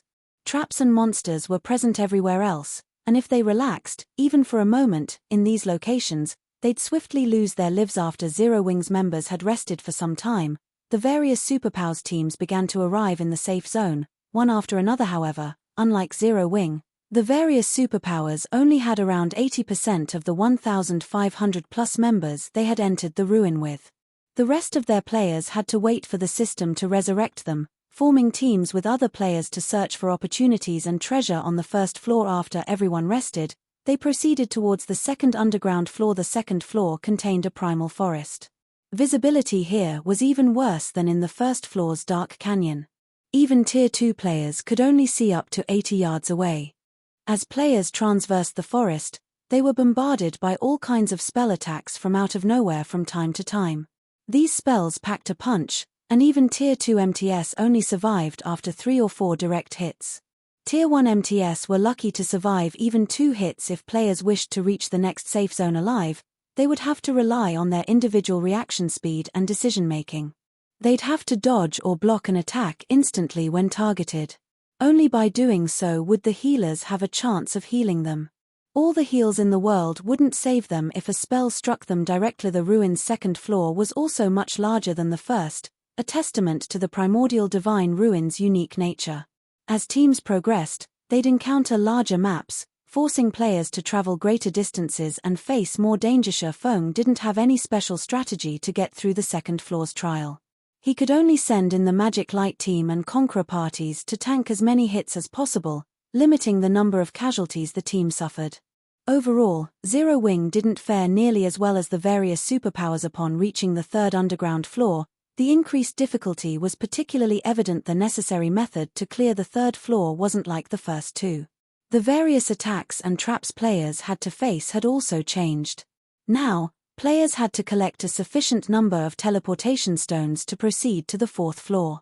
Each teleportation stone could only transport 100 players, and only the third floor's Grand Lord-ranked monsters would drop them. One could just imagine how difficult it would be to kill a Grand Lord-ranked boss in such a dangerous environment. It's no wonder why only the various superpowers have only gotten through the third floor thus far, leaving the first-rate guild's alliance behind. As Shi Feng stood at the third floor's starting point and observed the barren wasteland before him, he could not help but frown. Thunderclouds covered the sky above the plain as far as he could see. Lightning frequently descended, decorating the ground with scorch marks. Not only did the lightning strikes contain a lot of power, but they were also extremely fast, significantly faster than normal spell attacks. When facing a normal spell attack, expert players could dodge or block as long as the spell was cast from a certain distance, but the lightning strikes from above were incredibly fast. This trial's difficulty increase was tremendous.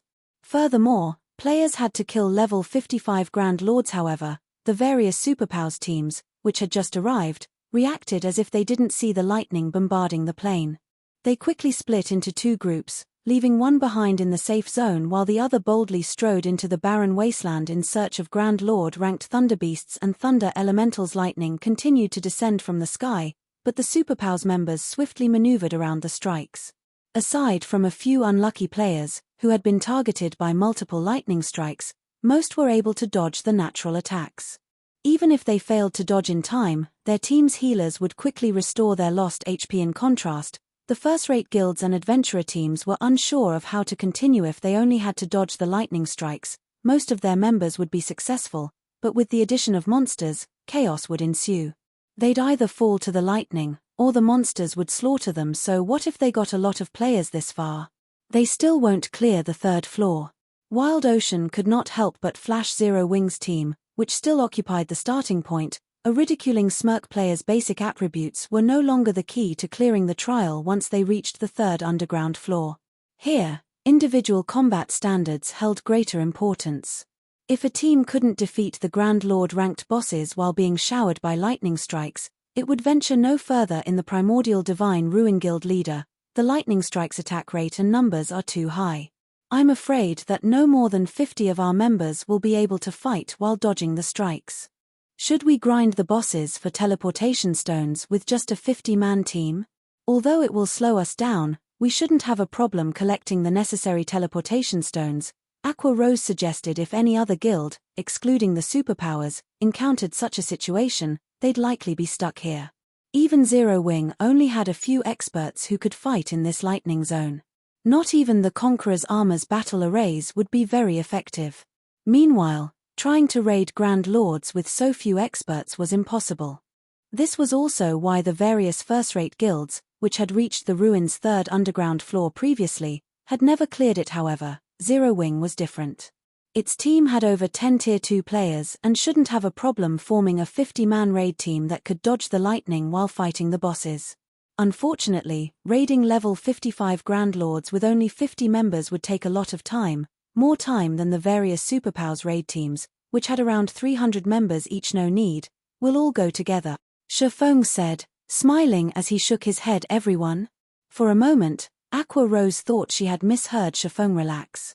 If this were any other trap, we might not have a way to deal with it, but if we only have to deal with lightning, we won't have to worry, Shifeng said. He then took a thick, ancient tome from his bag. This item was none other than the Ancient Weather Book. Chapter 1658, Might of the Ancient Book. Chapter 1658, Might of the Ancient Book. Across the vast wasteland, the various superpowers hunted bosses with organized precision. Meanwhile, the first-rate guilds and top adventurer teams could only watch from within the safe zone. Although these teams had a few experts who could dodge the lightning strikes, players who could dodge while fighting a Grand Lord were as rare as a phoenix's feather. A level 55 Grand Lord was already an extremely difficult foe, and teams lost players even during a normal raid. Hence, trying to raid one while severely handicapped would simply be suicidal. To compensate for their lack of numbers, the various first-rate guilds and top adventurer teams had tried to pool their experts to raid the bosses. However, despite multiple attempts, they had failed. Although the alliance of the various first-rate guilds and adventurer teams had formed allowed them to build a raid team with sufficient manpower, the environment favored the Grand Lord-ranked thunder elementals and thunder beasts. The third floor's environment enhanced all lightning-type skills and spells by 30%. Cloth armor classes, which had low HP and defense, would likely die instantly if they failed to dodge the thunder elementals or thunder beast skills.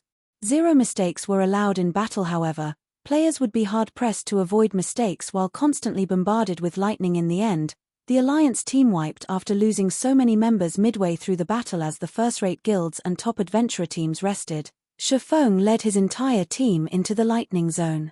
It was as if he had missed their tragic downfall after fighting in the wasteland. They were going all together. Have Zero Wings members lost their minds? What are they trying to do? Even if a single death only costs 20% EXP, do they have to be so reckless? When the members of the various first-rate guilds and adventurer teams saw Zero Wing head into the plains, they thought that Zero Wing's members had gone mad in this lightning wasteland. A player's basic attributes didn't matter as much as on the previous floors.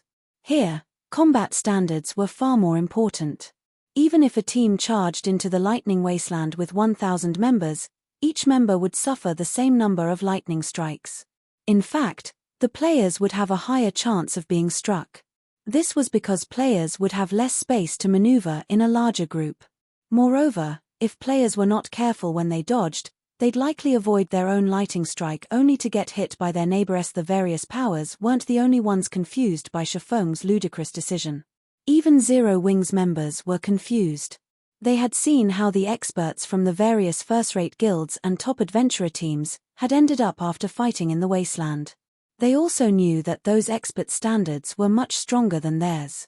If they rushed into the plains, they'd doubtlessly suffer a similar fate. As Zero Wing's members approached the safe zone's boundary and were about to enter the lightning zone, they couldn't help their growing nerves. Why are they here? Wild Ocean, who currently fought within the zone, was surprised to notice Zero Wing's team enter the lightning wasteland. Are they that tired of living? Zero Wing's team had over 1,000 members, and if it tried to enter the zone with so many players, the number of lightning strikes that would descend on the team would be staggering. Not even superpowers like King's Return would pull such a stunt. Could Zero Wing be experimenting and trying to see how many of its members can survive a battle in the lightning zone? Praying Lotus, who was casting a healing spell, was just as stunned to see Zero Wing's advance as the various superpowers members wondered. One player from Zero Wing after another stepped into the zone. Watching 1,000+ players set foot into the lightning wasteland was extraordinarily eye-catching. Almost everyone kept a curious eye on Zero Wing's team, wondering how it planned to deal with the countless lightning strikes that would fall upon them. 3 seconds passed. 5 seconds passed. 10 seconds. However, not a single strike of lightning fell on Zero Wing's team. Every member on the team was alive and kicking, and they had an easy time defeating the multiple chieftain-ranked thunder elementals and thunder beasts that had charged at them. Where is the lightning?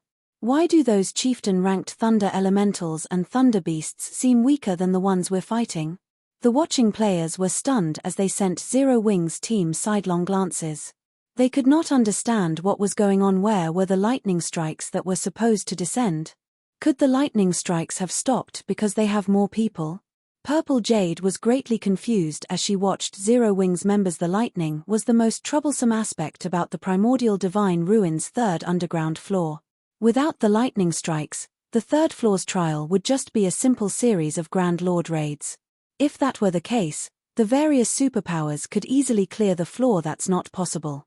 Other teams have dispatched even more players than Zero Wing in past raids, but this has never happened, Yuan Taishan said, shaking his head.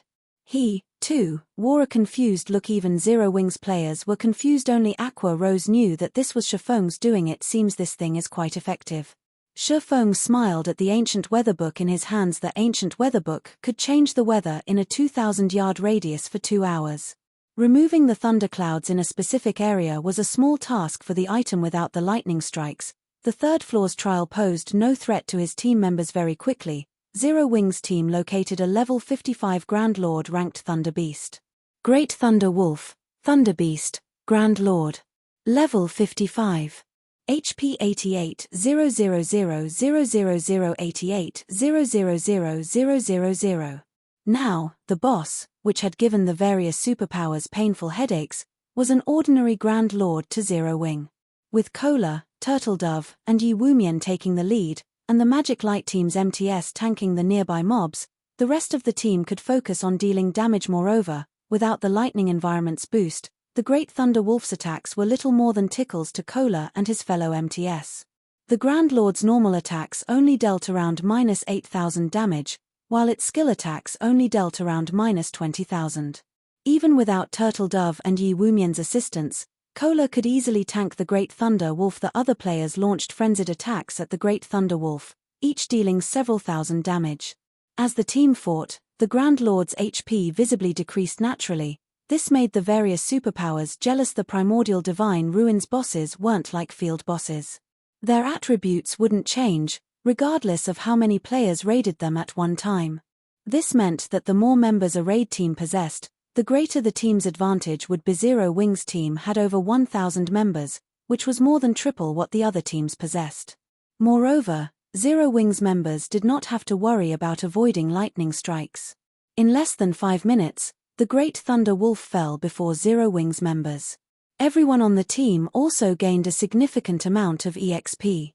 Moreover, the Great Thunder Wolf had dropped 8 items in total thanks to Shifeng's divine providence. Although this didn't seem like much, it was above average for Grand Lords above level 50. When the various superpowers had killed their respective Grand Lords, they only got 5 items. Meanwhile, upon seeing the Great Thunder Wolf's loot, Shifeng had to admit that the Primordial Divine Ruins bosses were far more generous than the bosses in Team Dungeons. Out of the 8 items dropped, 1 was a teleportation stone, and 5 were level 50 weapons and pieces of equipment, 3 of which were fine gold rank and 2 were secret silver rank. The last 2 items were pages of incomplete combat techniques and advanced combat technique.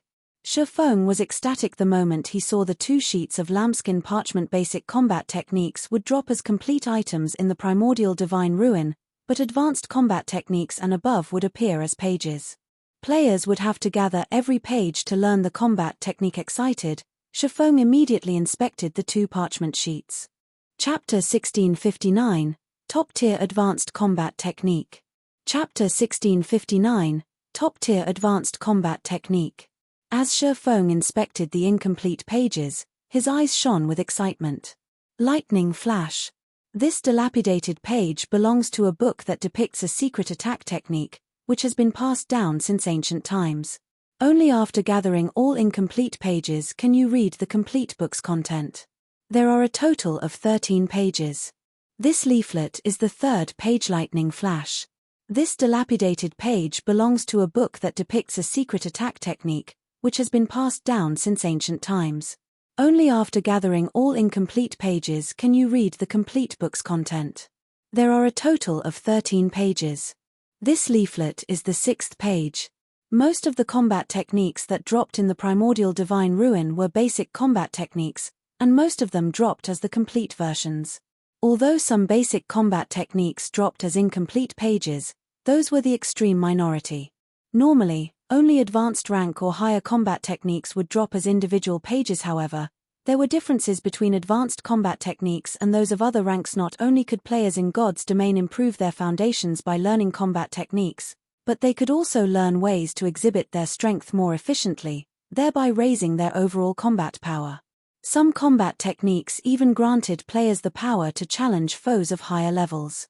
A basic combat technique might not help half-step Refinement Realm experts fight Refinement Realm experts, but an ordinary advanced combat technique could. This was also why the various super guilds and super first-rate guilds were so desperate to compete for slots to enter the Primordial Divine Ruin. Meanwhile, an advanced combat technique's strength could be determined by the number of pages it possessed.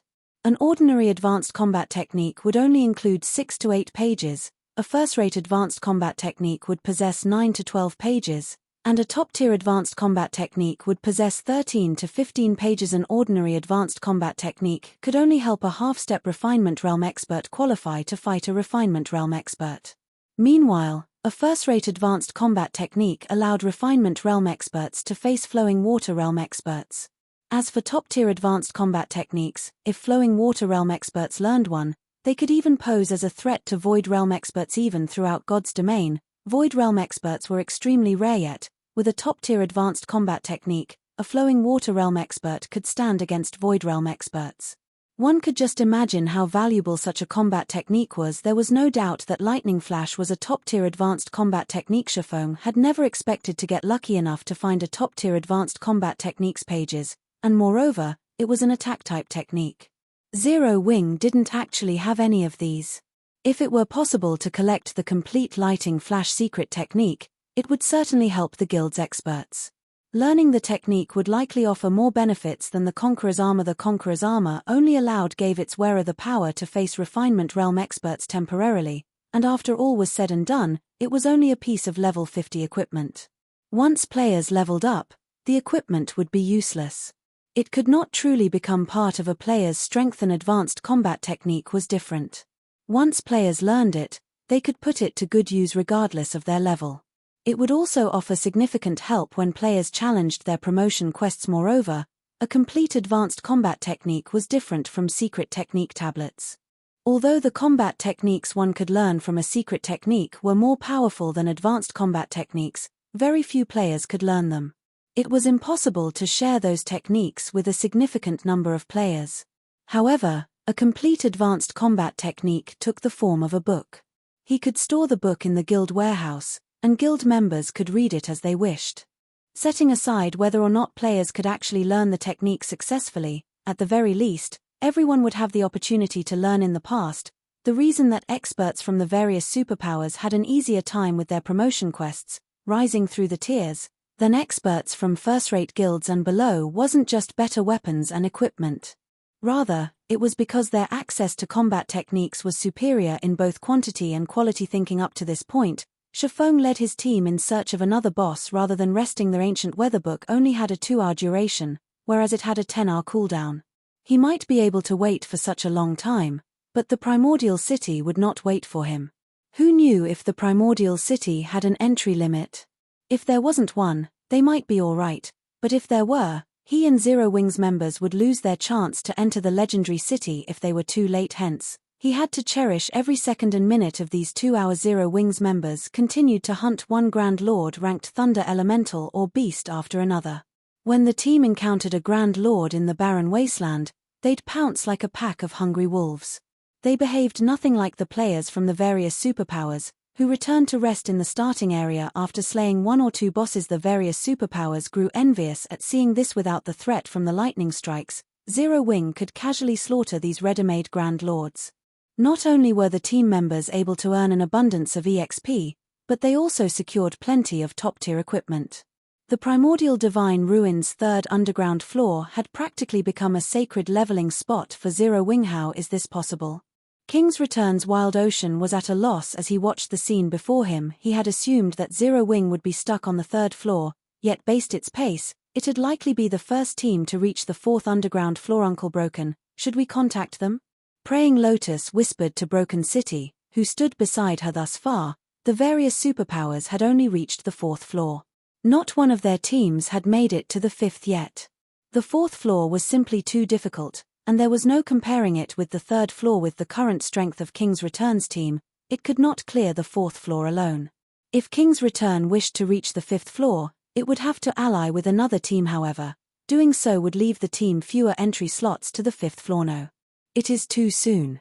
We'll send them an invite once they experience the 4th floor's wall, Broken City said, smiling as he shook his head. The 3rd floor's trial was child's play compared to the 4th floor. Not only did players have to face all sorts of attacks, but the Guardian boss was also a bona fide level 58 Grand Lord ranked archaic species. Even now, not a single superpower had dealt any damage to the Guardian boss. Although King's Return had prepared thoroughly this time, they had no more than a 30% chance of defeating the Grand Lord. Needless to say, Zero Wing's chances were even lower. While the various powers grinded bosses on the Primordial Divine Ruins' 3rd underground floor, news of Zero Wing's team completing the 3rd floor's trial quickly spread among the participating teams. The various large guilds and top adventurer teams from the kingdoms and empire neighboring the Orc Empire, in particular, had to re-evaluate their opinions of the guild. The various superpowers had, thus far, monopolized the Primordial Divine Ruins' 4th floor. The fact that Zero Wing had reached that floor proved that it could nearly rival those superpowers in terms of top-tier experts. At the very least, Zero Wing was definitely superior to first-rate guilds and top adventurer teams in this regard. However, a deathly silence had fallen over the meeting room within Heaven's Burial's ancient Rock City residence. Due to this latest information, nobody could have imagined that, in one short day, Heaven's Burial would lose the massive advantage it had cultivated. And it was all due to Zero Wing. First, Zero Wing had shattered ancient Rock City's defensive magic arrays. Then, the guild had plundered their entry slots for the Primordial Divine Ruin. Now, Zero Wing was about to set foot on the ruin's 4th underground floor. Zero Wing, Singular Burial's expression twisted as he read the latest report. Heaven's Burial's reputation was in tatters. If they did not figure out a way to deal with this problem now, The guild would likely have a rocky path ahead even if they held on to ancient Rock City. Singular Burial spun towards Flameblood, who sat beside him wrapped in bandages, and growled, "Flame, didn't you say that Beast Emperor needs the souls of 400,000 elite players to display his full strength in Starmoon Kingdom? Go, tell him that I will fulfill that request. Guild leader, are you planning on giving up on Starmoon Kingdom entirely?" Flameblood could not help his surprise. Beast Emperor's request was no laughing matter. It was both the last and worst option Heaven's Burial had. That's right. Since we can't have Starmoon Kingdom, what's the point in leaving it alive? Singular Burial nodded, a hint of madness flashing in his eyes. Although he did not want to admit it, he had to acknowledge the fact that Heaven's Burial had lost the struggle for Starmoon Kingdom. Regardless of whether or not they defended ancient Rock City, the necessary funds to repair it was still a problem. They also had to pay plenty in bounty claims each day. If they continued the battle with Zero Wing, it would only be a matter of time before the guild was finished. Even if Heaven's Burial had the support of major corporations, if he wanted Heaven's Burial to survive, he had to give up on Starmoon Kingdom. I understand. I'll contact Beast Emperor right away. Seeing how serious Singular Burial was, Flameblood inwardly lamented the fact that the man had become like this. He never thought that a guild like Zero Wing could actually corner Singular Burial, a genius, to this extent. Of the many years he had followed Singular Burial, this was the first time something like this had ever happened. Chapter 1660, Lightning Flash Secret Technique. Chapter 1660, Lightning Flash Secret Technique. In a certain mountain range covered with dense forests, countless powerful monsters roamed about the area. Every monster here was above level 100, and quite a few were mythic rank. However, none of these monsters dared to approach the forest in the mountain range's inner regions. Suddenly, a figure appeared at the forest's entrance. It was none other than Flameblood. When Flameblood appeared, several massive, humanoid creatures appeared around him, each radiating the terrifying aura only Tier 4 mythic monsters had. Amazing. After not seeing him for some time, his already developed to this point. Flameblood was stunned when he noticed the 6 mythic-ranked evil demons around him. Mythic-ranked evil demons. Evil demons were far more difficult to nurture than evil beasts.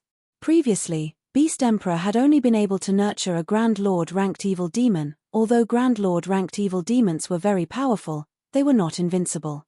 If numerous experts worked together, they'd still be able to kill one. However, it was a different story for mythic-ranked evil demons. At this stage of the game, mythic monsters were insurmountable, even to the various superpowers. Otherwise, the level 50 super-large-scale team dungeon in God's domain would not stand empty. Moreover, evil demons commanded superior intellect and could exhibit greater combat power than evil beasts. Most importantly, they could be summoned at any time, unlike evil beasts, which could only move from location to location of their own power. Now that Beast Emperor commanded mythic-ranked evil demons, he had the equivalent of mythic-ranked bodyguards at all times. Having mythic-ranked evil demons would undoubtedly increase the safety and survivability of controllers like Beast Emperor by a significant margin. He would no longer have to hide when attacking and could control his armies more efficiently. After seeing these mythic-ranked evil demons, Flameblood's desire to obtain his own grew. Being a member of the Evil Gods Temple, every race on the continent of God's domain hunted him constantly. Surviving in the game had become exceedingly difficult. Moreover, if players or NPCs captured him and sent him to the War God's Temple, his character would be sentenced to death in the truest sense, and he'd be forced to start all over again. Hence, he needed to be careful when he moved about and rarely approach a peer before other players. If he had his own mythic-ranked evil demons, though, he wouldn't have to worry about capture unless he encountered a Tier 5 NPC. Fortunately, Tier 5 NPCs were apex powerhouses in God's domain, and they weren't so easy to encounter. Normally, the strongest NPCs players would meet were Tier 4. After the evil demons had a chance to observe Flameblood for a moment, they retreated back into the forest. Flameblood then strode into the forest himself. There was a massive crater within the heart of the forest. The crater radiated an evil energy so dense that even an evil god apostle like him gasped as it washed over him. If an ordinary player bathed in this dense evil energy, it would likely corrupt them instantly. This crater was none other than the home of Starmoon Kingdom's Evil Gods Temple. As long as players were within range of the temple, its energy would cut off their communication with the outside world.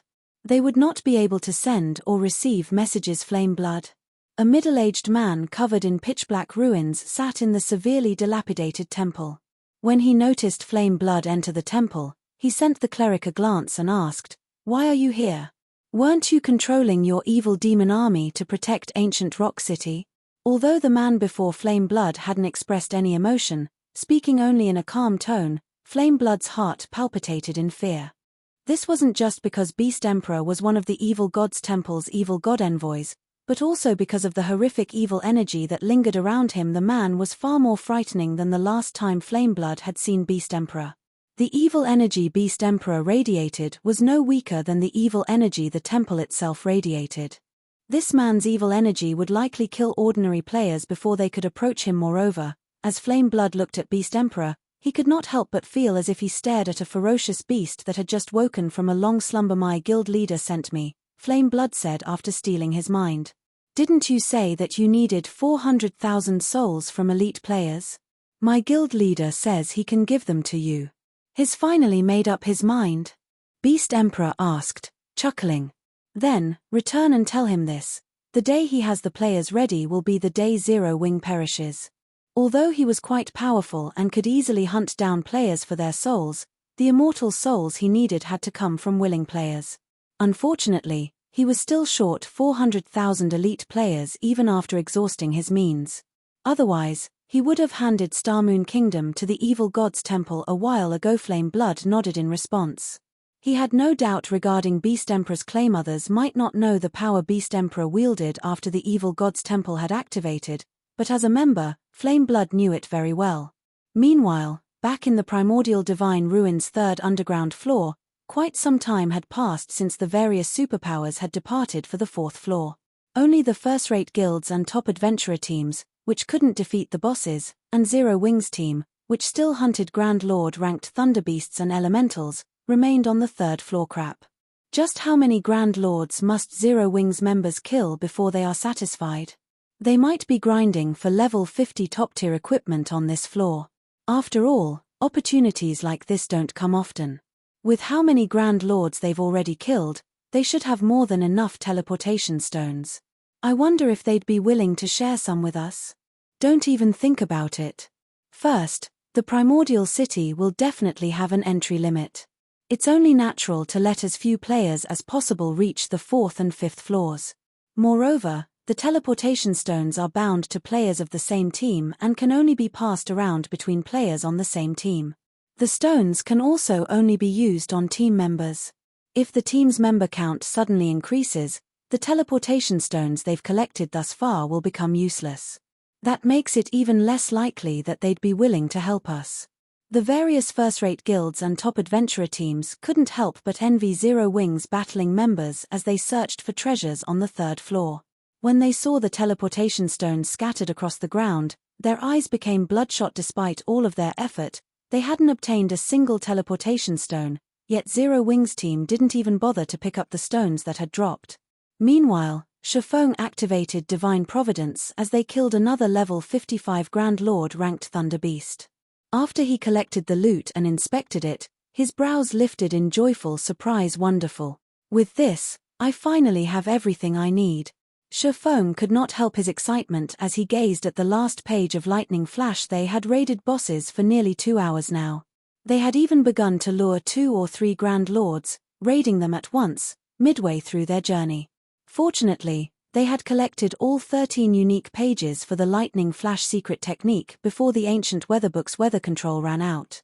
System, you have collected all pages for Lightning Flash. Do you wish to synthesize the complete version of it? Synthesizing the complete version will require 1,000 magic crystals. 1,000 crystals? Why so many? Shifeng was confused after reading the system notification. Normally, synthesizing an advanced combat technique only required between 50 and 100 magic crystals, depending on the number of pages the technique possessed. Yet, the combat technique in his hands required 1,000 magic crystals. The system was clearly trying to swindle him. "I want to see what kind of combat technique you're going to give me." Shifeng couldn't care less about the cost, however, paying the 1,000 magic crystals without hesitation. After all the trouble he had gone through to collect the pages, He wasn't going to leave them to rot just because the system wanted to rob him. Fortunately, there wasn't much of a difference between 100 magic crystals and 1,000 to Shifeng. Suddenly, with Shifeng at its center, a pitch-black magic array appeared beneath his feet. A powerful stream of mana surged upward from the array, and ignoring the ancient weatherbook's effects, thunderclouds gathered above, blocking out the sun above Shifeng. Massive lightning bolts then descended from the clouds, striking the 13 incomplete pages that hovered above Shifeng's head. After hundreds of thundering booms echoed throughout the third floor, a thick, ancient tome hovered before Shifeng. Faint arcs of blue electricity danced around the tome. Chapter 1661, Bronze Combat Technique. Chapter 1661, Bronze Combat Technique. The hundreds of lightning bolts suddenly flashing in the vast wasteland immediately drew the attention of every player on the Primordial Divine Ruins' third underground floor. Compared to the normal lightning strikes, not only were the ones just now much more powerful, but the number and rate at which they appeared were also much higher than before. The resulting thunder also echoed throughout the entire wasteland, hurting everyone's eardrums. What's going on over there? Why did so many lightning bolts suddenly strike Zero Wing? Everyone on the third floor turned towards Zero Wing's location at practically the same time, their hearts bursting with curiosity. Previously, none of the lightning strikes had hit anywhere near Zero Wing. Yet, now, Zero Wing received a violent bombardment. Most likely, even a great lord of the same level would be reduced to ashes after eating so many powerful lightning bolts. What's that? A book?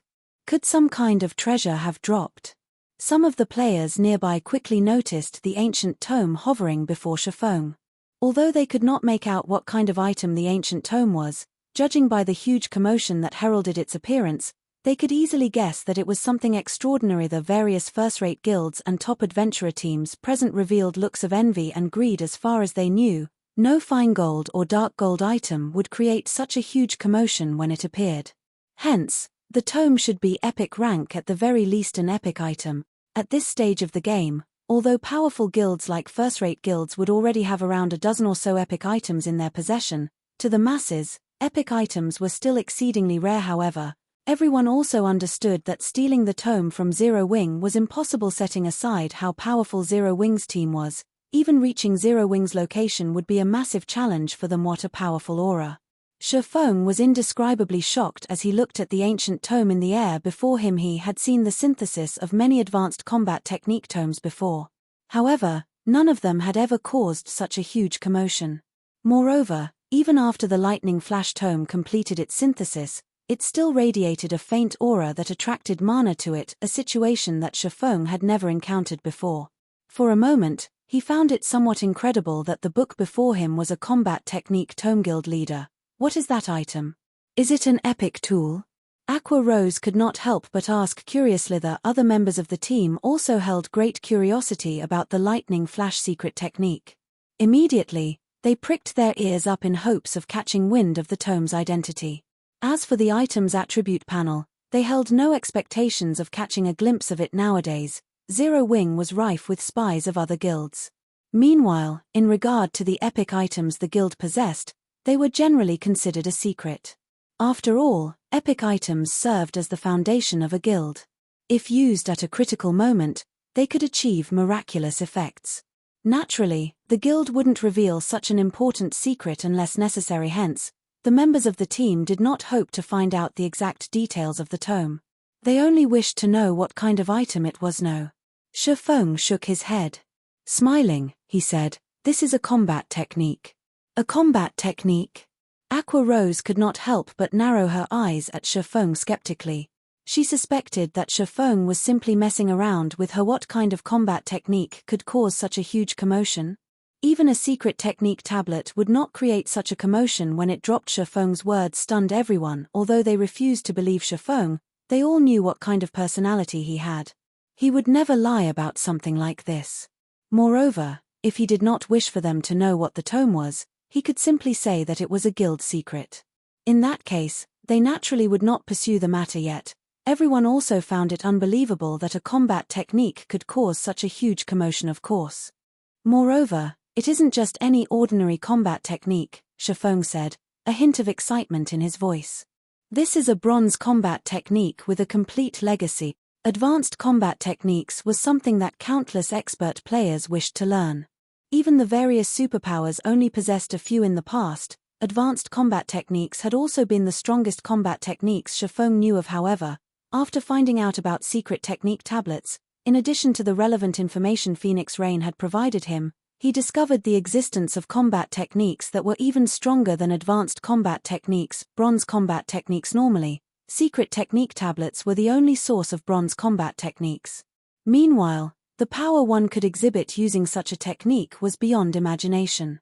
Even Void Realm experts would have difficulty coping against a bronze combat technique. Shifeng had never expected to obtain a bronze combat technique on the third floor of the Primordial Divine Ruin. Compared to a bronze tablet, a tome that recorded a complete bronze legacy technique was undoubtedly much better. Although a bronze tablet contained numerous bronze combat techniques, only 10 players could enter a bronze tablet each month, which meant that the guild could use it to nurture a mere handful of players. However, a combat technique tome did not possess such a restriction. As long as he willed it, he could let however many players learn from it as he wished. A bronze combat technique. Most of the Zero Wing members present revealed looks of confusion when they heard Shifeng's words. They did not understand what a bronze combat technique was. At Allah's for Aqua Rose and the others who had previously entered the legacy space for the secret spellcasting technique, they could not help but gape in shock. They knew what exactly a bronze combat technique represented, something much more powerful than an advanced combat technique. Only players like them, who had entered the bronze temple of a secret technique space, would know about bronze combat techniques.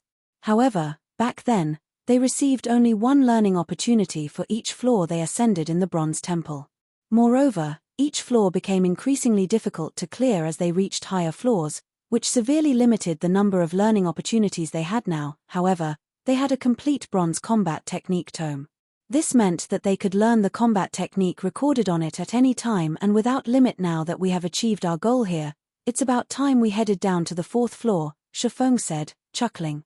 He then used the teleportation stones to send everyone to the 4th underground floor of the Primordial Divine Ruin. Zero Wing's team of 1,000+ players vanished from the lightning wasteland.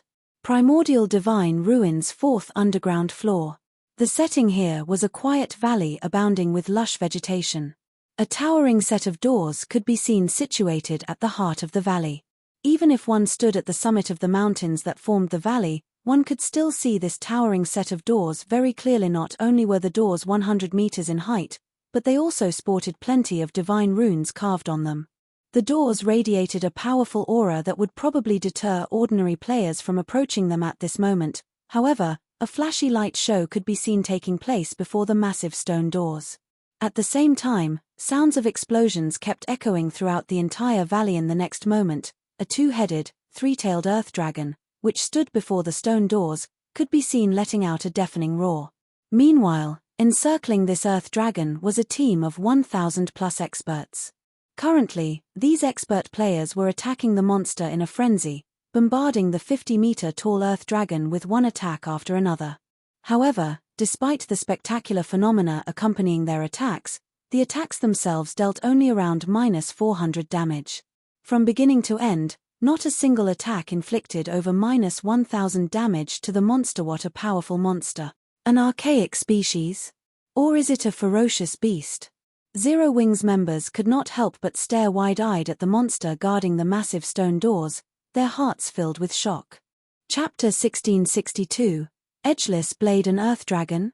Shifeng could not help but be astonished as he looked at the 50-meter-tall monster standing inside the valley. Frostflame two-headed earth dragon, archaic species, inferior dragon, Grand Lord. Level 58. HP 270 270 000 Compared to other archaic species of similar rank and level, the Frostflame two-headed earth dragon was clearly stronger. Its HP already rivaled that of mythic monsters of the same level. It did not look like a Grand Lord at all. Moreover, aside from the earth dragon having superb defense, the battlefield it fought in was surrounded by pools of scorching lava. From time to time, jets of lava would shoot up and rain down on random locations of the battlefield. Even MTS would be able to endure a direct hit from the lava only 3 or 4 times. Should they successfully block the lava rain, the durability of their weapons and equipment would decrease significantly. In addition to the lava rain, the Earth Dragon itself attacked with its 3 tails and spewed out frost or flame breaths frequently. As a result, the expert players of the superpowers currently raiding the boss turned into streaks of light and disappeared from the battlefield one after another. In less than 10 minutes, the team made up of 1,000+ experts was annihilated. By the time the battle was over, the entire area before the massive stone doors had transformed into a world of flames and frost, the scene both mesmerizing and shocking at this point. The spectating members of the various superpowers wore somber expressions on their faces as they looked at the Earth Dragon looming over them arrogantly before the stone doors. The Earth Dragon's defense and HP were both ridiculously high. In addition, players raiding the Earth Dragon had to keep an eye out for the lava that would rain down from the sky. However, after Shifeng and the others arrived inside the valley, the various superpowers all shifted their sights towards them. When these superpowers saw Shifeng's group moving past them, heading straight towards the Frost Flame 2-headed Earth Dragon, none of them displayed any hostility. They simply watched quietly as Zero Wing's team approached the boss. Although there was only one boss on the entire 4th floor, they were not in a hurry to fight it at all. The reason for this was their confidence in the Earth Dragon's strength. The task of killing the Earth Dragon was no longer something a single superpower or large guild could achieve. Multiple superpowers would need to cooperate to deal with the boss. They couldn't possibly intend to take on the boss on their first visit, right? Wild Ocean could not help but laugh in ridicule when he saw Zero Wing's team showing signs of wanting to raid the Earth Dragon. The team that tried raiding the Earth Dragon just now consisted of the strongest experts of 2 superpowers. In the end, however, they were still no match for the boss. The Earth Dragon itself was already a massive challenge to players. The lava rain launched at random intervals from the surrounding lava pools only served to further increase the demands on players' combat standards.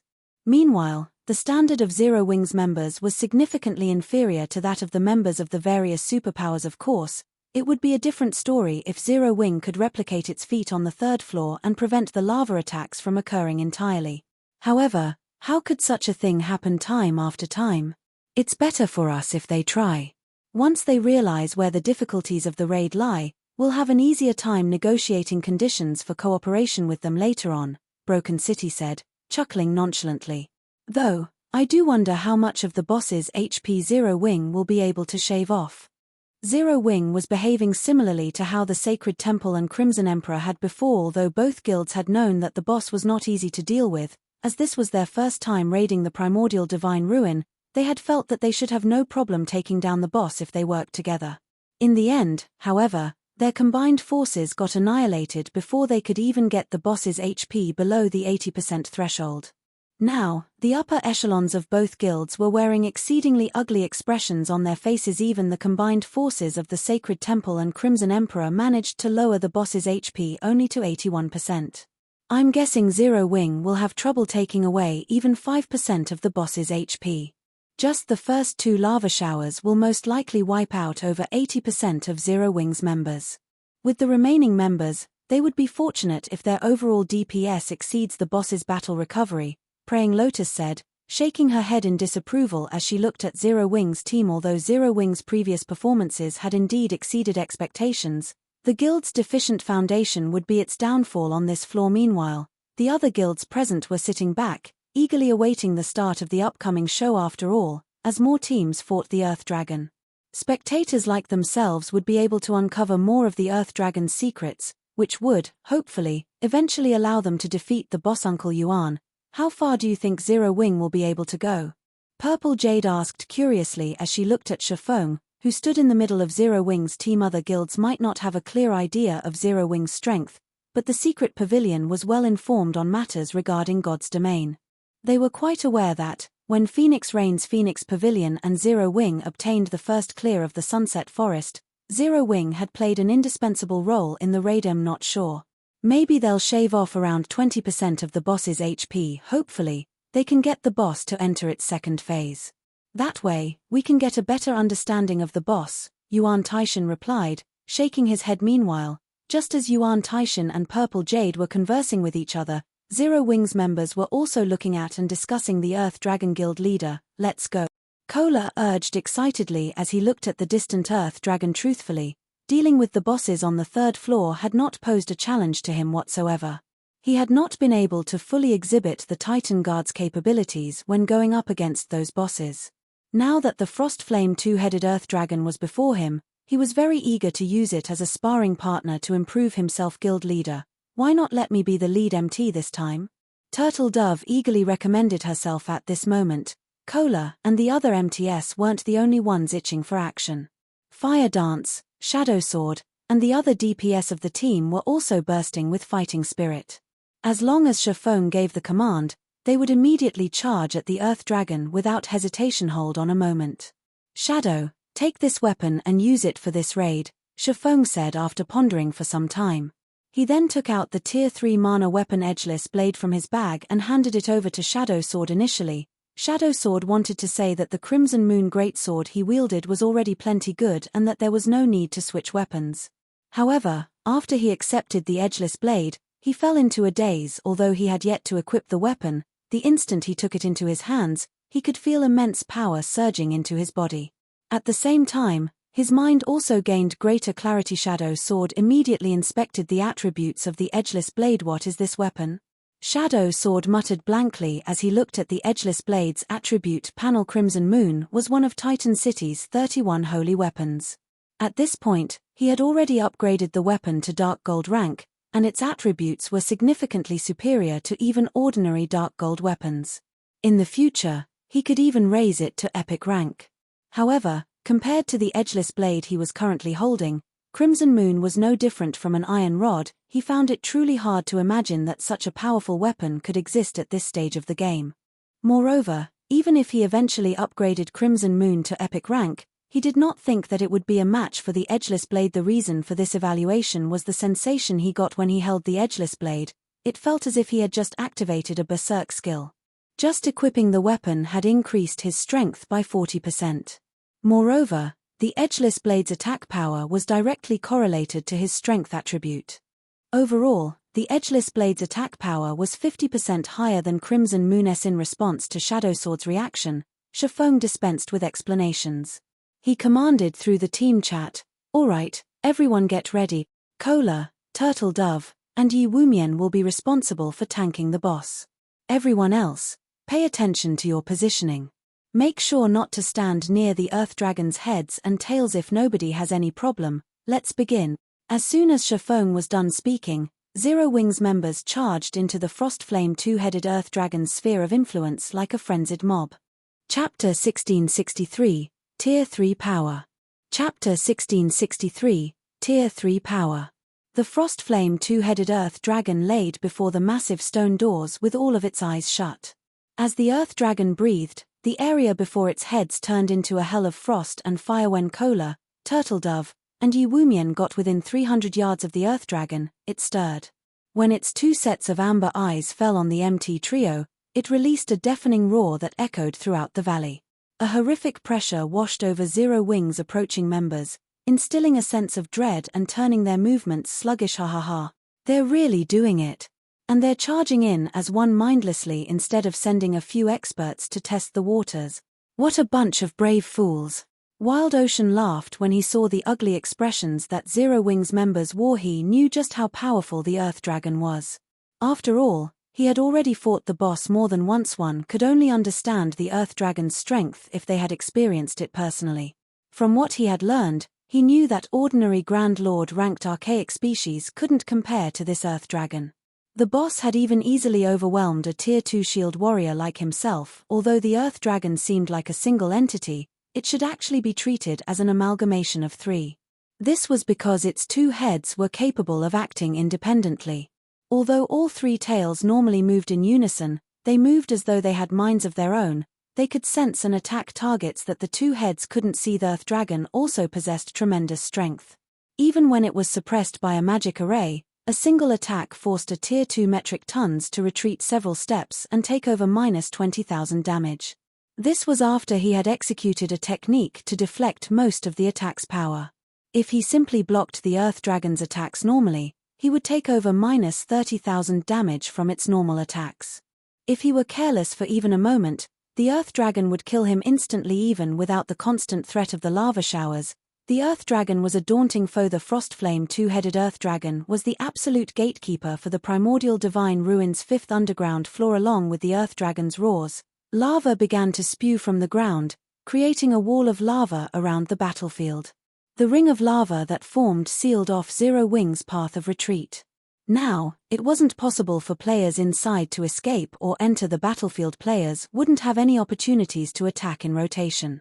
Only the victor would survive this lava-surrounded battlefield. As the lava barrier formed, the Earth Dragon's two mouths widened.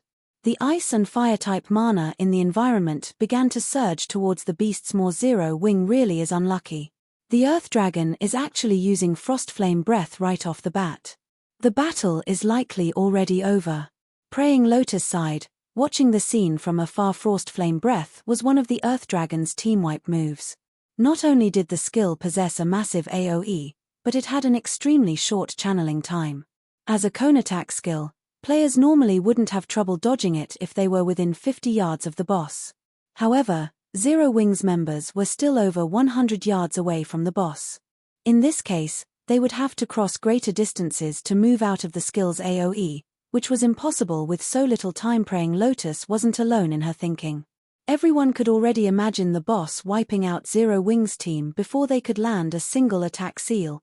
Just as the Earth Dragon was about to complete its Frostflame breath, Shifeng raised his right hand, which wore the 7 Luminaries ring, and cast Forbidden Domain on the Guardian boss. Suddenly, the mana in a 600-yard radius around the Earth Dragon froze. The mana surging towards the Earth Dragon's heads also stopped. In turn, the magic arrays, which Frostflame breath had formed, began to crumble due to a lack of mana. Started crumbling due to a lack of mana. What a powerful silencing effect. Zero Wing has such a powerful silencing skill. The distant spectators gasped. None of them could believe that a player was actually capable of stopping the Earth Dragon's Frostflame breath as it activated. God's Domain might have many players who had learned silencing skills, but there were differences in these skills' strength. Normally, silencing skills would have striking effects against Tier 0 and Tier 1 players, but most of the silencing skills they've seen thus far had little effect on Tier 2 players. Much less boss monster. Silencing skills that could affect boss monsters were incomparably valuable, even more so than large-scale destruction spells.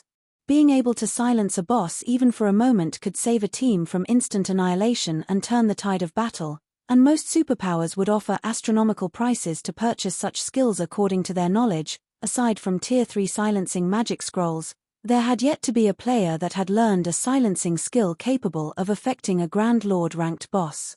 Even silencing skills that could affect Great Lords had yet to be discovered, but Zero Wing actually possessed one.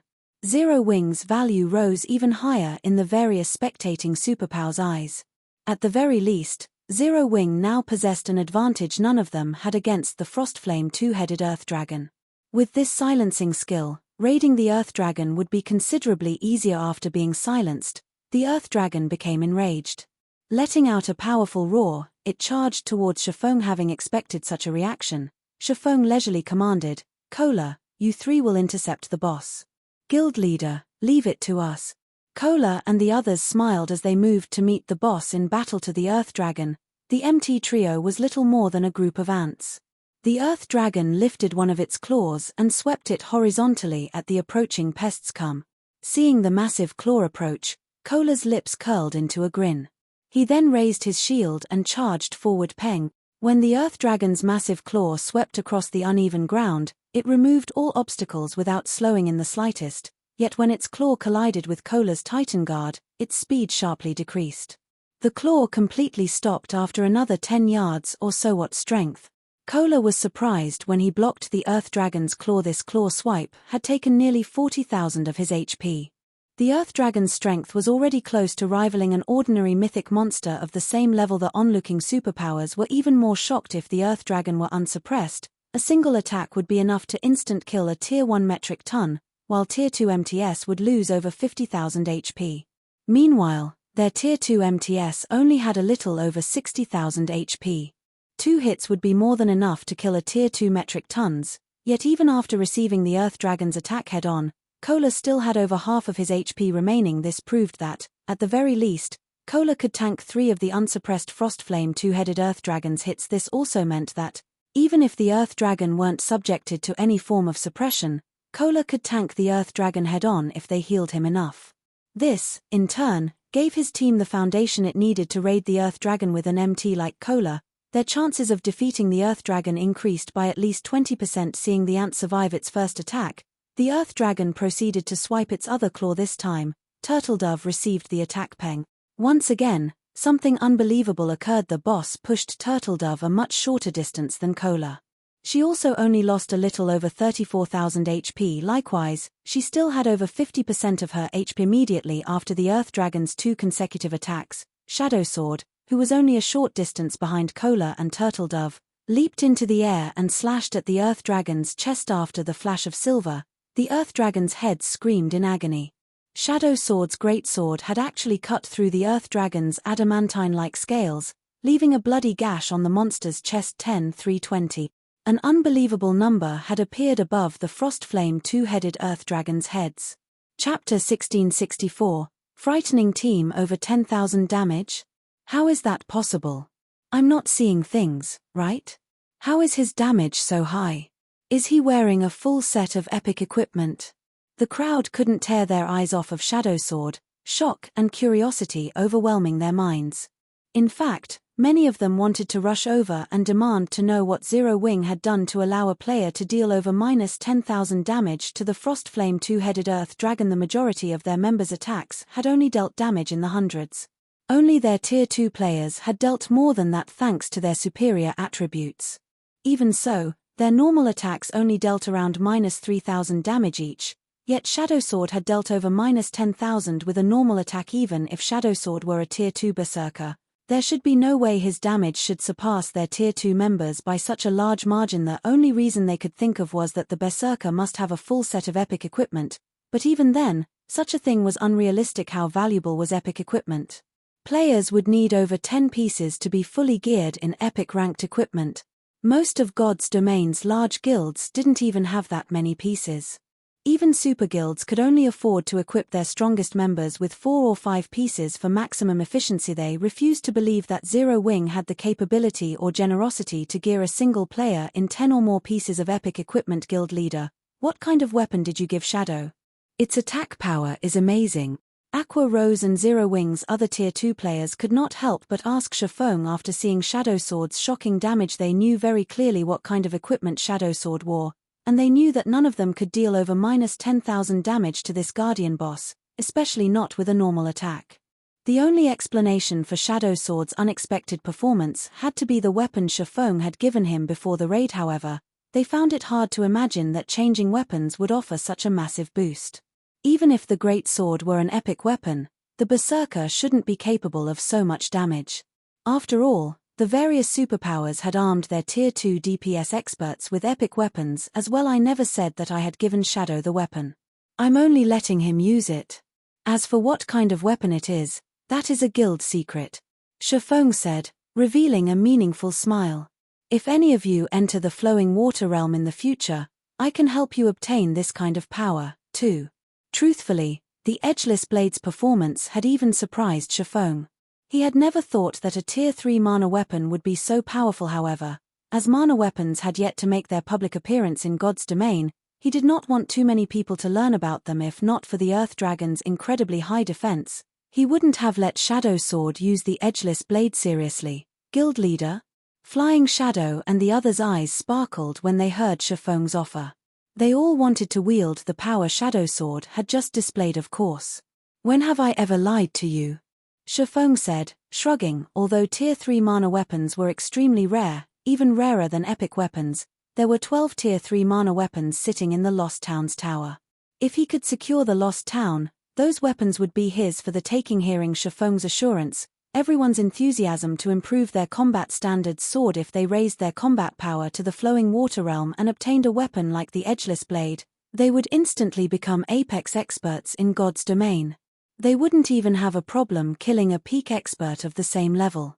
Just thinking of the possibility excited them. The team began to vent its newfound passion in its fight against the Earth Dragon as damages in the hundreds began to appear above the boss's head. Only the Magic Light team and Zero Wing's Tier 2 players dealt over -3,000 damage, with some even reaching -5,000 damage when Shifeng and Fire Dance joined the fray. The spectators were shocked once more due to the benefits from the Shadow bloodline. Each of Fire Dance's normal attacks dealt over -9,000 damage. Although she didn't deal as much as Shadow Sword, she was an assassin. Her specialty was speed rather than raw power naturally. Shifeng was more impressive than both Shadow Sword and Fire Dance. His attack power was on a whole other level. His normal attacks alone dealt over -12,000 damage, while his skills easily dealt between -30,000 to -50,000 damage.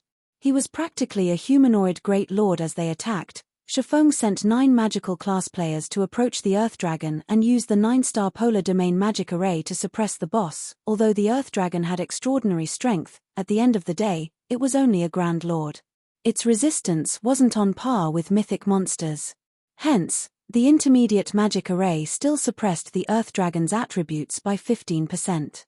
Following which, Shifeng spent 5,000 magic crystals to activate World Projection, suppressing the boss even further. This caused the Earth Dragon's basic attributes to fall to 70% of their original values. Its maximum HP decreased to 189 million as well. Shifeng had no intention of using Disintegration Field as the skill didn't differentiate friend from foe. Aside from himself, everyone within range would be subjected to the Disintegration Field suppression. Right now, his team had to attack while focusing on their positioning and the lower showers. If he used Disintegration Field, the Earth Dragon wouldn't be the one to suffer. Zero Wings members would. Fortunately, the 30% decrease to the Earth Dragon's basic attributes relieved some of the pressure on Kola and the other 2 MTS. Even when they didn't use special techniques to block the boss's normal attacks, they received less than -20,000 from each hit. This damage wasn't nearly enough to threaten their lives to increase the team's overall DPS. Shifeng had ordered some of the weaker experts to activate their Berserk skills instead of holding back. Suddenly, the Earth Dragon's HP began to fall, the speed of which shocked the watching superpowers. However, as the battle drug on, the surrounding barrier began to spew jets of lava into the sky. The lava then rained down on everyone on the battlefield. Not even Shifeng had a good solution for countering this massive AoE. He could only rely on Violet Cloud's Holy Prayer, reducing the damage his teammates took while simultaneously healing them. As for Kola, he used Divine Shield to protect the MTS fighting on the front line when the lava shower ended. Even with Violet Cloud's assistance, Zero Wings' team had lost over 100 members. Zero Wings' casualty rate was significantly higher than the various superpowers teams. Fortunately, the lava showers did not happen too often, giving Zero Wings members plenty of time to damage the boss. When the second lava shower eventually fell on the team, Zero Wings suffered evidently fewer losses. Most of the players that had died during the first lava shower had lower combat standards, while the survivors were stronger. The Earth Dragon's HP quickly fell to 95%, 95%, 90%, 80%. When the Earth Dragon entered its second phase, it ceased its claw attacks. Instead, it began to execute AoE breath attacks, though they weren't as powerful as its Frost Flame breath. Even so, each attack dealt considerable amounts of damage. When Kola tried to take a hit with his shield, he had instantly lost over 30,000 HP. The change in attack pattern also forced Zero Wings members to run constantly, evading the boss's AoE attacks. This development instantly reduced the team's overall DPS. However, Shifeng still had the situation in hand. Roughly 6 minutes after the battle had begun, the Earth Dragon's HP fell to 30%. At this point, Zero Wings' team only had 300 members left alive.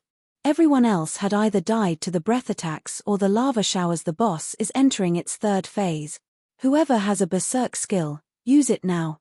Shifeng hurriedly shouted when he saw the Earth Dragon's HP fall to 30%. Hearing Shifeng's command, Kola and the other MTS activated Power of Darkness, no longer holding back and skyrocketing their attributes. Meanwhile, the Frost Flame two-headed Earth Dragon released a deafening roar, and the surrounding ice and fire-type mana concentrated around it. The Earth Dragon swiped one of its claws at Kola, Turtle Dove, and Yi Wumian.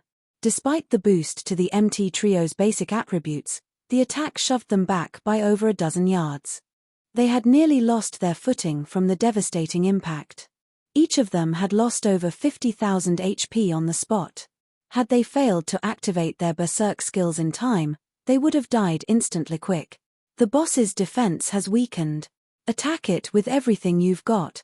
When Shifeng realized that the Earth Dragon had entered its berserk and saw that his attacks now dealt over -16,000 damage, he ordered his team to go all out with the decrease to the boss's defense. Shifeng stopped holding back himself as he activated Heavenly Dragon's power. All of a sudden, the Earth Dragon's HP began to fall much faster. Meanwhile, the less HP the Earth Dragon had remaining, the stronger its retaliation became. From time to time, it randomly targeted a player with its tails and breaths. Although Kola and the others continued to use taunt skills to hold the boss's aggro, all their efforts were futile. 25%. 15%. 5%. When the Earth Dragon only had 3% HP remaining, fewer than 100 Zero Wing members stood on the battlefield. The situation looked dire for Zero Wing. Meanwhile, the Earth Dragon used its breath and claw attacks more often, forcing the MT trio to activate their life-saving skills and focus on defense. They no longer dared to spare energy to deal damage. Shifeng activated Divine Providence as he charged up to the Earth Dragon. He then activated the Tier 2 Flame Burst and brandished his swords at the Grand Lord. Dazzling sword lights illuminated the battlefield. Every time these lights flashed, a scorch mark would appear on the Earth Dragon's body. Out of the 16 slashes Shifeng had executed, the weakest had dealt over -200,000 damage. In the blink of an eye, he had eliminated the final strand of the boss's HP. The Frost Flame two-headed Earth Dragon then unwillingly collapsed to the burned earth. Chapter 1665, Everyone's Target. Chapter 1665, Everyone's Target.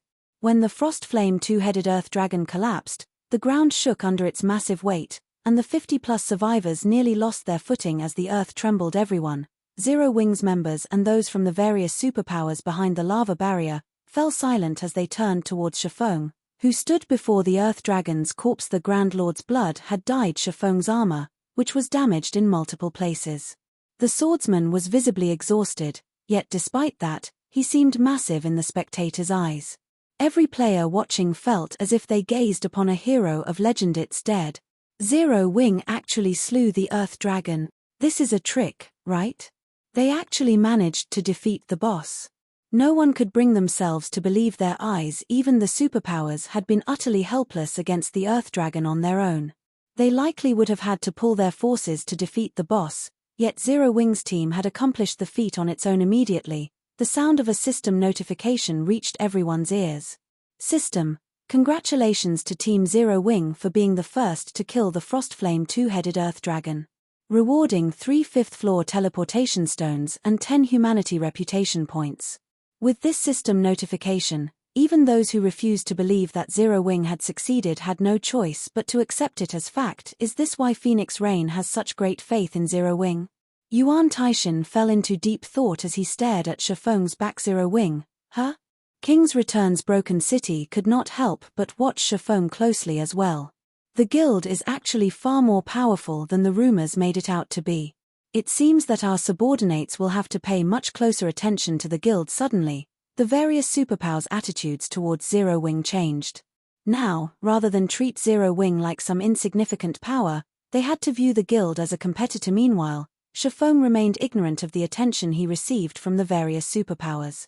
He only had eyes for the items that had dropped before him. Normally, a team would be incredibly lucky if a Grand Lord-ranked archaic species dropped several dozen items, yet the Earth Dragon had dropped over 100. The size of the bounty had far exceeded Shifeng's expectations. Seeing this, the spectating superpowers' eyes became bloodshot. In fact, many of them wanted to charge forward and steal the loot. Needless to say, the first kill of such a powerful archaic species would definitely grant extremely bountiful loot. Such loot could elevate their respective team's strength to a whole new level. Unfortunately, none of them could act on their desires with the lava barrier between them and the items.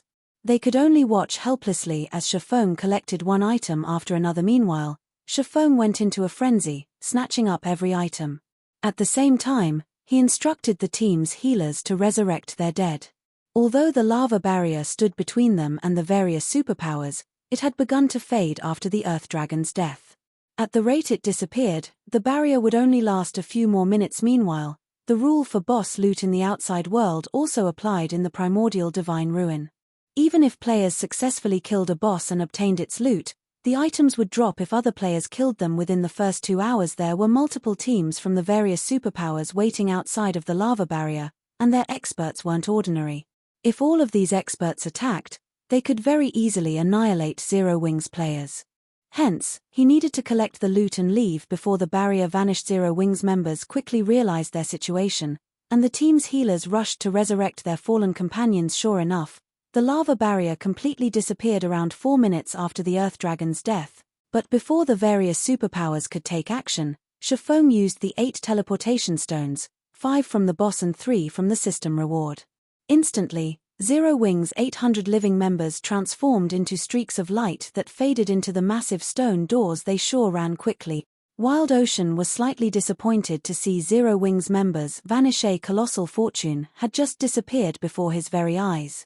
If not for the lava barrier, Zero Wing wouldn't have gotten away with the boss's loot as expected of Zero Wing. They certainly react quickly.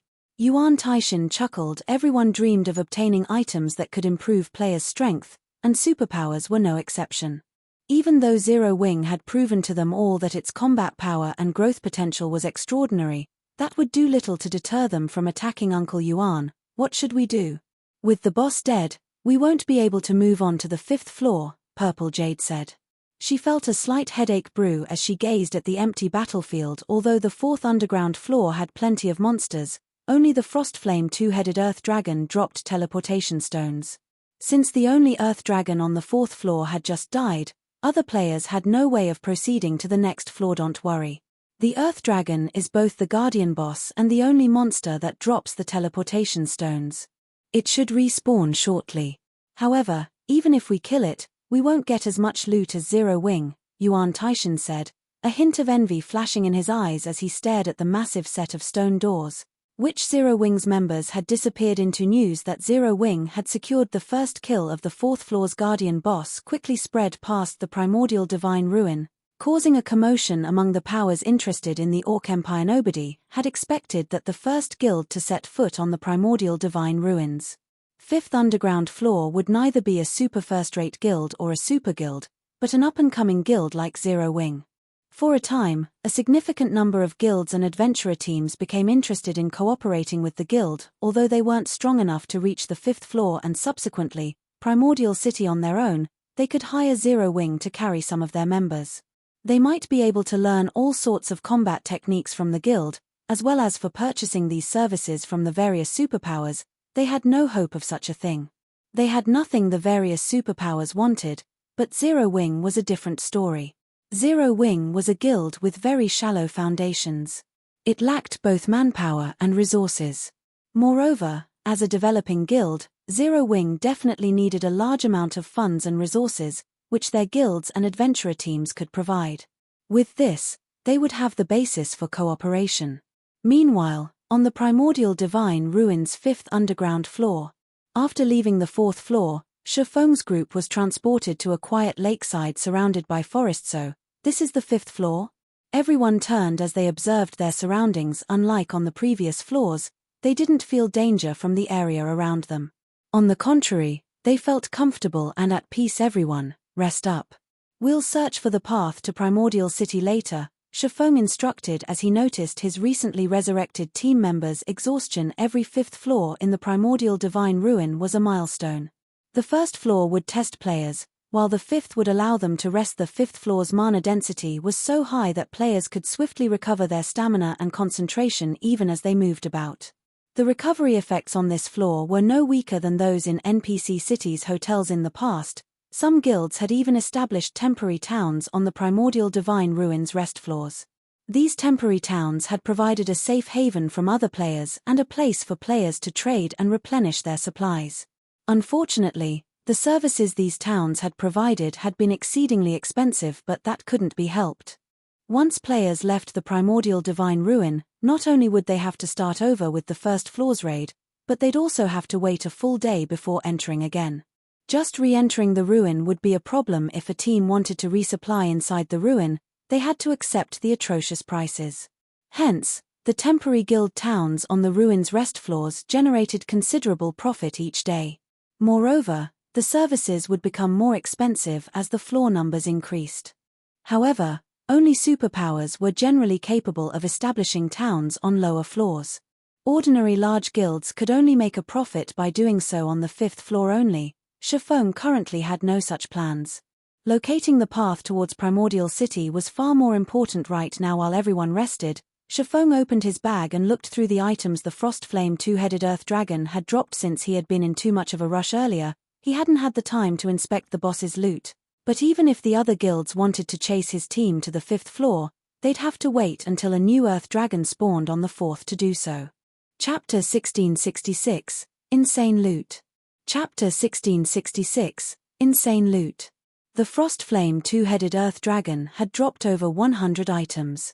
Although the majority consisted of materials and magic crystals, 8 weapons and pieces of equipment had dropped. The reward for first kill is quite surprising. Shifeng could not help but grow a little excited after appraising the weapons and equipment. Out of the 8 weapons and equipment, there were 5 pieces of level 50 dark gold equipment and 2 level 50 dark gold weapons, one of which was a dagger, and the other was a one-handed axe. The weapons were top tier even among dark gold weapons, good enough to tempt super guilds' peak experts. Although the various large guilds' experts had already reached level 50, most of them were stuck with level 45 weapons. Take the various superpowers that had entered the Primordial Divine Ruin alongside Zero Wing, for example. Those superpowers refinement realm experts would be fortunate to wield a level 50 fine gold weapon. Unfortunately, most were stuck with level 45 dark gold weapons, which had both lower basic attributes and attack power than level 50 fine gold weapons. Surprisingly, the 5 pieces of dark gold equipment that had dropped were pieces of the Berserker class's Mad Gale set and the Elementalist class's Frostflame set. 2 of the 5 pieces were the Mad Gale set's gloves and boots, and the remaining 3 pieces were the Frostflame's hat, gloves, and boots. Level 50 dark gold set equipment was only inferior to epic equipment. Players could use the equipment until they were level 59 before it would go out of date. Moreover, class-specific set equipment was generally specialized for its class. Take the 6-piece Mad Gale set, for example. Its 2-piece set effect increased the wearer's movement speed and attack speed by 15%, which made up for the Berserker class's lack of speed. The Frostflame set was also a 6-piece set, and its 2-piece set effect increased Elementalist's E-cast range by 10%. Although the improvement seemed small, a player could easily overwhelm ranged opponents if they took advantage of it properly. If he could complete both sets, he could even fetch 10,000 for them. However, the 7 items were nothing compared to the value of the last piece of equipment. Frostflame Ring, Epic Rank. Level 50, Level 100. Equipment requirement, Strength 500, Agility 400, Intelligence 1000. Strength plus 55, Agility plus 42, Endurance plus 45, Intelligence plus 74, Level 50. Ignore levels plus 12. Ice resistance plus 15. Fire resistance plus 15. Additional passive skill dash. Frostflame Barrier, creates a Frostflame barrier around user. As long as the user is standing, the power of all ice and fire-type spells increases by 20% and channeling time reduces by 10%. Additional active skill 1 dash.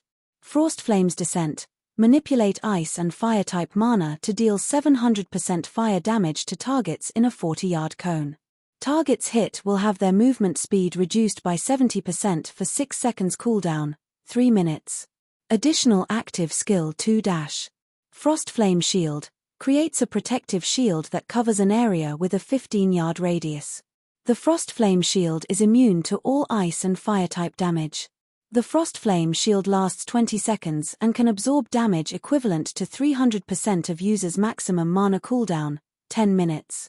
Rings and necklaces were extremely rare equipment in God's domain. They were worth at least double that of equipment of the same quality, as well. An epic ring was far more valuable than a piece of epic equipment. If an elementalist equipped the Frostflame ring, their combat power would increase by at least 20%.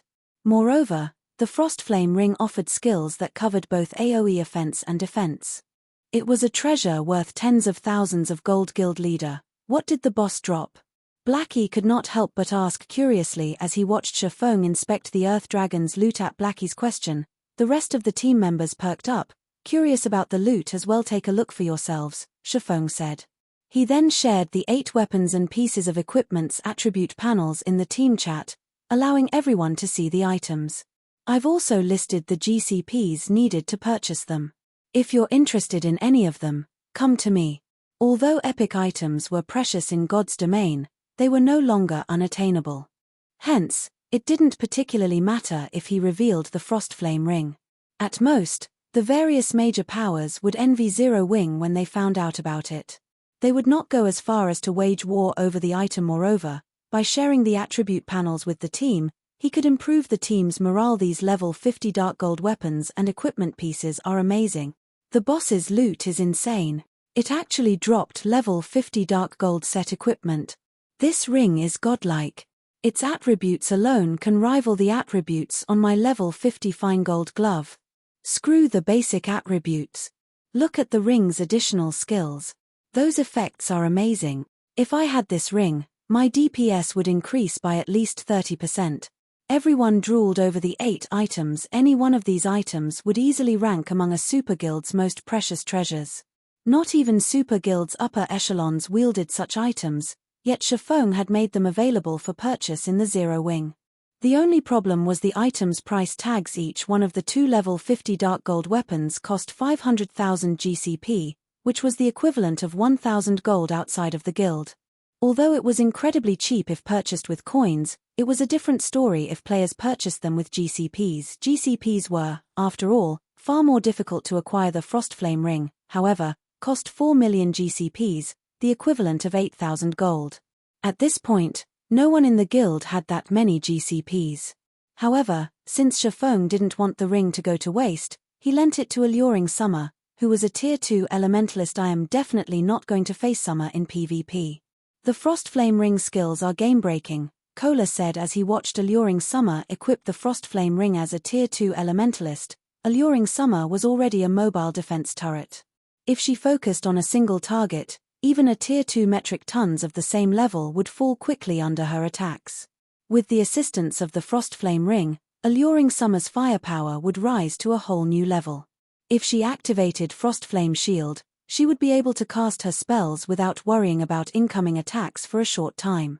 She could afford to cast powerful spells that had long channeling times even in a one-on-one fight. After dealing with the weapons and equipment, Shifeng didn't share any information on the other items the Earth Dragon had dropped. Weapons and equipment would only boost the strength of an individual player, but it was a different story for the 2 forging designs the Guardian boss had dropped. One of the forging designs was for the giant frost axe, a level 50 fine gold 2-handed axe, while the other was for the scorching sun gloves, a set of level 50 dark gold plate gloves. If he allowed Cream Cocoa and the others to learn these designs, they could craft plenty of powerful weapons and equipment pieces for the guild. The 2 designs were exceedingly more valuable than the 7 dark gold items combined. Shifeng had also obtained a leaf of tattered parchment from the Earth Dragon. Although the words and images on the parchment had long since become indiscernible, it still radiated a faint trace of pressure. When Shifeng felt this pressure, he was shocked. After taking a closer look at this parchment, Shifeng was elated. The parchment was actually a hero's chapter. Moreover, unlike the hero's chapter he had obtained during a previous auction, this hero's chapter contained information on a particular hero and would summon said hero when used. It was even more valuable than a hero's chapter that summoned a random hero. The name of the hero recorded was also one that Shifeng was extremely familiar with. It was also a name that everybody in God's domain had known during his previous life, the Magic King, Craig Midland.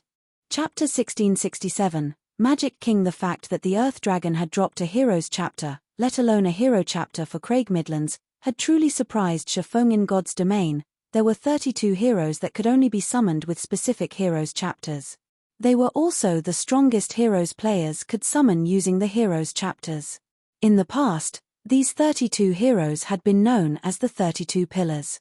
Based on historical records, every one of these 32 heroes had cleared the complete God's trial and gained the ancient God's recognition. If nurtured properly, any one of these 32 pillars could easily become the guardian of an entire city. This was because these 32 heroes had the potential to reach level 200, tier 5 at the very minimum. Moreover, because they were heroes, their basic attributes were higher than players of the same level and tier. When players nurtured these heroes to their peaks, Only Tier 6 God-ranked players had any chance against them. Among the 32 pillars, the Magic King, Craig Midlands, ranked 17th. He had been a famous NPC in God's domain who had mastered the 6 major elements. No ordinary Tier 5 NPC could compare to his strength. Craig Midlands had once fended off a siege that included 20 Tier 5 players and successfully protected the city he had been tasked to guard. He had even killed 11 of the Tier 5 experts.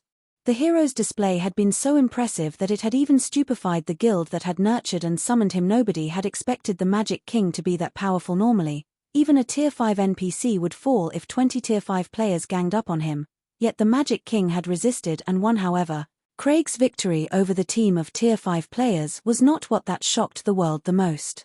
Rather, players had been astounded by the spells he had used. With his mastery over 6 major elements, not only did his attacks carry great destructive power, but his attack methods were also varied and complex.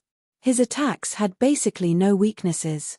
If a Tier 5 player had tried to face him one-on-one, they would have been beaten to a pulp. Moreover, for every element Craig Midlands grasped, he could create one elemental doppelganger.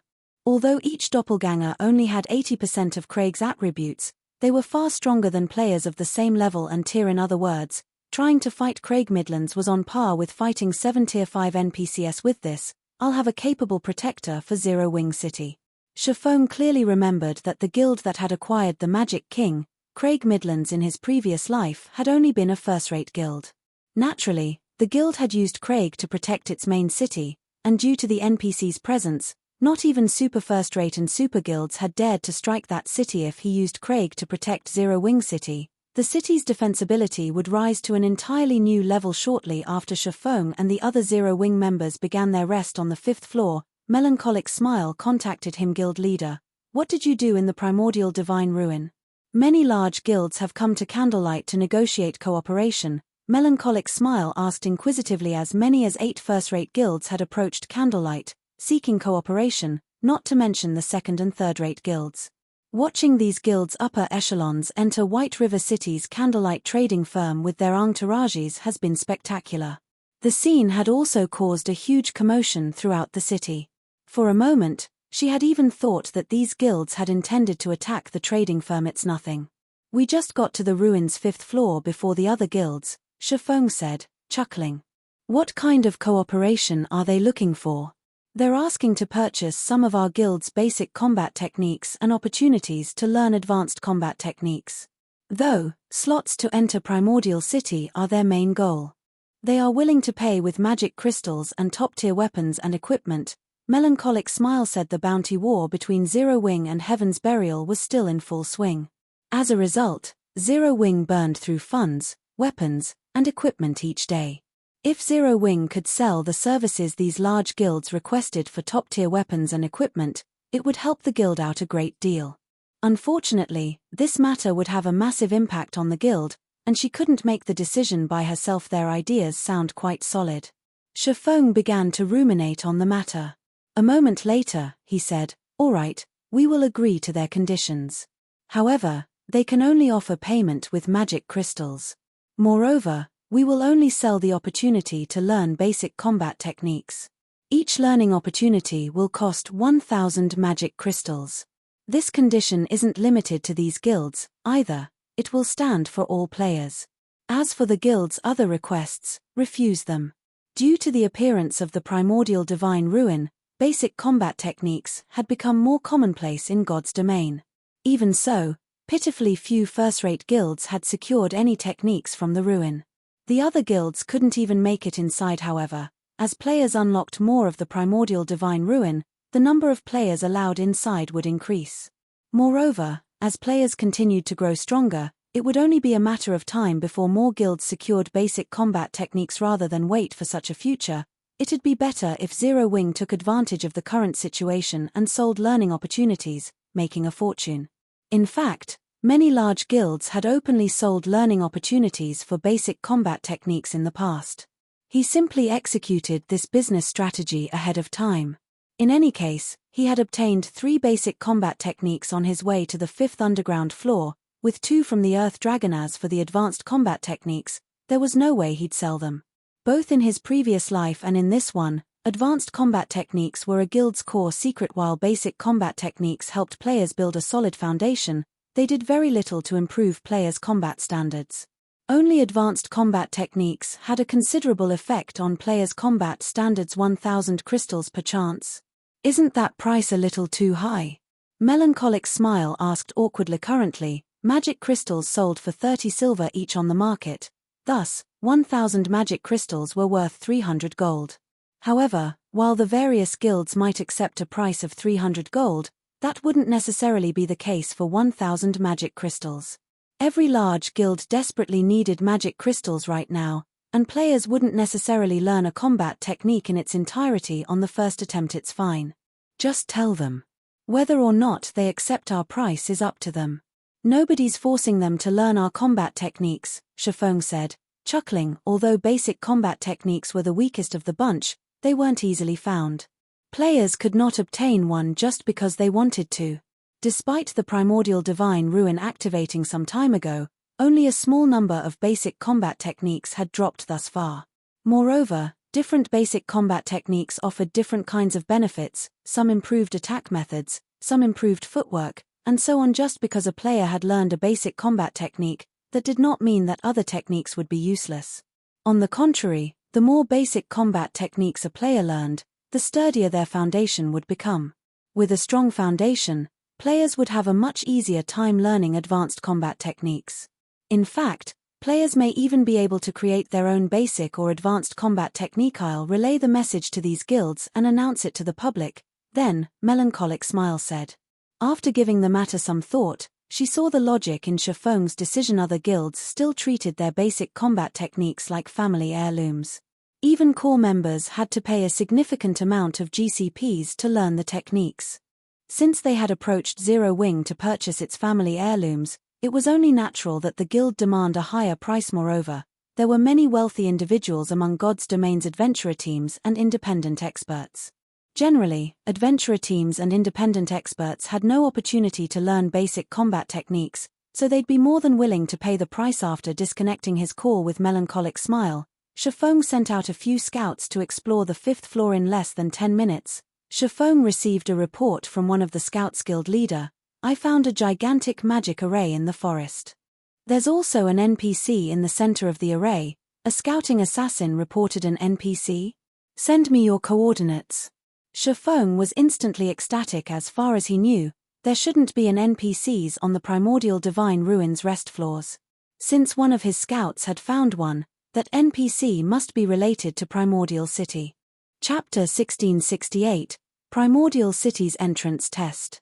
Chapter 1668, Primordial City's Entrance Test.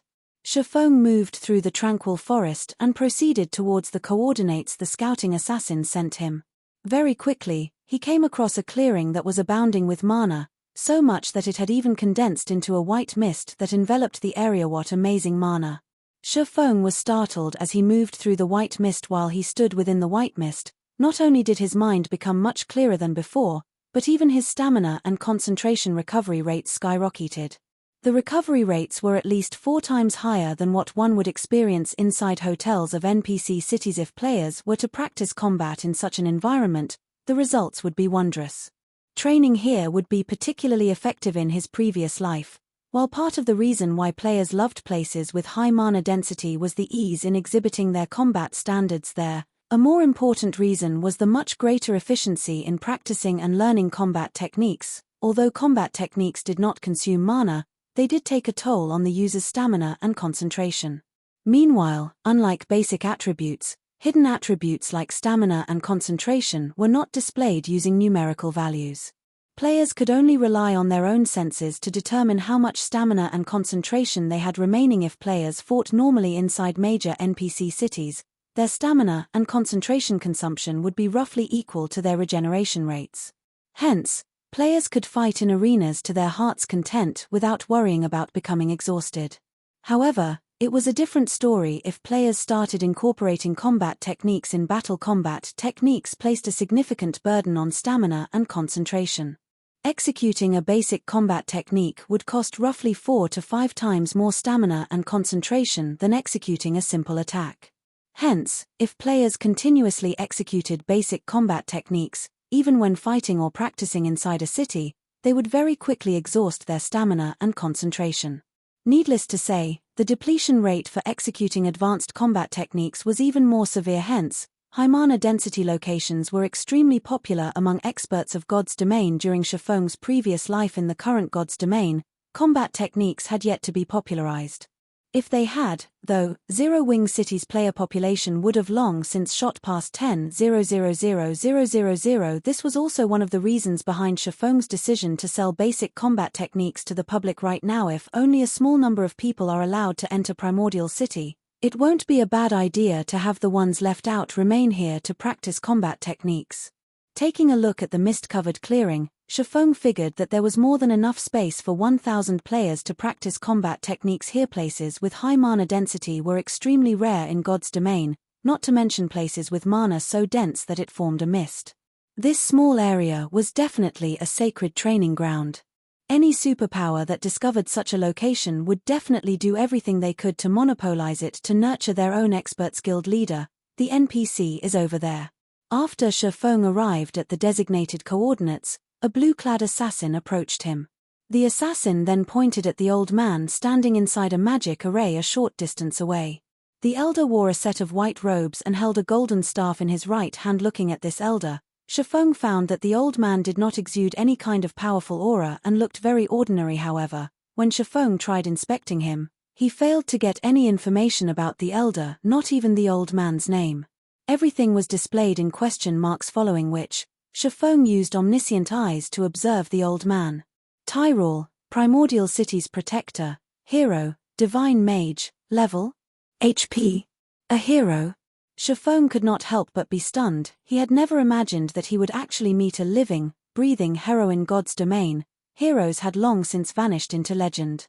The hero standing before him right now was something entirely different from the heroes summoned using heroes chapters. More precisely, the heroes summoned using heroes chapters were heroic spirits, not true heroes.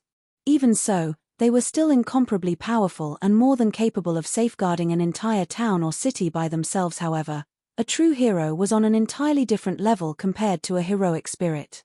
Unlike heroic spirits, true heroes still retained the blessing they received from ancient gods, therefore, their life rating was even higher than that of archaic species.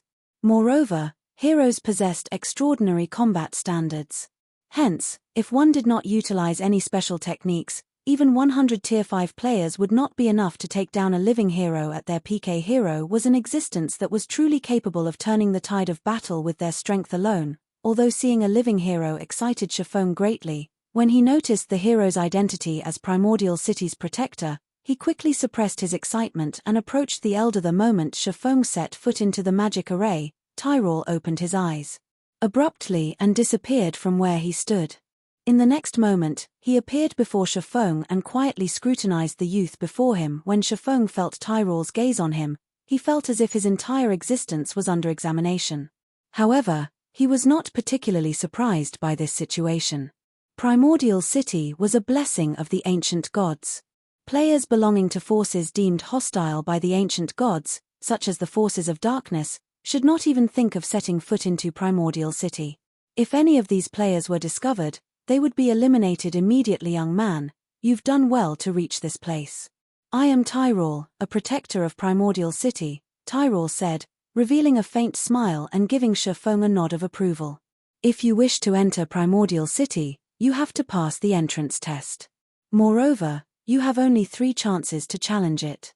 If you fail all 3, you can only try again during your next visit to the Primordial Divine Ruin.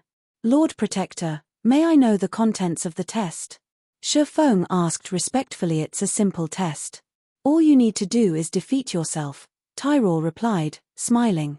Of course, there are also differences in difficulty. The more difficult the test you challenge, the more contribution points you will obtain once you arrive in Primordial City. There are 5 different difficulties available: normal, hard, hell, Azura, and God. Meanwhile, the contribution points you will gain from them are 1,000, 2,000, 3,000, 5,000, and 10,000, respectively. Each person has only 3 opportunities to challenge the test.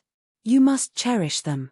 Upon hearing Tyrell's words, although Shafong kept his expression indifferent, inwardly, he was bursting with joy similar to the city on Thunder Island. If players wished to mingle in Primordial City, they needed contribution points. Without contribution points, they could enjoy only the basic benefits the city offered and should not even think of obtaining the truly good stuff available. Meanwhile, the reason why Shafong was excited was the large number of contribution points the entrance test awarded in his previous life. When he visited Primordial City, he did not do so by passing the entrance test but by using a teleportation ticket, which he had obtained through killing monsters. He had received only 500 contribution points in doing so. However, with just 500 contribution points, one would be no different from a beggar inside Primordial City. Of course, one's contribution points would not remain the same forever. There were plenty of methods to earn contribution points. Completing quests was the simplest among them, though inefficient. Ordinary quests only granted around 2 to 5 points each, while high-ranking quests granted around 20 to 50 points each. However, high-ranking quests were extremely rare. Hence, collecting even 500 contribution points was very difficult. Yet now, even the normal entrance test awarded 1,000 contribution points upon completion. The additional 500 points would save players plenty of time. Moreover, this was also good news to Zero Wings members. It meant that everyone would have an opportunity to enter Primordial City. Young adventurer, have you decided to enter Primordial City? Tyrell asked, smiling as he looked at Shafong. I am willing to accept the test. Shafong nodded. Very good. May I know which difficulty you wish to choose? Tyrell asked with a wave of his hand. Instantly, 5 crystal balls of different colors appeared before Shafong. Aside from having different colors, these crystal balls also exuded auras of various intensities. Even the crystal ball with the weakest aura made Shafong shudder involuntarily, whereas the one with the strongest aura made him feel deep despair. Chapter 1669, Shadow of Trial. What powerful auras! Shafong tensed as he gazed at the 5 crystal balls hovering before him. It was obvious that these crystal balls represented the strength of the opponent he would face. These crystal balls' auras also provided a hint to help players make the best decision. However, even the weakest crystal ball radiated considerable pressure. It was evident that entering Primordial City wouldn't be as easy as he had expected. Shafong wasn't the only player present who could sense the 5 crystal balls' auras. Aqua Rose and the others, who had just arrived outside of the magic array, could sense the intense energy from the crystal balls as well. Every crystal ball felt as if it contained some horrific creature. These crystals represent your opponent's strengths. You may choose the one that you think you can defeat, but please remember, you only have 3 chances, Tyrell reminded. 3 chances? After giving the matter some thought, Shafong proceeded to choose the second strongest crystal ball. Lord Tyrell, I choose this one. Based on the aura of the God-ranked test, he knew that he had no chance of completing it. In fact, he wasn't even particularly confident of passing the Azura rank test, but since he had 3 chances, he might as well give it a try. If he could clear the Azura rank test, he could earn more contribution points before entering Primordial City, which would save him from having to pick up plenty of troublesome tasks. Azura rank? Tyrell could not help but shake his head as he looked at Shafong. What a courageous young man you are. However, since you've made your decision, let the test begin. Saying so, Tyrell gestured with his left hand. Suddenly, the Azura-ranked crystal ball shattered, and the shards transformed into 3 clouds of mist. These clouds gradually took on humanoid shapes, and a moment later, 3 creatures, identical to Shafong, manifested inside the magic array. Meanwhile, aside from their names, Shadow of Trial, the system revealed no information about them. 3. The corners of Shafong's mouth twitched slightly. Although he could not see the Shadows of Trial's basic attributes, he clearly sensed that they were higher than his Aqua Rose, and the others, who watched from outside of the magic array, gasped when they saw the 3 Shadows of Trial. Each of the shadows felt like a great lord. No, to be more precise, the shadows' auras were stronger than any of the great lords they had faced. It would not be a stretch to call them grand lords to pass the test. You simply need to land 10 hits on each of them. I must warn you, they know everything you know. Likewise, if they hit you 10 times, you will be eliminated, Tyrell said. After Tyrell explained the rules, the 3 Shadows of Trial revealed human-like sneers. Suddenly, they vanished, leaving after images as they charged at Shafong so fast. The watching crowd was shocked the shadows had moved so quickly that all they had seen was faint after images. Moreover, unlike ordinary monsters, the shadows of trial commanded extremely high intellect. Their fighting style wouldn't be monotonous.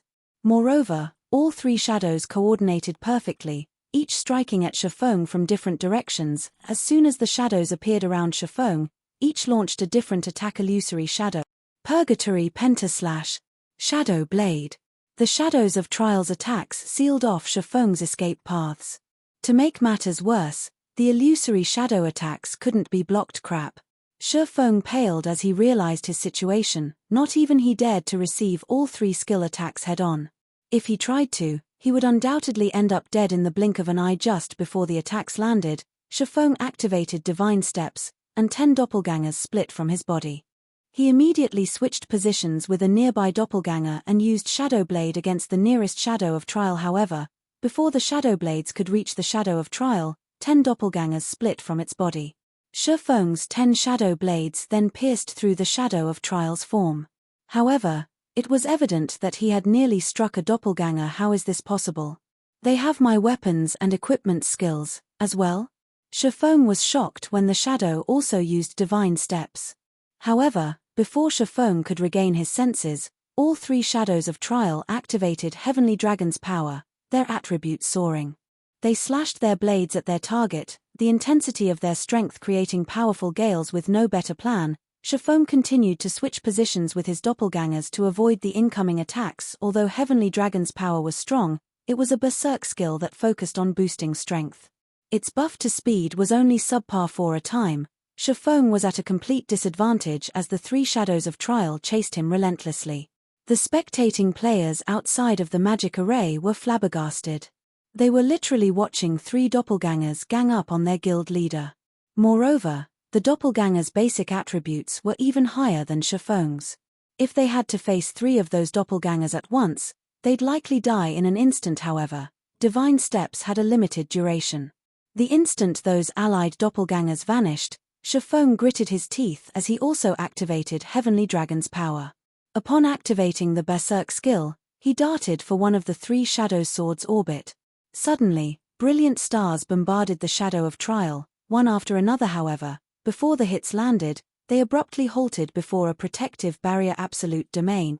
When Shifeng's targeted shadow of trial had activated Absolute Domain, the other two shadows also gained invulnerability. Giving Shifeng no time to react, one of the three shadows activated Instant Strike and swung its blade fiercely at the player. Shifeng knew that he couldn't dodge the attacks in time. The only thing he could do was to activate his own Instant Strike and execute Sword's Orbit to defend himself as much as possible. Boom, boom, boom. Every time their weapons clashed, dazzling sparks flew around them. Loud clangs also echoed throughout the forest. It seemed as if two primordial beasts were attempting to slay one another. A moment later, however, Shifeng slid backward. As soon as the first shadow of trial's instant strike ended, another shadow activated the skill. When Shifeng's own instant strike came to an end, he lost his ability to keep up with the shadow's attack's Absolute Domain. After activating his invulnerability skill, Shifeng switched the Aura of Earth to the Aura of Time and activated Forbidden Domain. It might be much of an issue if only one shadow of trial could use all of his skills, but the fact that all three were capable of this put Shifeng at a painful disadvantage. If he wished to emerge victorious, he had to rely on his combat techniques. As the shadows of trial weren't ones to be beaten, one of them activated Forbidden Domain as well. Suddenly, both sides were silenced, losing the ability to use spells or skills. Following which, the three shadows ganged up on Shifeng once again. Although Shifeng's techniques were superior, the Shadow Trio had higher basic attributes. Moreover, the Shadow Trio disregarded their own defense as they brutally attacked. This forced Shifeng into a defensive state. He was only one person, after all. If he tried to strike one of the three shadows, he'd leave himself open for the other two. Meanwhile, each of the shadows could afford to take 10 hits each, but he would be eliminated after 10 hits. Both sides struggled in a stalemate. Shifeng focused on a single shadow, using his superior techniques to create gaps in its defenses and attack. The bitter struggle inside the magic array made the spectating players anxious, but they also knew that such an intense battle wouldn't last long. Once the silence debuff ended, Shifeng would be at a disadvantage once again when Forbidden Domain's duration had only 10 seconds remaining. Despite Shifeng's desperate attempts, he had only struck one of the 3 shadows 5 times. He still needed to land 5 more hits on that shadow to eliminate it, but he was running out of time. 8 seconds. 5 seconds. 3 seconds. Am I going to lose? Chapter 1670. Ascension Realm. As the seconds ticked by, and Forbidden Domain neared the end of its duration, Aqua Rose and the other Zero Wing members couldn't help their growing nerves as they watched from outside of the magic array. They had never thought that even the test to enter Primordial City would be so difficult. Aside from all else, once Shifeng and one of the Shadows of Trial's Forbidden Domains ended, the other 2 shadows could still use the skill. At that time, Shifeng would have to face 3 shadows that could use skills while he could not. With the huge disparity in combat power, he would doubtlessly meet his end. Not only did the Shadows of Trial have higher basic attributes, but their combat standards were also at the refinement realm. They executed every slash without any excess movement.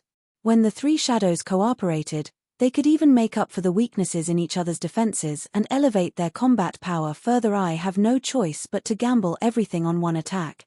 Shifeng also knew what outcome awaited him once his Forbidden Domain ended. With no other choice, he gritted his teeth and forced his way through the countless, incoming attacks, swinging his blades at the shadow that had already taken 5 hits. Sword's orbit. If he could eliminate one shadow before Forbidden Domain ran out, he'd still have a chance at victory, albeit a small one. If he didn't do so, he would die the moment his skill's duration ended. However, as if they had predicted Shifeng's desperation, the 3 shadows smirked as they launched attacks, aiming for Shifeng's blind spots. Despite noticing the incoming attacks, Shifeng did not bother dodging. Instead, he continued to swing his swords at the shadow before him. 1 slash. 2 slashes. At this point, Shifeng traded blow for blow with the shadows. As a result, he was hit, again and again. 2 hits. 4 hits. 6 hits. Faster. I need to be faster. As Shifeng frantically brandished his weapons, he gained unprecedented focus. The only thing on his mind was landing a hit on the Shadow of Trial before him. However, despite Shifeng's flurry of attacks, his target could still endure 2 more attacks. Shifeng was only 2 hits away from elimination himself. Just as Shifeng's 2 swords were about to bite into the targeted shadow, the other 2 shadows, one behind and one to the left, simultaneously swung towards Shifeng's blind spots. It's over. Tyrell sighed faintly. The young man before him had just barely missed the mark. If Shifeng could have killed the Shadow of Trial before Forbidden Domain ran out, he would have had a chance of passing the Azura-ranked test. It over. Shifeng could sense the 2 shadows' long swords nearing his body, but he was powerless to do anything about the weapons. At most, he could take one of the Shadows of Trial down with Hima's. The 2 long swords soared closer to Shifeng's back and abdomen. Something about the situation felt incredibly familiar. Shifeng felt like this test was similar to the test Rhinebeck, one of the Sea God's Temple's Vice Knight commanders, had given him. Before the breakthrough he had achieved during that trial, he hadn't been able to withstand Rhinebeck's attacks no matter what he had done. He had only been able to watch as he had repeatedly been defeated. Rhinebeck. Shifeng's eyes shone with realization when he recalled his battle with Rhinebeck. Right. Combat method. My combat method. Suddenly, Shifeng put strength into his legs and made a spinning jump. Utilizing the rotational momentum, he swung Killing Ray at the shadow attacking his abdomen, the sacred sword moving with remarkable speed. Dang! A crisp clang echoed throughout the forest. In that critical moment, Shifeng had used Killing Ray to block the attack from the side while he used Abyssal Blade to slice at the targeted shadow's shoulder. He then utilized the force generated from blocking the attack at his side to push himself over 8 yards away from the nearest shadow. When his feet touched the ground again, he used a hand to stabilize himself, only coming to a halt after 2 more spins. He survived. Aqua Rose and the other Zero Wing experts stared with wide eyes, utterly shocked. Shifeng had actually executed an incredible maneuver at the last second, narrowly avoiding mutual destruction. This is. Tyrell revealed an odd look as he watched Shifeng. How is that possible? He has already reached the Ascension realm in the realms of truth. Existences that could set foot in the realms of truth's truth realm were exceedingly rare, with only a few throughout the kingdom. Meanwhile, experts who had reached the Ascension realm were even rare in Primordial City. One could not simply reach the Ascension realm by understanding the realm's philosophy. They would also need to temper themselves and gain the experience of countless life-or-death battles to execute the proper physical response. During Tyrell's brief moment of surprise, the three shadows of trial resumed their assault on Shifeng. Like before, the three shadows surrounded Shifeng and attacked him from different angles. Although Shifeng had avoided certain death, he was still at a disadvantage. He had little more than a second before his forbidden domain ran out, and he had only blocked the attack aimed for his abdomen. The attack from behind had still found its mark. Now, he could only afford to receive one more hit before he was eliminated from the test. Come, Shifeng said with a hint of excitement as he watched the three shadows. Suddenly, over 20 sword lights surrounded Shifeng, sealing off all escape paths. However, instead of using sword's orbit to repel the attacks, Shifeng simply adjusted his footwork, turning as he executed 8 slashes, which wasn't much compared to his earlier efforts. Yet something surprising happened again. Despite reaching his maximum attack speed, these slashes continued to accelerate. The three shadows of trial interlocked with their target before passing by Shifeng. The swordsman blocked every one of the incoming attacks. As the shadows passed, Shifeng swung Killing Ray, slicing the neck of the shadow that had already received 9 hits. The shadow then vanished, leaving 2 remaining in the magic array. What just happened? Aqua Rose, Fire Dance, Shadow Sword, and the other Tier 2 experts from Zero Wing were stupefied. Not only had Shifeng blocked every incoming attack without using sword's orbit, but he had also created a gap in the shadow's defenses and eliminated one of them. None of them could figure out how he had pulled it off. So, this is the realm above the truth realm that Reinbeck had mentioned. Shifeng felt incredible as he turned towards the remaining shadows of trial. Reinbeck had only informed Shifeng that he had just entered the truth realm. After undergoing Reinbeck's test, he had learned that one shouldn't just focus on adapting to the changing battle physically. One could also adjust their perspective of the battle.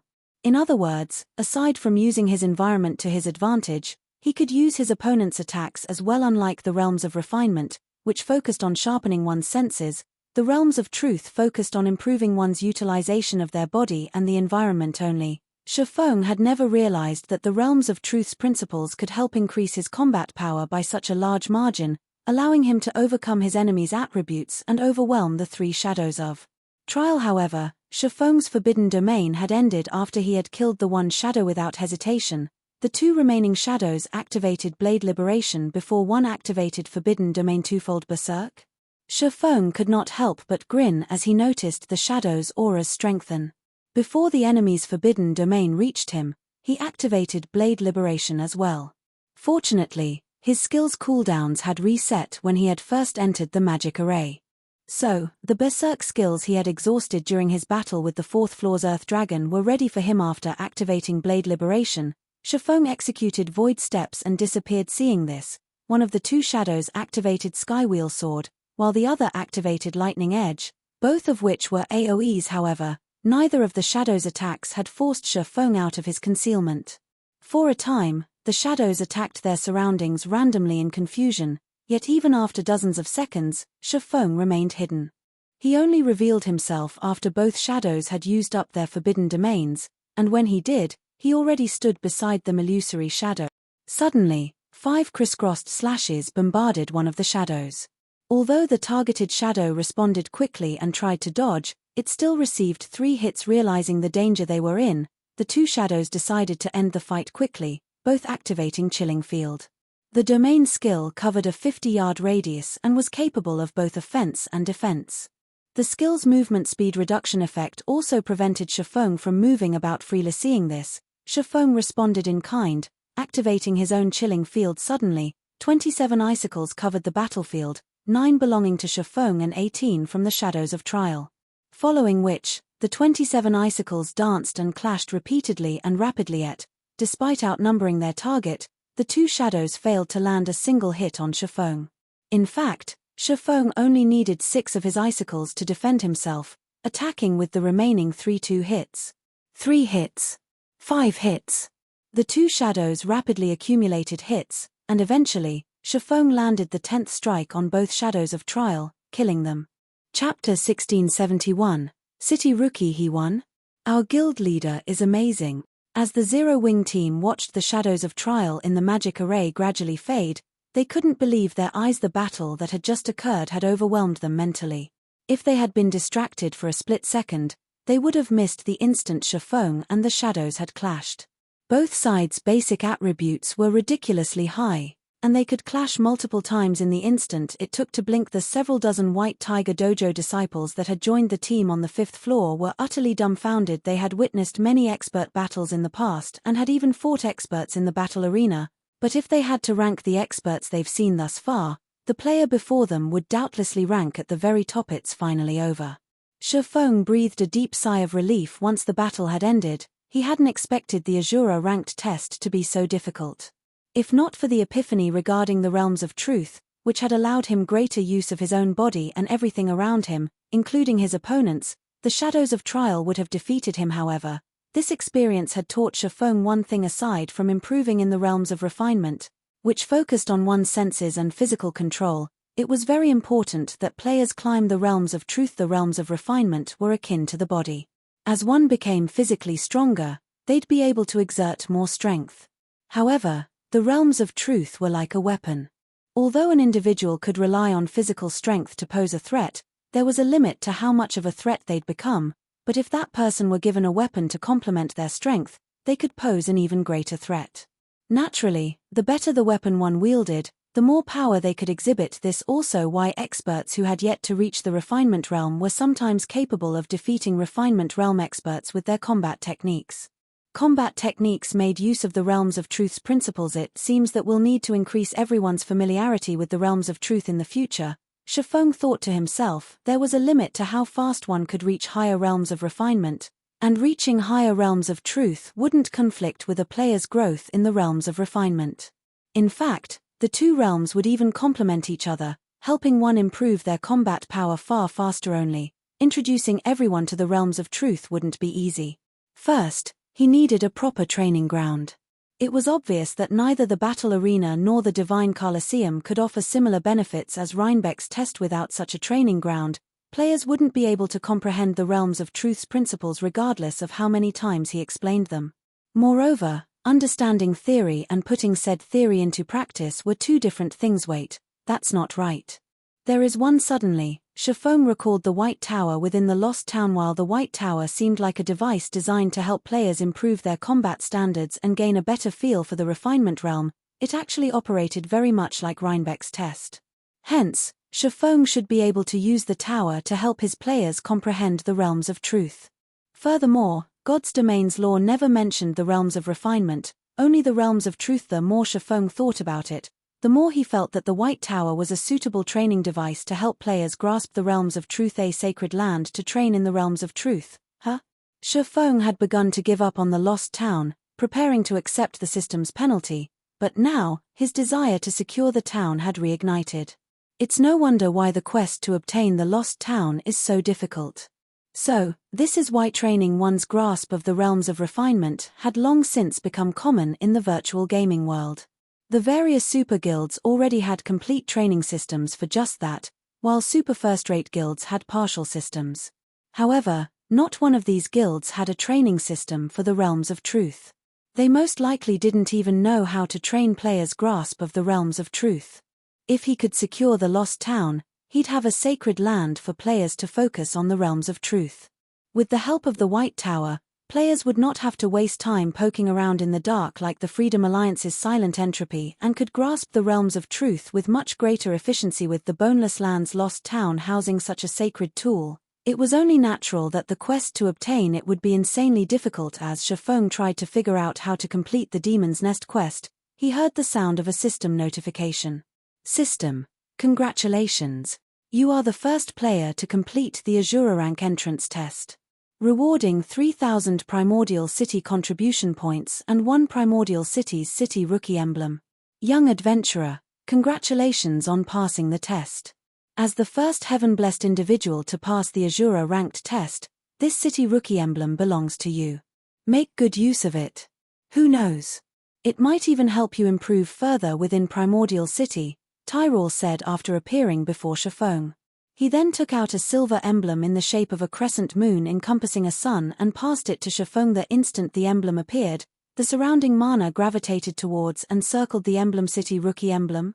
After recovering from his shock over the additional 3,000 contribution points, Shifeng gave the emblem a curious look. This was the first time he had heard of this item. Based on Tyrole's tone when he had mentioned it, it should be extraordinary. Immediately, Shifeng tried to inspect the emblem's attribute panel. City Rookie Emblem, Dark Gold Rank. Primordial City's Emblem of Honor. When worn, user will enjoy the authority of a bronze adventurer in Primordial City. In addition, user may teleport to Primordial City from any location. Cooldown, 2 natural days, 96 hours. User restriction, Yi Feng. Amazing. It's giving me the authority of a bronze adventurer right off the bat. No wonder why he told me to make good use of it. Shifeng was ecstatic as he gazed at the city rookie emblem. At this point, the term Bronze Adventurer was still foreign to God's Domain's players. This was because the title was unique to Primordial City. Bronze Adventurers in Primordial City were the equivalent of nobles in NPC cities. Only, as the ancient gods had specifically created Primordial City for adventurers, noble ranks didn't exist within its walls. Rather, special ranks were granted to adventurers based on their contributions to the city. The available ranks included Common Adventurer, Bronze Adventurer, Silver Adventurer, and Gold Adventurer. Each subsequent rank enjoyed greater authority and treatment in Primordial City than the last. However, it was extremely difficult for players to rise through the ranks as they weren't based on Primordial City contribution points. Instead, they were determined by one's Primordial City honor points. One had to earn 1,000 honor points just to become a Bronze Adventurer. Moreover, players would be fortunate to receive 1 honor point even after completing a high-rank quest in the city. If players wanted to earn more than that per quest, they'd have to complete Primordial City's trial quests, which were exceedingly challenging. Unfortunately, failing to complete the trial resulted in an unusually severe death penalty. In the past, most players had opted for the safe and reliable method of completing high-rank quests to collect honor points rather than challenge Primordial City's trial quests. Because of this, very few players had become Bronze Adventurers, let alone Silver or Gold Adventurers.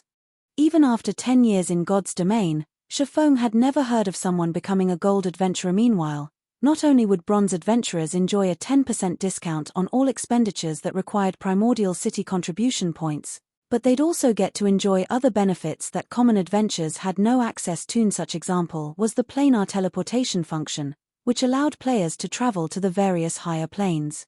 Not only were the higher planes monsters much stronger, but they also dropped far better loot. It was also possible to obtain unique resources. Only, teleporting to a higher plane was expensive, costing 1,000 contribution points per teleportation. If players died in these higher planes, they'd be teleported back to Primordial City instantly. Without sufficient strength and preparation, only a fool would grind in these higher planes. Right? There's still the higher planes.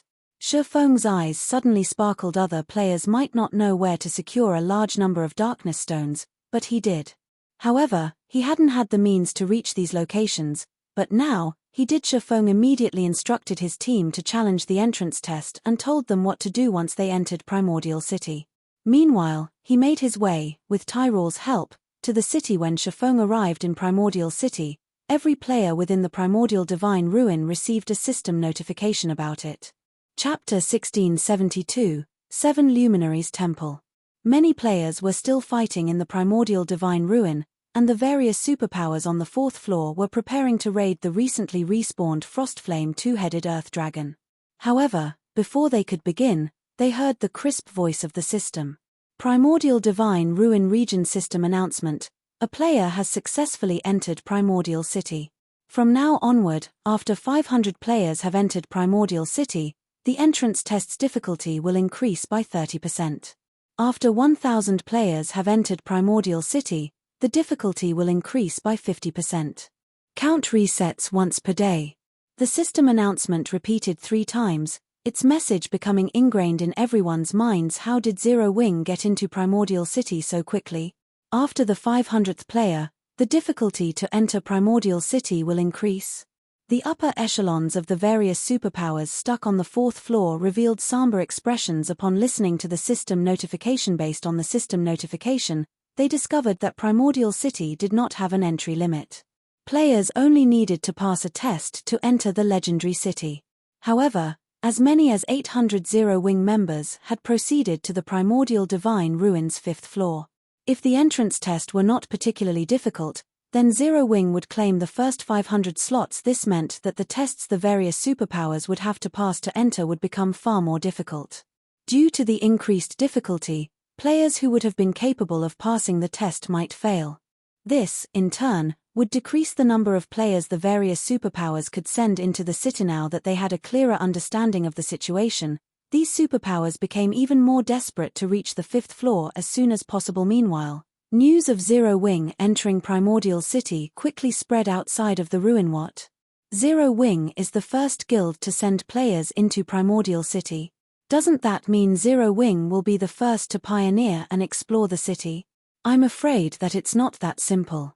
I've heard that only the first 500 players will face the normal difficulty entry tests, whereas other players' tests will be more difficult. The test's difficulty will increase yet again after 1,000 players have entered Primordial City. I've also heard that Zero-Wing led 800 players to the 5th floor. It'll monopolize the first 500 slots. With this, the various superpowers will likely have a tough time competing with Zero-Wing when pioneering the city. With that many of its members entering Primordial City, Zero-Wing will reap a huge harvest. From what I learned after looking into it, it seems like it's pretty easy to obtain combat techniques from Primordial City. This is especially true for advanced combat techniques. Suddenly, more independent players from various kingdoms became interested in Zero-Wing. Both basic combat techniques and advanced combat techniques were out of reach for independent players like themselves.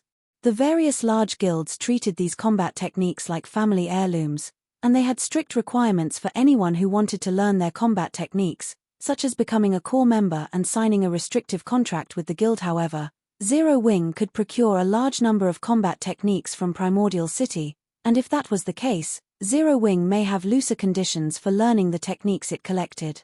It might even make the combat techniques available to all of its members, rather than just the core members. With that hope in mind, many independent players, particularly experts, began to gather in White River City and Zero-Wing City from other kingdoms. As players tried to learn more about the guild, Zero-Wing posted an announcement on Starmoon Kingdom's official forums. This announcement instantly caused a commotion throughout the kingdom. How generous of Zero-Wing. With this, even independent players like us can learn combat techniques. But isn't 1,000 magic crystals a little expensive? Even experts will have to work hard for a long time to collect enough, let alone weaker players. You think that's expensive? You should see what the other guilds with combat techniques are demanding. Take Heaven's Burial, for example. Although the guild has plenty of combat techniques, anyone who wishes to learn them has to sign a very strict contract. In addition, members have to pay a certain price to learn each combat technique. Their price is only slightly under 1,000 magic crystals. It's better to learn the techniques from Zero-Wing. At the very least, we'll retain our freedom. For a time, a large number of independent players celebrated Zero-Wing's decision. The news excited many adventurer teams as well. Independent players might struggle to collect 1,000 magic crystals, but it wasn't any trouble for an adventurer team with several hundred members. When the various large guilds discovered the announcement, however, they fumed with fury. This was especially true for the guilds that had acquired combat techniques of their own. They had planned to use their combat techniques to attract loyal experts and gain an advantage over their competitors, but Zero-Wing's latest announcement had ruined that idea. Black flames means truly are amazing. Heaven's Burial is likely doomed to fall, now, Yuan Taishan said. He could not help his rueful sigh as he read the report a subordinate had just sent. Uncle Yuan, what happened? Purple Jade asked curiously. Take a look for yourself, Yuan Taishan said as he forwarded the report to Purple Jade. When Purple Jade read the report, her eyes widened in shock. She found it truly hard to believe that Zero-Wing would actually be so generous as to offer its combat techniques to other players. By doing so, it would undoubtedly deal a massive blow to the various first-rate guilds that had acquired their own combat techniques. Naturally, Heaven's Burial was no exception. The guild's upper echelons would weep and rage once they heard about this. While everyone discussed Zero Wing, Shifeng arrived in Primordial City's teleportation hall. The teleportation hall's main hall looked like a massive cave. The hall's ceiling was at least 100 meters from the ground. It also seemed like some kind of miniature sun was stuck in the ceiling, illuminating the hall. As Shifeng looked around, he discovered numerous mana-operated elevators, which led towards various spatial junctions. NPCs could arrive and leave Primordial City through these spatial junctions at any moment. These NPCs weren't limited to the human race, including members from other races as well. The instant Shifeng had arrived, both his mind and body had felt energized. The mana density here was no lower than that of Titan City. Players would definitely have an easier time practicing their combat or producing items here than elsewhere. Since Shifeng had visited Primordial City many times in his previous life, he didn't bother to look around the teleportation hall like some curious tourist. Instead, he quickly left the hall and ventured to Primordial City's streets. Primordial City was a city of legend. The city had as many NPCs as the most populated NPC cities in God's domain. There were easily over 4 or 5 million NPCs within the city at all times, which was more than 10 times the number of NPCs in Starmoon Kingdom's capital. Moreover, unlike the NPCs in ordinary NPC cities, those in Primordial City were at least level 150. Tier 2 NPCs were insignificant here, usually serving as gate attendants. Tier 3 NPCs, which were rare in other NPC cities, strode down almost every street in Primordial City. One would even find Tier 4 NPCs window shopping. After leaving the teleportation hall, Shifeng summoned his demonic flame tiger and made his way towards the heart of Primordial City. Although Primordial City's layout was complex, Shifeng knew the city like the back of his hand. After traveling for around 20 minutes, he reached a towering temple. The temple before him was over 300 meters tall and occupied enough space to accommodate 100,000 people. It looked more like a mountain than a building. This temple was also the most important structure in Primordial City, the 7 Luminaries Temple. Chapter 1673, Primordial Scroll. Chapter 1673, Primordial Scroll. 2 mechanical puppets at the temple's entrance stopped Shifeng before he could enter the building. This is the 7 Luminaries Temple. Unauthorized individuals are not allowed entry. The 2 mechanical puppets crossed their greatswords before the entrance, preventing Shifeng from proceeding. If any other player saw these mechanical puppets, they would definitely be given a fright. Both mechanical puppets were level 200 mythic monsters. They weren't ordinary mechanical puppets, either, but magically enhanced puppets. Not only did they possess extremely high intellect, but they also wielded domains.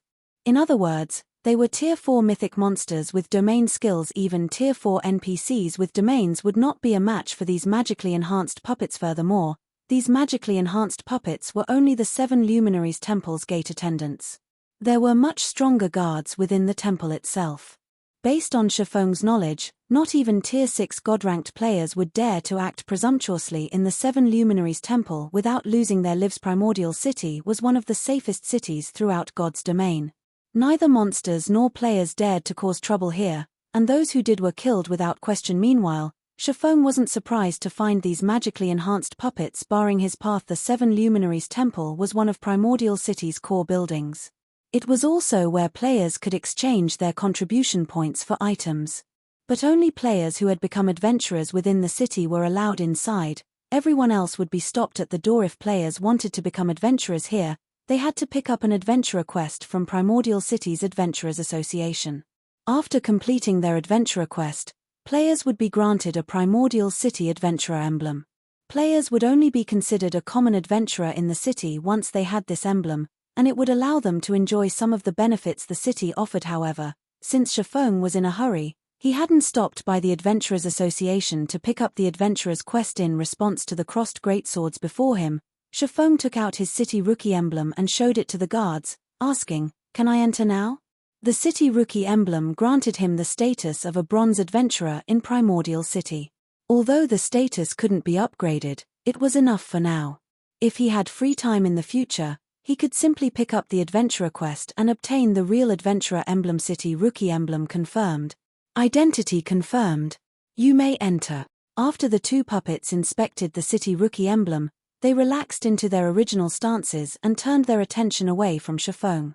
Seeing this, Shifeng made his way into the Seven Luminaries Temple. The Seven Luminaries Temple's lobby was a beautifully decorated plaza. The scenery was spectacular. It contained areas where people could rest and chat, and it even offered open-air restaurants and bars. The food and beverages sold here were unique to Primordial City and couldn't be removed from the city.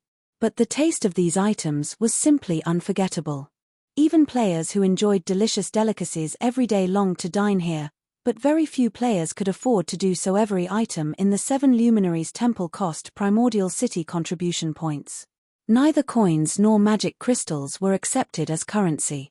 Meanwhile, a single meal here cost at least 100 CPS. Of course, players who consumed the meal would receive benefits that corresponded to the 100 CPS they paid, improving perception and focus. Unfortunately, the effects from a 100 CP meal would only last 2 hours. During that time, however, players could make use of the buff by renting a training room in the Seven Luminaries Temple to practice the combat techniques they had recently purchased. Likewise, the training rooms cost CPS to rent, with the basic training rooms costing 10 CPS per hour, intermediate training rooms costing 30 CPS per hour, and advanced training rooms costing 100 CPS per hour to most players, though this cost was astronomical.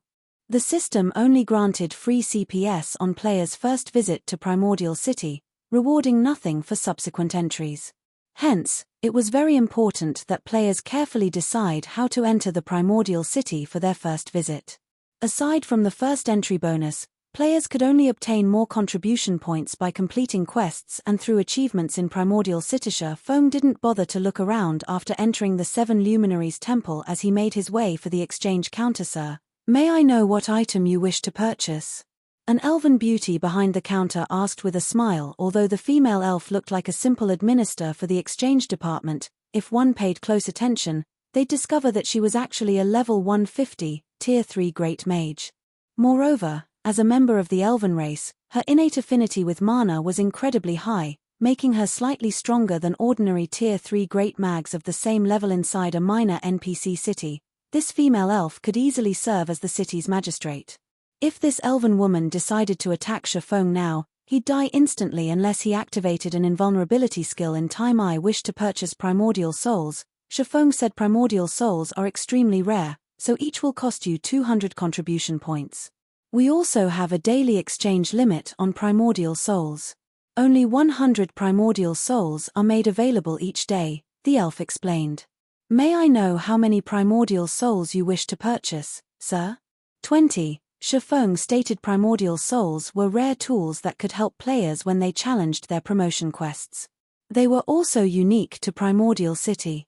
Naturally, Shifeng had to purchase as many Primordial Souls as he could afford now.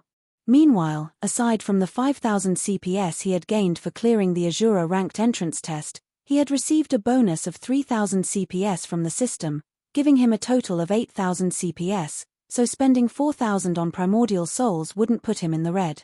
He also wasn't sure how many Zero Wing members would make it into Primordial City. Fortunately, unlike other players, he had the City Rookie emblem, which allowed him to earn CPS far more easily. Alright. The elf administrator then retrieved 20 bottles from the spatial storage unit behind her and said, "Sir, as a City Rookie, you enjoy a 10% discount on all purchases. Your total bill comes to 3,600 contribution points. Do you wish to purchase anything else?" After giving the matter some thought, Shifeng gritted his teeth and said, "I want to purchase 12 Primordial Scrolls and 1 teleportation stone to the Darkness Plane." Initially, he had planned to purchase advanced combat techniques after reaching Primordial City, but obtaining the Boneless Land's Lost Town was far more important right now. The Darkness Plane was one of the higher planes in God's domain, and the power of darkness on that plane was incredibly dense. Naturally, the monsters living in the Darkness Plane contained frightening amounts of power of darkness within them. When killed, they had a high chance of dropping a Darkness Stone fragment. Alchemists could use 100 of these fragments to synthesize a complete Darkness Stone, but their success rate was an excruciatingly low 30%. However, this was, by far, the best method to obtain Darkness Stones. On the other hand, if he tried to hunt Darkness-type mythic monsters, The chance of obtaining a complete darkness stone was around 10% when players in the past had to acquire darkness stones. They usually decided to do so in the darkness plane however. As a higher plane, the darkness plane was extremely dangerous. With Shifeng's current strength, grinding there would be purely suicidal. He only dared to do so because he had the Bible of Darkness. If he wanted to increase his survival chances in the darkness plane, the Primordial Scrolls were necessary. The Primordial Scroll was a super rare scroll that could only be used in higher planes. Players could use the scroll to summon heroic spirits to aid them in battle, and it was akin to a Tier 3 summoning scroll. However, heroic spirits summoned this way operated differently from ordinary summoned creatures. A summoned heroic spirit's strength wasn't in direct combat. Rather, they tended to focus on support. They possessed plenty of support skills and spells that could significantly strengthen players' combat power. Like the Primordial Souls, there was a daily exchange limit for the Primordial Scrolls. Each Primordial Scroll costs 300 contribution points. Only bronze adventurers and above can purchase the Darkness Plane Teleportation Stone for 1000 contribution points. Including the City Rookie discount, that puts your new total at 7,740 contribution points, the elf administrator reported, smiling as she took out the items Shifeng had requested. Shifeng then paid his bill, instantly becoming a poor bastard, but he didn't mind the huge expenditure. Compared to the value of the lost town, spending this many contribution points was nothing. He then mailed the Primordial Souls to Aqua Rose while he teleported to the Darkness Plane. Chapter 1674, Darkness Plane. Chapter 1674, Darkness Plane. After Shifeng activated the teleportation stone, he abruptly blacked out. When he opened his eyes again, he found himself in an entirely different world. The sky was dusky in this world ruled by darkness and death. Shifeng felt as if he had just arrived in a small, dimly lit house, barely able to see 20 yards away. All he could see was a barren wasteland. This place didn't seem survivable for any creature. System, you have discovered the Darkness World system. Since you do not belong to this world, you find this world's power oppressive. All senses weakened by 50%, basic attributes decreased by 30%, and gained EXP decreased by 95%. System. While in the Darkness World, you cannot make contact with the outside world. Once you die, your soul will be directly expelled from the Darkness World. 3 system notifications suddenly reached Shifeng's ears, one after another. Even Tier 2 players are suppressed so intensively. Shifeng frowned when he heard the system notifications. He wasn't particularly surprised that he had been suppressed. However, what he didn't expect was the degree of suppression. Not only were higher planes much larger than other worlds, but the discrimination within them was also more severe. His appearance in the Darkness World was akin to trespassing. Meanwhile, the stronger the creature entering a foreign world was, the greater the suppression would be. He had also visited higher planes in the past. Only, he had already been a Tier 3 player, so his basic attributes had only been suppressed by 40%. Even though he had been fully geared in epic equipment, his basic attributes had only rivaled a great lord of the same level. His physique had also been considerably weaker. He had even had trouble against the various higher planes great lords of the same level. He hadn't expected the suppression on Tier 2 existences to be so severe. Tier 2 existences stood at the very bottom of the power hierarchy in higher planes. Even at the same level and tier, the higher planes monsters were much stronger than monsters on the God's Domain continent.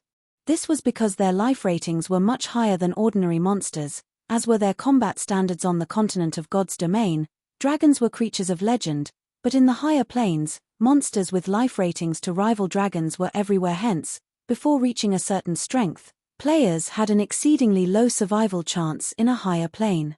Even though it was common knowledge that higher planes offered plenty of high rank and precious resources that were rare or non-existent on God's Domain's continent, the various superpowers in Shifeng's previous life hadn't casually explored these higher planes. Aside from the world's oppression and its monster's strength, the environment was the greatest difference between the higher planes and the continent of God's Domain. Take the Darkness Plane, for example.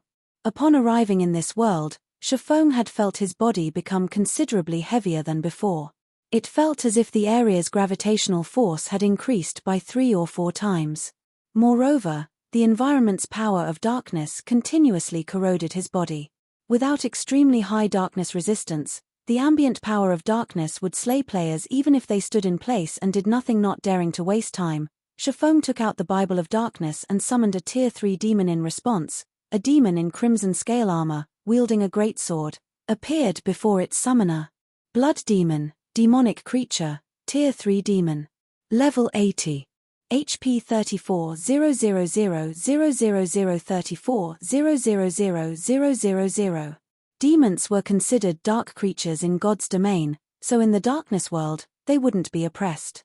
Moreover, thanks to the Bible of Darkness's demon ruler skill, the blood demon had grown stronger. This was why Shafong had boldly visited the darkness plane. Every monster in the darkness world was likely stronger than Shafong, and he could only see up to 20 yards away. With such a disadvantage, monsters would likely discover him before he would sense them. On the other hand, if he took control of the demon, he could observe his surroundings through the demon's eyes.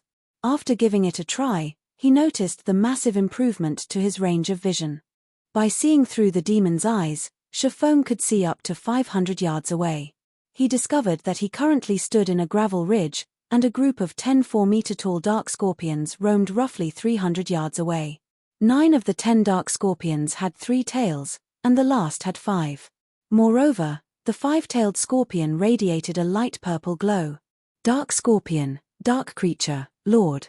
Level 65.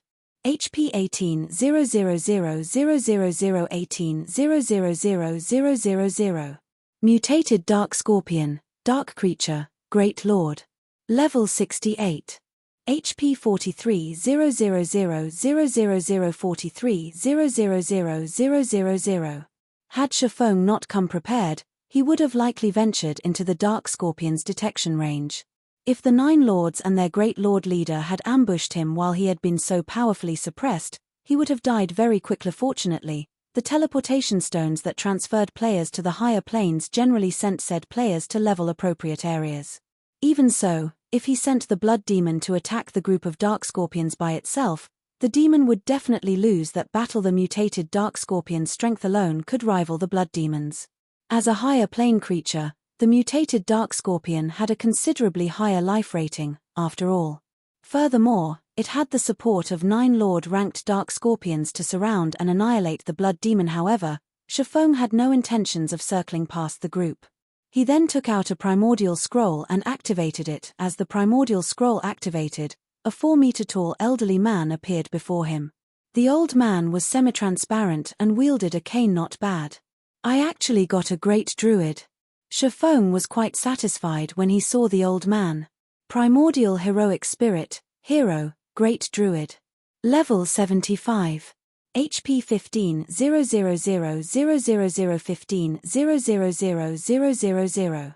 Although the Primordial Soul summoned a random Heroic Spirit, all summoned Heroic Spirits were Tier 3. Unlike ordinary NPCs, Heroic Spirits wouldn't be oppressed in foreign worlds. In addition, they commanded plenty of Tier 3 spells and skills. They were the perfect support for players when grinding in higher planes.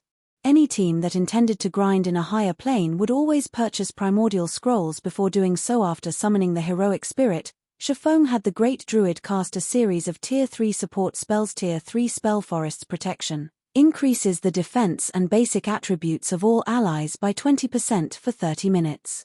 Does not stack with other attribute increasing spells. Tier 3 Spell Nature's Blessing, all resistances plus 80, 15% damage reduction, and a 15% increase to stamina for 30 minutes. Tier 3 Spell Thorny Vines, protect a specified target with magical vines for 10 minutes. Anyone who attacks said target will receive damage from the magical vines. When the 3 support spells affected the blood demon, the blood demon's attributes rose by a large margin, following which, Shafong controlled the blood demon and charged towards the dark scorpion group. When the blood demon was less than 200 yards away from the dark scorpions, it caught the monster's attention.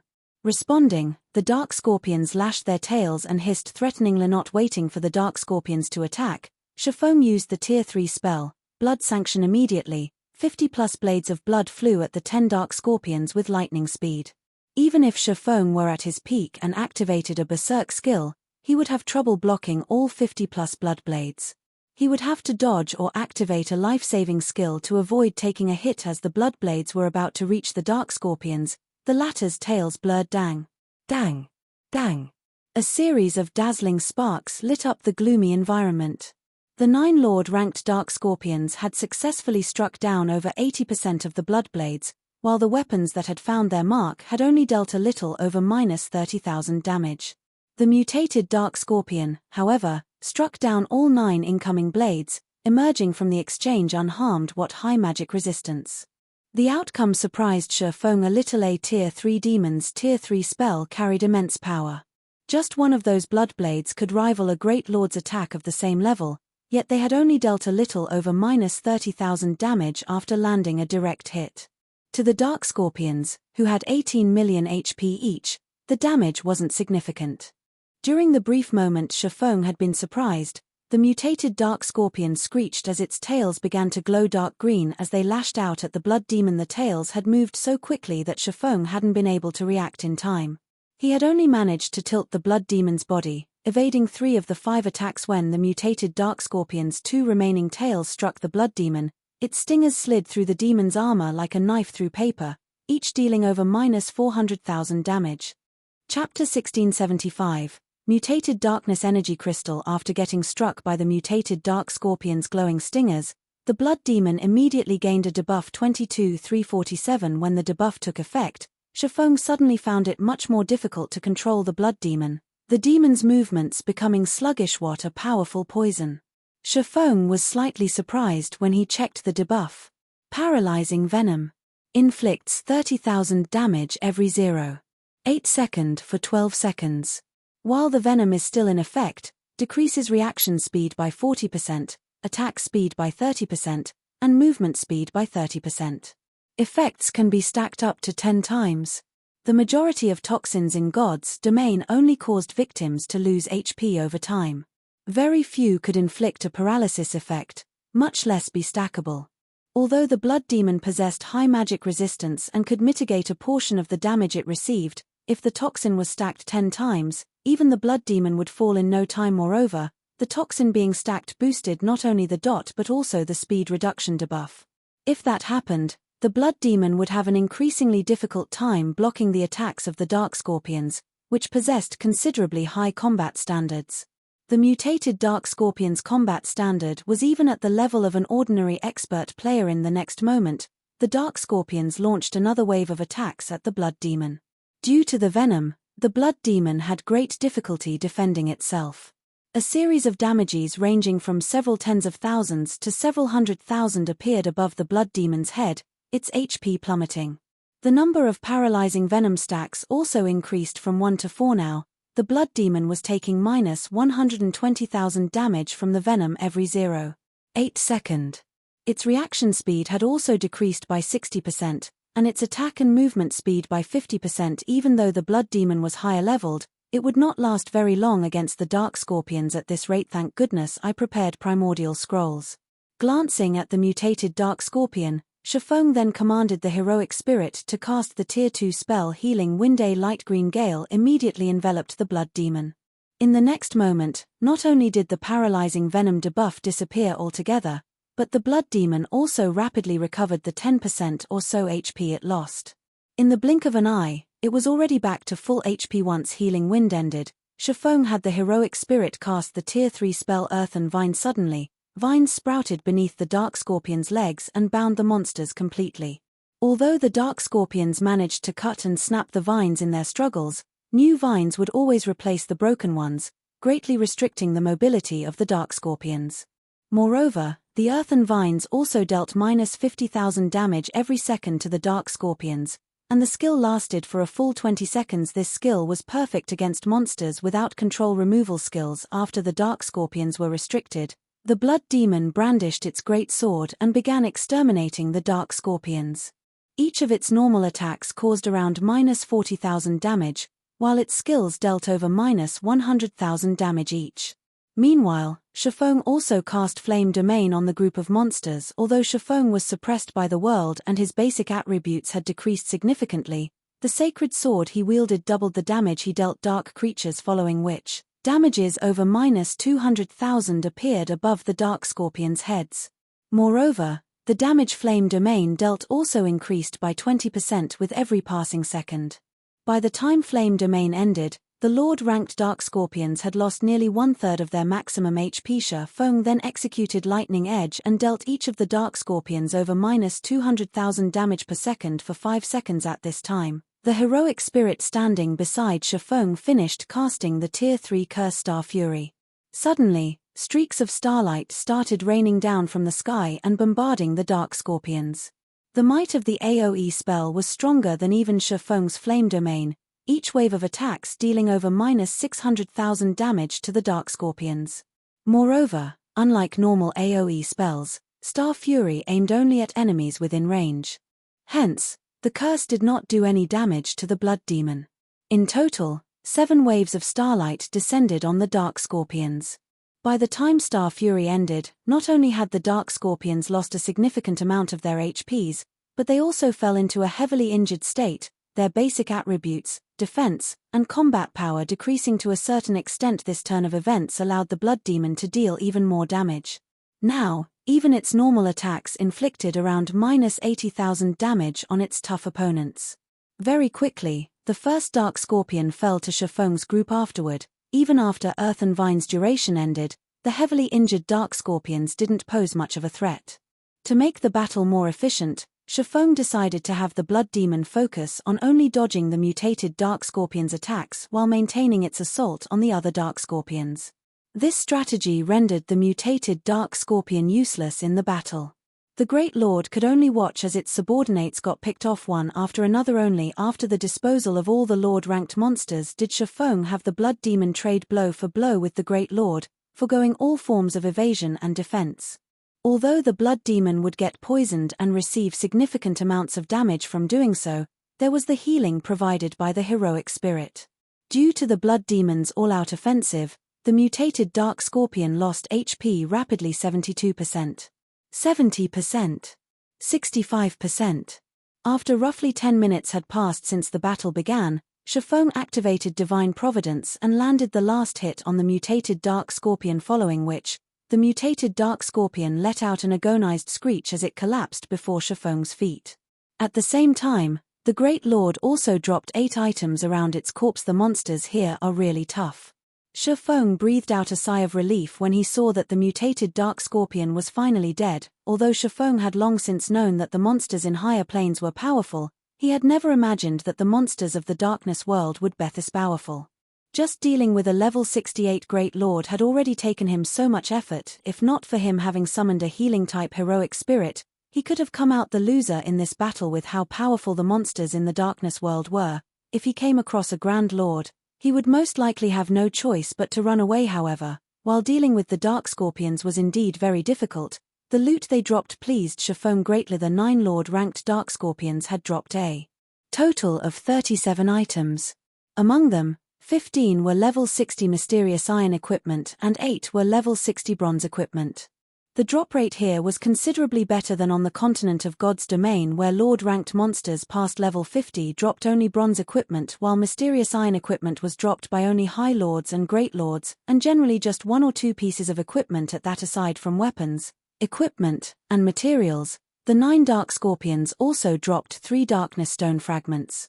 The drop rate for the fragments was considerably better than what Shifeng initially expected it to be. However, compared to the loot of the 9 Dark Scorpions, the loot of the mutated Dark Scorpion was much more attractive. Of the 8 items dropped, 3 were equipment: a level 60 secret silver cloth armor robe and 2 set pieces for the level 60 secret silver plate armor Dark Devourer set. Level 60 secret silver set equipment would be considered top-notch equipment in the game when players reached level 60. Moreover, the Dark Devourer set was actually an 8-piece set. The set's level requirement would be lowered to level 55 when 4 set pieces were gathered, and further to level 50 if one managed to complete the set. If players could equip level 60 secret silver set equipment at level 50, just the basic attributes they could gain from the set alone would surpass that of level 50 Dark Gold set equipment. Not to mention, the Dark Devourer set's other set effects were also plenty amazing. The set's 2-piece set effect reduced the damage sustained from Tier 2 spells by 40% and spells below Tier 2 by 70%. Meanwhile, the 6-piece set effect raised the wearer's strength and endurance by up to 30% when attacked. If he could allow the guild's MTS and Berserkers to equip the Dark Devourer set, they would be practically invincible among those of the same level. Aside from the 3 pieces of equipment, the mutated Dark Scorpion also dropped 2 Darkness Stone fragments. As for the remaining 3 items, 2 of them were paralyzing venom potions, which could be applied to weapons, allowing one's attacks to inflict a weakened version of the paralyzing venom debuff on targets. Each potion could be used 3 times, and each application lasted 30 minutes. Although the debuff imposed was nowhere near as strong as the mutated Dark Scorpions, it was still quite effective against both players and monsters, following which, Shifeng took out from his bag the last item the Great Lord dropped. This item was a crystal that gave off a black and white glow. When he looked at the crystal, a hint of excitement flashed in his eyes. The mutated Darkness Energy Crystal, it was one of the rarest loot available in the Darkness world. In fact, it was a treasure highly sought after by players belonging to the Dark Forces. This was an item that would only be dropped by Darkness-type mutated monsters. Chapter 1676, Class Change to Yin-Yang Saint. Chapter 1676, Class Change to Yin-Yang Saint. Looking at the mutated Darkness Energy Crystal in his hand, Shifeng immediately took out a Summon Guard scroll and activated it. The mutated Darkness Energy Crystal contained a special kind of power of darkness, allowing one to gain better control over the power of darkness. For players belonging to the Dark Forces, absorbing the mutated Dark Energy Crystal would improve their physique and life rating. At the same time, the power of darkness they could use would increase. One could say that the mutated Darkness Energy Crystal was similar to a bloodline, but with far inferior effects compared to an actual bloodline. Even so, it was still extremely precious. Shifeng never thought he could obtain a mutated Darkness Energy Crystal just by killing one mutated Dark Scorpion. Dark players would definitely go crazy with envy if they learned of this matter in the past. Countless Dark players had visited the Darkness world to obtain mutated Darkness Energy Crystals. However, extremely few actually got their hands on one. Unfortunately, as Shifeng was not a Dark player, the crystal was not as valuable to him. However, there was another use for the mutated Darkness Energy Crystal, which was also considered by players as one of the most wasteful methods of using mutated energy crystals like the mutated Darkness Energy Crystal, and that was to allow personal guards to absorb its power. Letting a personal guard absorb the power of a mutated energy crystal gave the said personal guard an opportunity to awaken and assimilate that power. However, the chances of success were below 10%. In contrast, if players were to absorb the power of a mutated energy crystal, they were sure to obtain that power. In the past, almost no player would waste the mutated energy crystals they obtained on their personal guards. Of course, there were always exceptions, such as righteous players who refused to trade with Dark players no matter what. In such rare occasions, players would choose to give the mutated energy crystal to their personal guards instead and gamble on the small chance of success. Meanwhile, one of these exceptions had won their gamble, allowing their Feingold personal guard to obtain the power of fire. The result of this successful assimilation was a massive rise in combat power for the said personal guard. Afterward, the Feingold personal guard had even managed to get promoted to Tier 5. Normally, only Dark Gold guards had a chance to reach Tier 5 in God's domain. Meanwhile, after getting promoted to Tier 5, the evolved Feingold guard's combat power was even close to rivaling that of Tier 5 Dark Gold guards. Back then, this incident had caused a huge commotion throughout the entire God's domain. Spending a mutated energy crystal to obtain a Tier 5 personal guard was a very profitable trade. After all, most players that absorbed a mutated energy crystal couldn't even reach Tier 5. Moreover, a Tier 5 personal guard was much stronger than a Tier 5 player. The only downside was the difficulty of resurrecting personal guards that were killed. Due to this incident, the various superpowers had also reconsidered their opinions on spending mutated energy crystals on personal guards. Meanwhile, since the mutated Darkness Energy Crystal was utterly useless to Shifeng, he might as well gamble it on one of his personal guards. After Shifeng completed the incantation for the Summon Guard scroll, a summoning magic array manifested before him. A moment later, the lithe figure of a woman appeared in it. This woman was none other than Anna, whom he had not seen for quite some time now. At this point, Anna had already reached level 80. Her leveling speed was simply astonishing. Shifeng could not help but acknowledge the questing efficiency of an epic personal guard. Her strength had improved considerably as well.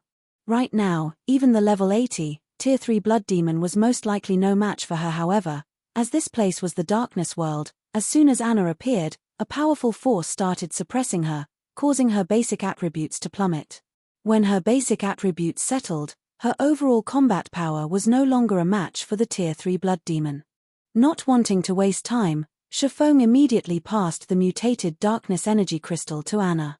At the sight of the crystal, Anna's eyes glowed with great interest and excitement. Without needing Shifeng to do anything, Anna started writing divine runes and chanting an incantation. NPCs were much more proficient at utilizing mutated energy crystals than players were. Hence, NPCs were capable of using every type of mutated energy crystal available. Players, on the other hand, could only absorb mutated energy crystals that were suitable for their alignment and class. Suddenly, a gigantic, golden magic array appeared beneath Anna's feet. One-fold, two-fold, three-fold. The appearance of the magic array lit up the surrounding darkness brightly. After Anna was done casting the threefold magic array, she placed the mutated darkness energy crystal at its center. Suddenly, the surrounding power of darkness started surging towards the magic array, the massive flow of energy prompting Shifeng to step back in fright. As the magic array collected more power of darkness, the aura it exuded also steadily strengthened. At some point, the aura grew so overwhelming that Shifeng started to feel stifled. Even the monsters over 500 yards away unconsciously distanced themselves from the magic array. After the process continued for 5 long seconds, the magic array's horrific aura began dissipating. The gathered power of darkness then started flowing into Anna's body under the magic array's guidance. In the next moment, pitch-black runes appeared on Anna's body. As the number of runes increased, the feeling Anna gave off underwent a heaven-defying change. If in the past, Anna was an angel that represented the light, then now, she was a fallen angel that represented darkness. After runes covered Anna's entire body, she started giving off an unprecedented pressure. At this moment, Shifeng felt as if he was standing before Serena, the fallen angel guarding the world summit, again. If Anna willed it, she could easily kill Tier 3 and Tier 4 existences with a wave of her hand. Right now, however, the horrific pressure lasted for only 1 second, then vanished without a trace. At the same time, the threefold magic array Anna stood on also started disappearing into the void. As for Anna herself, she had reverted to her original state. The only differences now were a dark purple mark at the center of her forehead and a hint of coldness in her aura. Did you succeed? Shifeng could not help but ask curiously as he eyed Anna, who looked as she normally did in the past. He had heard that a huge commotion would arise whenever personal guards used mutated energy crystals. However, those commotions were far from being as massive as the one that just occurred. In fact, even the casting of a Tier 5 spell wouldn't cause such a massive disturbance. Lord Count, it should be a success? Anna said as she looked at herself, uncertainty in her tone. Shifeng could not help but fall speechless at Anna's reply. Immediately, he called out Anna's attribute panel. Anna, Yi Feng's personal guard. Class, Tier 2 Peak Class, Yin Yang Saint. Level 80. Loyalty, 97. Growth potential, 113. Shifeng was at a loss for words as he looked at the updated values in Anna's attribute panel. He had never imagined that Anna would not only gain control over the power of darkness but also class change into a Yin-Yang Saint, a peak class. Moreover, her growth potential had even risen from 105 to 113 points. Anna had actually improved that much just by using one mutated darkness energy crystal. This was definitely a massive jackpot. After all, every point increased in growth potential would allow a personal guard to gain considerably more attribute points with each level up. Now that Anna had 8 more points in growth potential, she would no doubt become an even more terrifying existence in the future. Not to mention, Anna had even class changed into a Yin-Yang Saint in God's domain. Class legacies held much greater importance to NPCs than to players. In a situation where both sides were of the same level and tier, an NPC with a basic class had almost no chance of defeating an NPC with an advanced class, and likewise an NPC with an advanced class had no chance of defeating an NPC with a peak class. After Shifeng was done looking at the summary of Anna's attribute panel, he could not help but click to inspect her specific attributes. Is she a monster? Shifeng involuntarily gaped in shock when he saw Anna's basic attributes. Chapter 1677, Anna's Power. Chapter 1677, Anna's Power. Shifeng was dazed for a long moment after seeing Anna's basic attributes. If other players saw Anna's statistics, they'd be surprised by how high the values were. At most, but Shifeng knew the implication these attributes had. A normal level 80, Tier 2 magical class NPC would only have around 3,600 intelligence, which was already far more than what magical class players would have at level 80, Tier 2. Even if a level 80 player were fully geared in epic equipment, they wouldn't have such a high attribute since every personal guard used epic weapons and equipment. Even the strongest magical class personal guard Shifeng had heard of in the past had only commanded 4,200 intelligence after reaching level 80, Tier 2. Although there was only a 600-point difference, the difference in magic damage and maximum mana would be massive in God's domain. The power of a spell heavily depended on the caster's intelligence. For example, if a Tier 1 player and a Tier 6 player cast the same Tier 1 spell, the power difference would be like heaven and earth. The outcome was due to the difference in their attributes. Meanwhile, high-tiered spells and skills only allowed one to display more of their raw power. Previously, Anna's intelligence had only risen to 4,346, and she had barely been able to contend with ordinary great lords of the same level in terms of raw magic damage.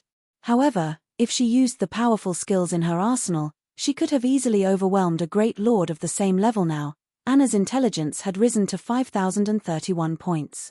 With such high intelligence, she could overwhelm great lords with ordinary Tier 2 spells. Now, I won't have to worry about needing sufficient help in the darkness world. Looking at Anna, Shifeng could tell that she could easily stomp out great lords of the same level. Aside from the improvements they granted players and NPCs, mutated darkness energy crystals would force the darkness world to recognize their users. With this recognition, the world would no longer consider them an intruder and suppress them. This was why dark players desired mutated darkness energy crystals. Although dark players were members of the dark forces and contained a small amount of power of darkness within, the darkness world still considered them trespassers. The world would still suppress them, although the suppression wouldn't be as severe due to the power of darkness they contained. However, if they absorbed a mutated darkness energy crystal, they could proceed without any suppression. They could then explore the darkness world as if they were in their element. Now that Anna had absorbed the mutated darkness energy crystal, she, too, had been recognized by the darkness world. The world would accept her as one of its own, and she'd be able to exhibit all of her strength. Shifeng then began his search for the next group of monsters. Although resources within the darkness world were abundant, this world didn't have as many monsters as the continent of God's domain. If the darkness world's monsters moved in large groups as they did on the continent of God's domain, players would have no hope of surviving here. Now that Shifeng had the powerful support Anna offered, hunting down monsters like the dark scorpions was a waste of time. He needed to find stronger monsters to allow Anna to display her full potential. After searching for around 30 minutes, Shifeng finally found a pack of two-headed dark wolves resting at the foot of a mountain. There were 12 dark wolves in total, including 1 Grand Lord and 11 Lords. The Lord-ranked wolves were around 4 meters tall, while the Grand Lord was double that size. Aside from looking like a miniature mountain, the Grand Lord-ranked dark wolf gave off an intense pressure. Two-headed dark wolf, dark creature, Lord. Level 67. HP 21 0000021 000000. Two-headed dark wolf king, dark creature, Grand Lord. Level 70.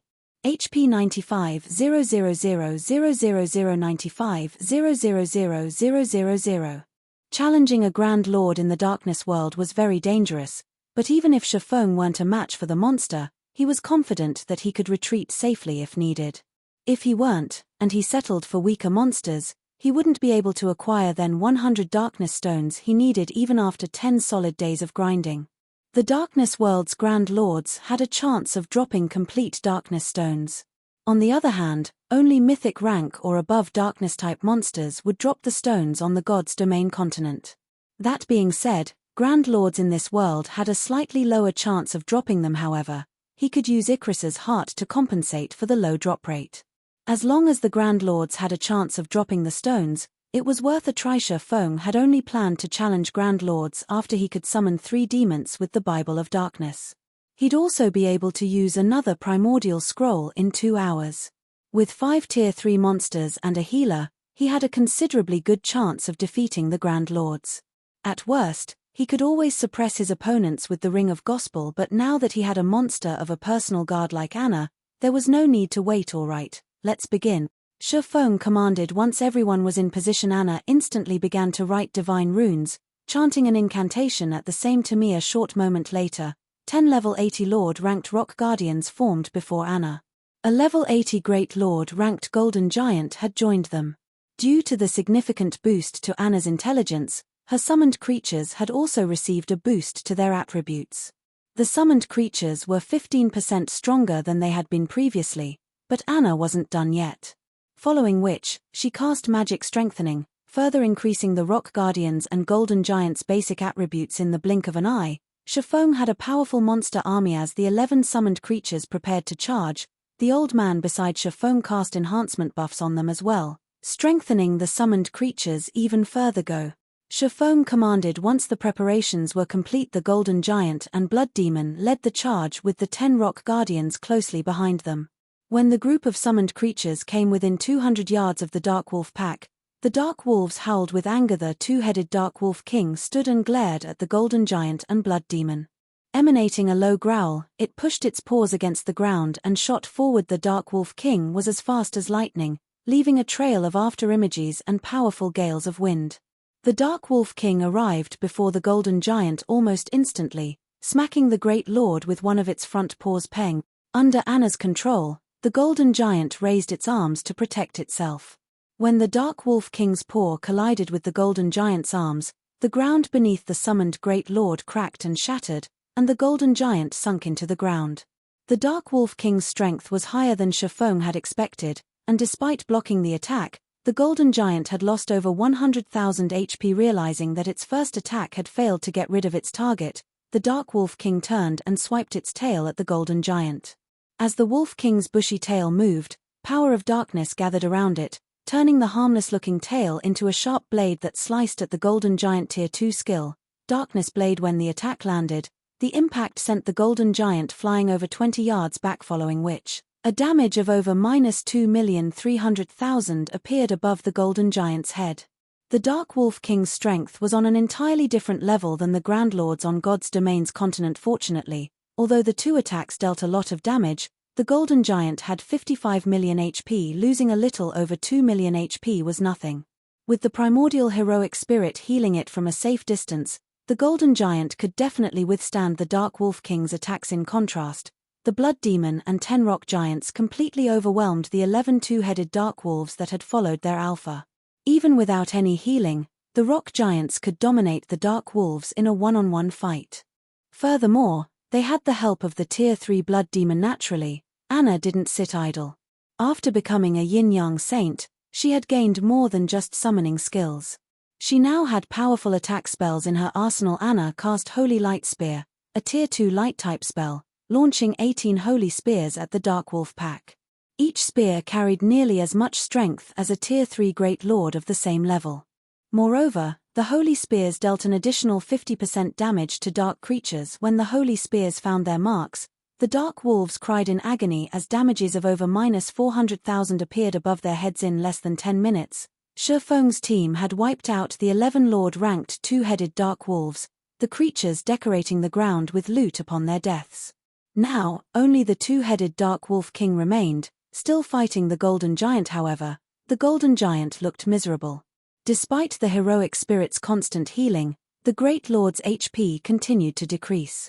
Shifeng had even been forced to activate Life Domain halfway through the battle to keep the summoned creature standing. Once the 11 Lord-ranked Dark Wolves had been dealt with, Anna began to chant a long incantation, writing many lines of divine runes in the air. Before her suddenly, a gigantic, silver, twofold magic array appeared beneath Anna's feet. In response, a towering pillar of light rose from the ground beneath the Dark Wolf King's feet, enveloping the boss. Countless chains then appeared from the void and bound the lupine Grand Lord.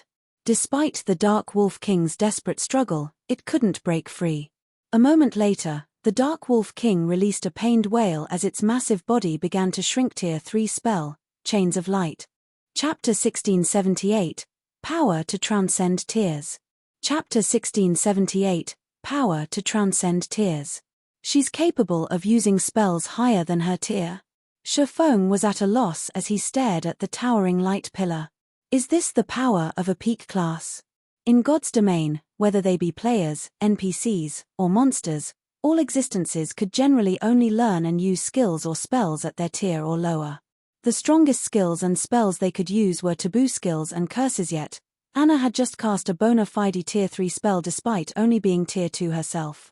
Shifeng had never heard of anything like this before, of course. One reason for his ignorance was that he had only ever heard of personal guards obtaining advanced classes. Even after 10 years in God's domain, he had never heard of a personal guard acquiring a peak class, as Anna had, due to the effects of Chains of Light. The two-headed Dark Wolf King, which had been over 9 meters tall, had shrunk to 6 meters in height. The chains around its form also greatly limited its movement. This allowed the Golden Giant to block every one of the Grand Lord's attacks. Now, the Golden Giant only lost around 80,000 HP after it received one of the Dark Wolf King's attacks. It was clear that the Dark Wolf King's strength had decreased considerably. After the decrease, it was only as powerful as an ordinary Grand Lord on the continent of God's domain. The heroic spirit's healing was now more than enough to keep the Golden Giant alive. After Anna had cast Chains of Light, she proceeded to write another series of divine runes under Anna's control. The 10 rock guardians surrounded the Dark Wolf King. The rock giants then transformed into 10 stone pillars, and after Anna finished over 24 lines of divine runes, she lightly tapped the butt of her staff against the ground. Golden divine runes began to surface on the 10 stone pillars, releasing arcs of golden electricity that lined the pillars and created a magic barrier around the Dark Wolf King. The Dark Wolf King's basic attributes began to decrease rapidly. The Chains of Light had merely weakened the Dark Wolf King's strength and mobility, but the golden magic barrier suppressed all aspects of the boss. In the blink of an eye, the Dark Wolf King's maximum HP had fallen by 30%. This magic barrier could even rival a top-tier intermediate magic array. After seeing this, Shifeng finally understood why there was such a huge difference between the strength of NPC's classes. It wasn't just a matter of higher basic attributes, but a matter of superior spells and skills. Even without the Blood Demon and Heroic Spirit, Shifeng was confident he could defeat a level 70 Grand Lord with Anna's help alone. If the party had a strong healer, Anna could even whittle down the Dark Wolf King without too much exertion. This will save me plenty of primordial scrolls. As Shifeng watched the two-headed Dark Wolf King, whose attributes had already fallen below a Grand Lord's standard, he realized that he wouldn't have to rely on primordial scrolls to grind in the darkness world anymore. The heroic spirits players summoned with primordial scrolls could only exist for 12 hours. Meanwhile, Shifeng only had 12 of these scrolls. Even if he used them efficiently, they would only last him for several days. With Anna's help, though, he could grind in the darkness world for much longer. Due to the magic barrier, the Golden Giant had a much easier time dealing with the Dark Wolf King. The Great Lord even began to trade blows with the Grand Lord, increasing the party's overall DPS. After including the Blood Demon, Anna, and Shifeng's attacks, the Dark Wolf King's HP began to deplete steadily. Although the Grand Lord's battle recovery and high defense slowed their progress, it was only a matter of time before the Dark Wolf King died. 90%, 85%, 80%. When the two-headed Dark Wolf King's HP fell to 20%, it released a sudden, angry howl. Its two-headed body then split down the middle, each head taking on its own form division. Shifeng's expression darkened when he saw the two Dark Wolf King's bosses that had grasped doppelganger skills in God's domain were extremely difficult to defeat. Unfortunately, slaying bosses that had grasped division skills was even harder. With doppelganger skills, a boss's main body and its doppelganger shared HP. If either form were killed, regardless of whether or not players slew the main body, both would die. However, bosses with division skills were a different story. Each copy had its own, independent HP. This essentially meant that players had to face two bosses simultaneously. Moreover, when a boss used a division skill, all debuffs on the boss would be removed in the next moment. The Chains of Light originally binding the two-headed Dark Wolf King vanished. The two Dark Wolf Kings then revealed a sinister grin as they looked at Shifeng's group, their expressions seemingly saying, "You're dead meat now." The two Dark Wolf Kings immediately pounced on the Golden Giant and the Blood Demon. Gathering power of darkness in their paws, they smacked their respective targets. Both the Golden Giant and the Blood Demon attempted to block the incoming attacks, but just as they seemed to succeed, the Dark Wolf King's paws transformed into shadows, piercing the elemental and demon's defenses. The attacks struck their targets, and both the Golden Giant and the Blood Demon were thrown over 20 yards away. a damage exceeding -2 million appearing above each of their heads before the two summoned creatures could regain their footing. The two Dark Wolf Kings pounced again, launching the same attacks. The prior scene replayed, with the Golden Giant and the Blood Demon flying backward and losing over 2 million HP each as expected of a Grand Lord in the Darkness world. In addition to a division skill, it has an unblockable offensive skill. This boss could even annihilate a 20-man team of Tier 2 experts of the same level. Despite realizing the seriousness of the summoned creature's situation, Shifeng remained unfazed. Instead, he calmly told Anna, "Let's see what you've got." Nodding, Anna's aura abruptly changed. The dark purple mark on her forehead disappeared, transforming into runes that covered her body. After Anna obtained a peak class, she had learned 2 over-tier spells and 1 epic-ranked skill. Although she had displayed the Tier 3 spell, Chains of Light, she had yet to reveal her other over-tier spell and epic skill. The move Anna had just used was none other than the epic skill, Yin-Yang Power. Not only did Anna's basic attributes soar under the skill's power, but the strength of her light and darkness type skills and spells would also rise by 1 tier, to a maximum of Tier 4. This was the Berserk skill unique to peak legacies. Anna's Tier 2 spells and skills already had the power to rival Tier 3 attacks, but now her attacks were even more powerful than a Grand Lord's of the same level. Furthermore, while Yin-Yang Power was in effect, all of her spells and skills would increase by 1 tier. It was by no means an exaggeration to consider Anna a level 80. Tier 3 NPC Anna proceeded to cast the Tier 2 spell, Holy Light Spear once more, but unlike her previous use, the number of holy spears she summoned had doubled to 36. Moreover, each spear carried more power than before. Under Anna's control, the holy spears transformed into streaks of white light that bombarded the two Dark Wolf Kings. While the two Dark Wolf Kings happily bullied the Golden Giant and Blood Demon, the holy spears appeared before them. Even with the Dark Wolf Kings' incredible reaction speeds, they only blocked half of the incoming spears. The rest of the shining weapons found their marks. When the holy spears met the Dark Wolf King's tough fur, the two Grand Lords howled in pain. Each spear dealt over -600,000 damage. By the time the two Dark Wolf Kings had recovered from the Holy Spear's bombardment, Anna had finished casting the Tier 2 spell, Feathers of Light. Suddenly, countless white, immaculate feathers descended from the sky, decorating the area around the two Grand Lords. Anna, who stood outside of the rock giant's magic barrier, grabbed at a feather that had fallen before her. She then gave the feather a gentle pinch. Boom. Boom. Boom. The hundreds of immaculate feathers surrounding the two Dark Wolf Kings began to explode, one after another. Although each feather's explosion was not particularly powerful and only devoured a few tens of thousands of the Grand Lord's HPs, the total accumulated damage was frightening. After a short moment, the two Dark Wolf Kings, who had only held on by a small amount of HP, fell to Anna's spell. Anna had killed the two Dark Wolf Kings so quickly that Shifeng hadn't even had enough time to use Divine Providence and land the finishing blow. Chapter 1679, Ancient Rock Cities' Shocking Transformation. Chapter 1679, Ancient Rock Cities' Shocking Transformation. Seeing the corpses of the divided two-headed Dark Wolf King reaffirmed Anna's strength for Shifeng. Although light-type spells had striking effects against dark creatures, they shouldn't allow a level 80, Tier 2 NPC to overwhelm the two-headed Dark Wolf King to this extent.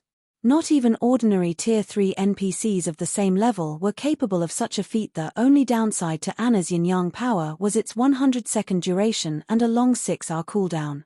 If she could use this Berserk skill frequently, she could massacre one level 70 Grand Lord after another. When the two-headed Dark Wolf King had died, it had dropped a pile of loot before them. It had also granted both Shifeng and Anna a large amount of EXP. Although Shifeng's EXP gain in the Darkness world had been drastically reduced, his experience bar still increased by a noticeable amount. As for Anna, although her EXP gain was no longer affected, the EXP she had gained from killing the level 72-headed Dark Wolf King was insignificant compared to how much she needed to level up, since she had already reached level 80 as expected of one of the Darkness world's Grand Lords. Its loot is way better than an ordinary Grand Lord's. Shifeng couldn't help his surprise as he gazed at the items before him. Past level 50, Grand Lords generally only dropped 10 or so items. Moreover, the majority of the loot would even be materials, and one would be lucky if they got 3 or 4 pieces of equipment, even the best of which would be secret silver rank. However, the two-headed Dark Wolf King had dropped over 20 items. Although the majority of the loot was still materials, the boss had dropped 5 pieces of equipment. 3 of the pieces were level 60 secret silver equipment, including 1 pair of boots belonging to the level 60 secret silver ranked Dark Devourer set. The last 2 pieces were level 60 fine gold equipment, one of which was a set piece for the level 60 fine gold ranked Fantasy Demon set. Although the Fantasy Demon set was only a 6-piece set, players could equip the set at level 55 instead of level 60 once they had gathered 4 pieces. If the full set were given to a level 55 magical class player, that player would wipe the floor with other magical class players of the same level. Only players with multiple epic weapons and equipment would likely be able to contend with them. 2 master-ranked potions had also dropped. Among them, one was the Mana Awakening Potion. It was a rare Berserk potion that increased players' spell effects by 200% for 30 seconds. The other potion was a Resuscitation Potion. If players consumed the potion after resurrecting, they could recover a portion of the lost EXP. These 2 potions had easily sold for over 100 gold each on the market in the past. In addition, the 2-headed Dark Wolf King had dropped a Darkness Stone and 3 Darkness Stone fragments. However, what surprised Shifeng most was a translucent crystal ball, the Detection Crystal Ball. This was a top-tier item for outdoor explorations. It was particularly useful at night, when visibility was poor. The Detection Crystal Ball could be used to detect all monsters within a certain range, which was determined by the Detection Crystal Ball's rank. A Bronze Detection Crystal Ball had a range of 500 yards, while Mysterious Iron-ranked crystal balls could detect enemies within 700 yards, and Secret Silver-ranked ones could reach 1,000 yards. It allowed players to avoid monster ambushes. The Detection Crystal Ball the Wolf King had dropped was Fine Gold rank, with a range of 1,500 yards. Not only could this item's detection reach further than the Blood Demon's vision, but it could also spot every monster within that range. It did not matter even if the monsters were camouflaged or hidden behind terrain. Unfortunately, it did cost 1 magic crystal to operate per hour. Ordinary players might not be willing to pay this price, but it wasn't an issue for Shifeng, and it would be of great help as he explored the Darkness World. There weren't as many monsters in the Darkness World as there were on the continent of God's domain, making them troublesome to find. Since Shifeng was looking for specific targets, his hunt was even more time-consuming. With the Detection Crystal Ball, however, he could save plenty of time and avoid unnecessary battles. This will save me a ton of time. Shifeng smiled. Without hesitation, he spent 1 magic crystal to activate the Detection Crystal Ball and looked for his next target. Although Anna wouldn't be able to use her Berserk skill again for a short time, Shifeng had summoned another Tier 3 demon to assist him as soon as the demon summoning skill's cooldown had ended. With the extra Tier 3 demon, his party could slowly whittle down another level 70 Grand Lord even without the personal guard's Berserk skill. In such a way, Shifeng continued to hunt Grand Lords in the Darkness World. As for his stamina and concentration recovery, Shifeng had used the life essence he had accumulated with the blood refining crystal to remain battle-ready. In addition, every monster he killed in the Darkness World granted varying amounts of blood energy, which he could use to create more life essence. In the end, Shifeng grinded monsters for a full day without rest. With the help of Divine Providence, he had collected 28 Darkness Stones and 200+ Darkness Stone fragments during that time. At this rate, he should be able to collect 100 Darkness Stones in no time. In addition, he had collected over 100 pieces of level 60 secret silver and fine gold weapons and equipment. He also managed to complete 1 Dark Devourer set and now had 4 set pieces of the Fantasy Demon set, only missing the helmet and gloves. Although Shifeng was in high spirits and more than eager to continue his grind, his many years of experience in God's domain had taught him that it was important to balance work and rest properly. Although the life essence replenished his stamina and concentration, it was more of a stimulant than a replacement for actual rest. If he wanted to rest his mind, he had to log out of the game. After returning to reality, Shifeng planned to see to his basic training, as usual, maintaining his physical fitness. He then planned to make the necessary arrangements to expand the Zero Wing workshop. Now that the Zero Wing Guild was on the right track to becoming a superpower, and had acquired a city of its own, the guild would only grow as it moved forward. Naturally, the guild's management would become more complex. He needed more personnel to manage Zero Wing, and so, he needed to expand his workshop and recruit more internal members. But before Shifeng could leave his room, the quantum watch on his wrist, which was connected to his virtual gaming cabin, rang. The display on his watch showed that the caller was Aqua Rose Guild leader. "I finally got through to you," Aqua Rose said as soon as the call connected, sounding a little rushed. "Has something happened to the guild?" Shifeng asked curiously. "Something big has happened," Aqua Rose stated. "While you were grinding in the darkness world, Heaven's Burial has been trying desperately to fend off the various superpowers surrounding it. It has even mobilized countless evil demons and evil beasts, but midway through the siege, one of the superpowers mobilized powerful siege weapons and a large number of NPC mercenaries. The battle continued for several more hours, and after suffering immense casualties, the various superpowers finally broke past Ancient Rock City's walls and charged into the City Lord's mansion." "So, Ancient Rock City has been taken?" Shifeng could not help but smile. He had destroyed Ancient Rock City's defensive magic arrays precisely so that he could cut off one of Heaven's Burial's revenue sources. If another power claimed Ancient Rock City, it was definitely worth celebrating for Zero Wing. "No," Aqua Rose said, shaking her head. "No? Haven't they broken into the City Lord's mansion? With the various superpowers' strength, they should have no issues getting to the City Lord's tablet even if there are evil demons in the building."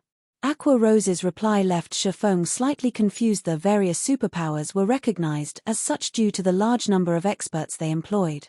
While Refinement Realm experts couldn't do much in a war involving tens of thousands of players, they could exhibit tremendous combat power in compact fights with a limited number of opponents.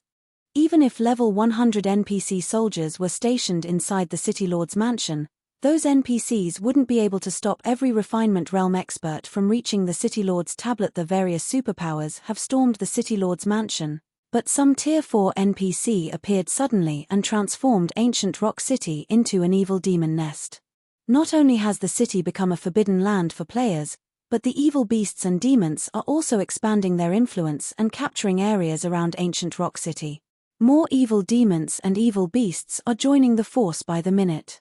Just some time ago, we received a report stating that the other guild's towns in the Orc Empire have fallen to these evil demons. According to our scouts, the evil demon army is spreading towards Starmoon Kingdom's borders.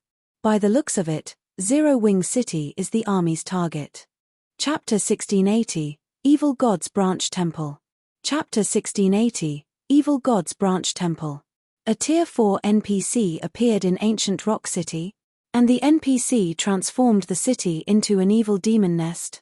How is that possible? Shifeng was stunned after listening to Aqua Rose's report. Suddenly, a possibility came to mind, and he could not help but ask, "Do you have the latest image of Ancient Rock City?" "Yes, I'll send it now."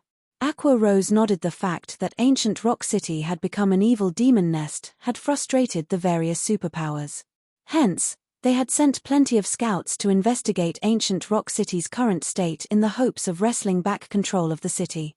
Meanwhile, Zero Wing had collected quite a bit of information from those superpowers, following which, Shifeng entered his virtual gaming cabin again and logged into his rest space. He could still make contact with players in God's domain from within the rest space. Once he had logged in, Shifeng noticed the pictures of Ancient Rock City Aqua Rose had sent.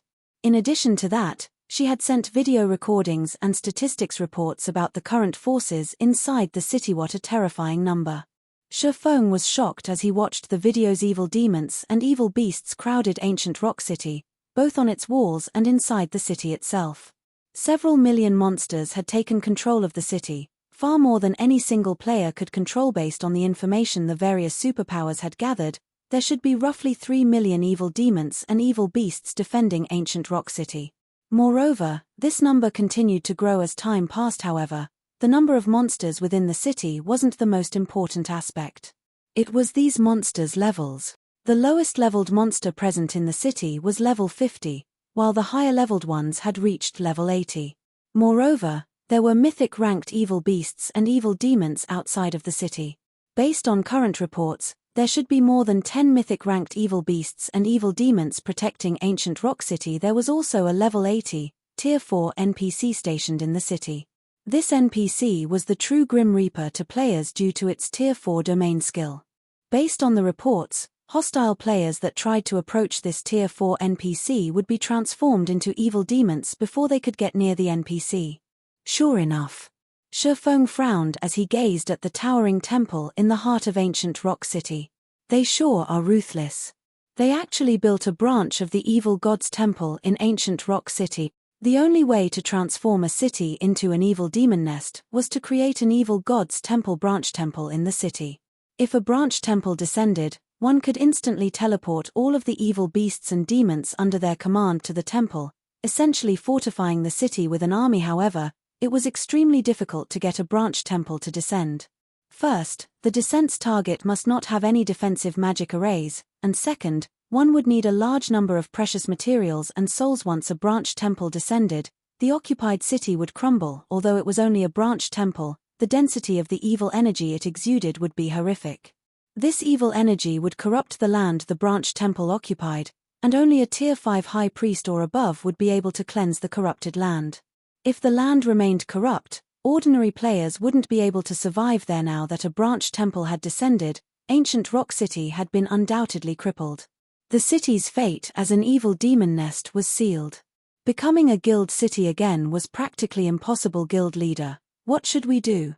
The evil demon and evil beast armies are clearly marching towards Zero Wing City. Even if we petition the kingdom's armies to suppress these monsters at the border, there are too many of them. In addition, more evil beasts and evil demons join the march as time passes. On the off chance that the kingdom's armies fail to hold off these monsters and they reach Zero Wing City, we'll definitely be in trouble. Aqua Rose expressed her concern. If such a frightening number of evil beasts and evil demons assaulted Zero Wing City, it would only be a matter of time before the city fell, even if it had a stronger defensive magic array than Stone Forest Town. Mythic ranked creatures marched alongside the evil beasts and demons towards Zero Wing City. After all, even if Zero Wing City's defensive magic array could stop those monsters' attacks, there was a limit to how long the magic array could hold. Once it broke, the city's players would quickly follow if they did not think of a plan to stop the monster army. Now, Zero Wing City would be finished. Feng felt a headache brew as he looked at the dense swarm of evil demons and evil beasts. He had never thought that Beast Emperor and Heaven's Burial had grown so powerful that they could summon a branch temple. It wasn't exactly a simple task, and the price of doing so was unimaginable. This was because the branch temple was meant to hide the main temple. If Beast Emperor and Heaven's Burial had tried to mobilize their monster armies from within Starmoon Kingdom, even if Shifeng had sat back and done nothing, the kingdom's NPCs would discover the evil god's temple within Starmoon Kingdom immediately. At that time, the kingdom would doubtlessly dispatch its armies to exterminate the temple, but a branch temple was a different story.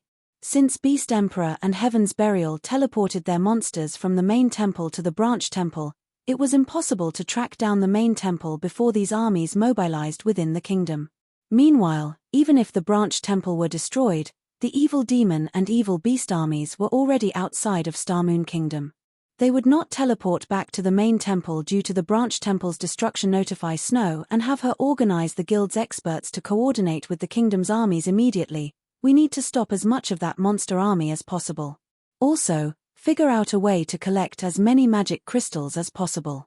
Before I return, have everyone put as much distance as possible between them and the monster army. That includes other guild's members and independent players.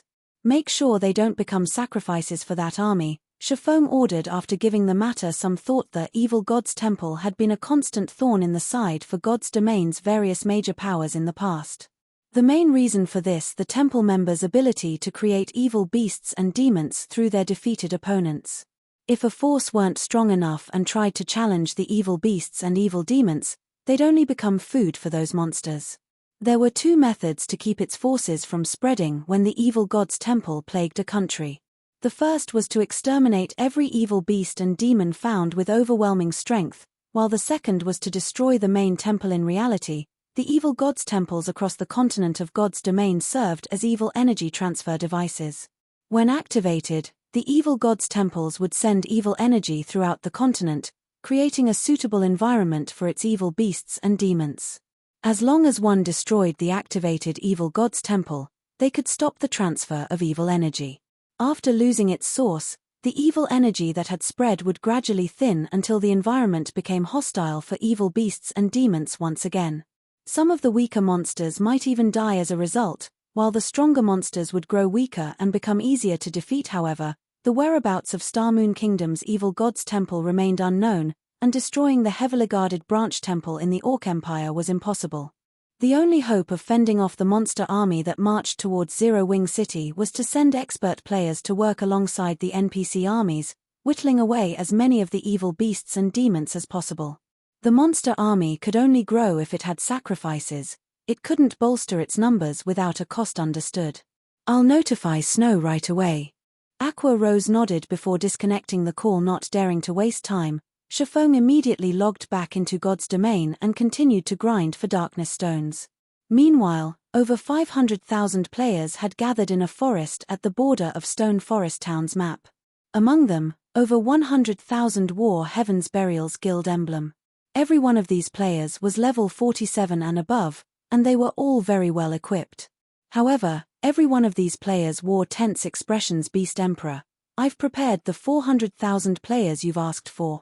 I hope that you will fulfill your promise. Singular Burial, who stood atop a hillside, told the middle-aged man beside him. The middle-aged man had ashen skin covered in runes. The man also wielded a staff made of pitch-black jade. This man was none other than Beast Emperor. However, he was no longer covered in bandages. Relax. When have I ever broken a promise to you? Beast Emperor laughed. Turning his sight towards the player army at the bottom of the hill, he commanded, "All right, let's begin." Chapter 1681, Brute Force. Chapter 1681, Brute Force. After Beast Emperor finished speaking, he immediately began writing divine runes and chanting an incantation. Suddenly, a gigantic magic array formed beneath Beast Emperor's feet and continuously expanded outward. Only after reaching a radius of 500 yards did it stop growing. The magic array then conducted a massive amount of mana that no single player would be capable of. When the magic array was complete, Beast Emperor stabbed the black jade staff in his hand into the center of the magic array, letting it serve as the magic array's core. Have them enter the magic array one by one.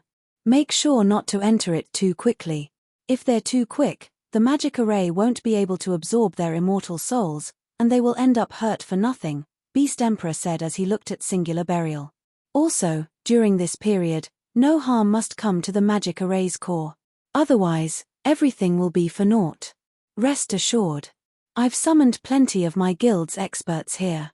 There's even an army of 100,000 elites spread across the surrounding area. Even if someone tries to launch an ambush, I still have a defensive magic array I can activate to hold them back, Singular Burial said, nodding. His gaze then shifted toward the general direction of Stone Forest Town, a cold glint flashing in his eyes as he swore, "Black Flame, just you wait. Since you dared to destroy my ancient rock city, I will definitely let you personally witness the destruction of the guild you created." Due to the various superpowers' successful invasion of ancient rock city, he had no choice but to turn the city into a nest for evil demons. The loss of this massive source of income had a considerable impact on Heaven's Burial's development. In fact, some of the major corporations supporting Heaven's Burial had already withdrawn their funds, instantly shattering Singular Burial's dream of making the guild a superpower. As for the remaining corporations backing Heaven's Burial, they were staying only because they believed in Lei Jingyang's and his own abilities. If not for the two of them, these major corporations would have drastically reduced the funding they provided Heaven's Burial. Hence, it was definitely not an exaggeration to say that the hatred he felt for Zero Wing could blot out the sky. Originally, the plan was to take action against Zero Wing. However, after the battle at Ancient Rock City, Singular Burial changed his mind. He also wanted Zero Wing's members to have a taste of getting whittled down and destroyed bit by bit. First, he would take away Stone Forest Town. Next, he would deal with Zero Wing City. With these two places gone, Zero Wing would lose two of its most important sources of income. If that happened, it was only a matter of time before Zero Wing crumbled. Meanwhile, all Black Flame would be able to do at that time was watch as Zero Wing dissolved into nothingness while Stone Forest Town and Zero Wing City fell into the hands of Heaven's Burial. From then on, Heaven's Burial would replace Zero Wing as Starmoon Kingdom's absolute overlord. Beast Emperor no longer made any further comments. Instead, he summoned a mythic-ranked evil demon to secretly assist in protecting the magic array. Compared to expert players, a mythic-ranked evil demon provided much greater assurance. After all, he had paid an enormous price to obtain the Black Jade Staff.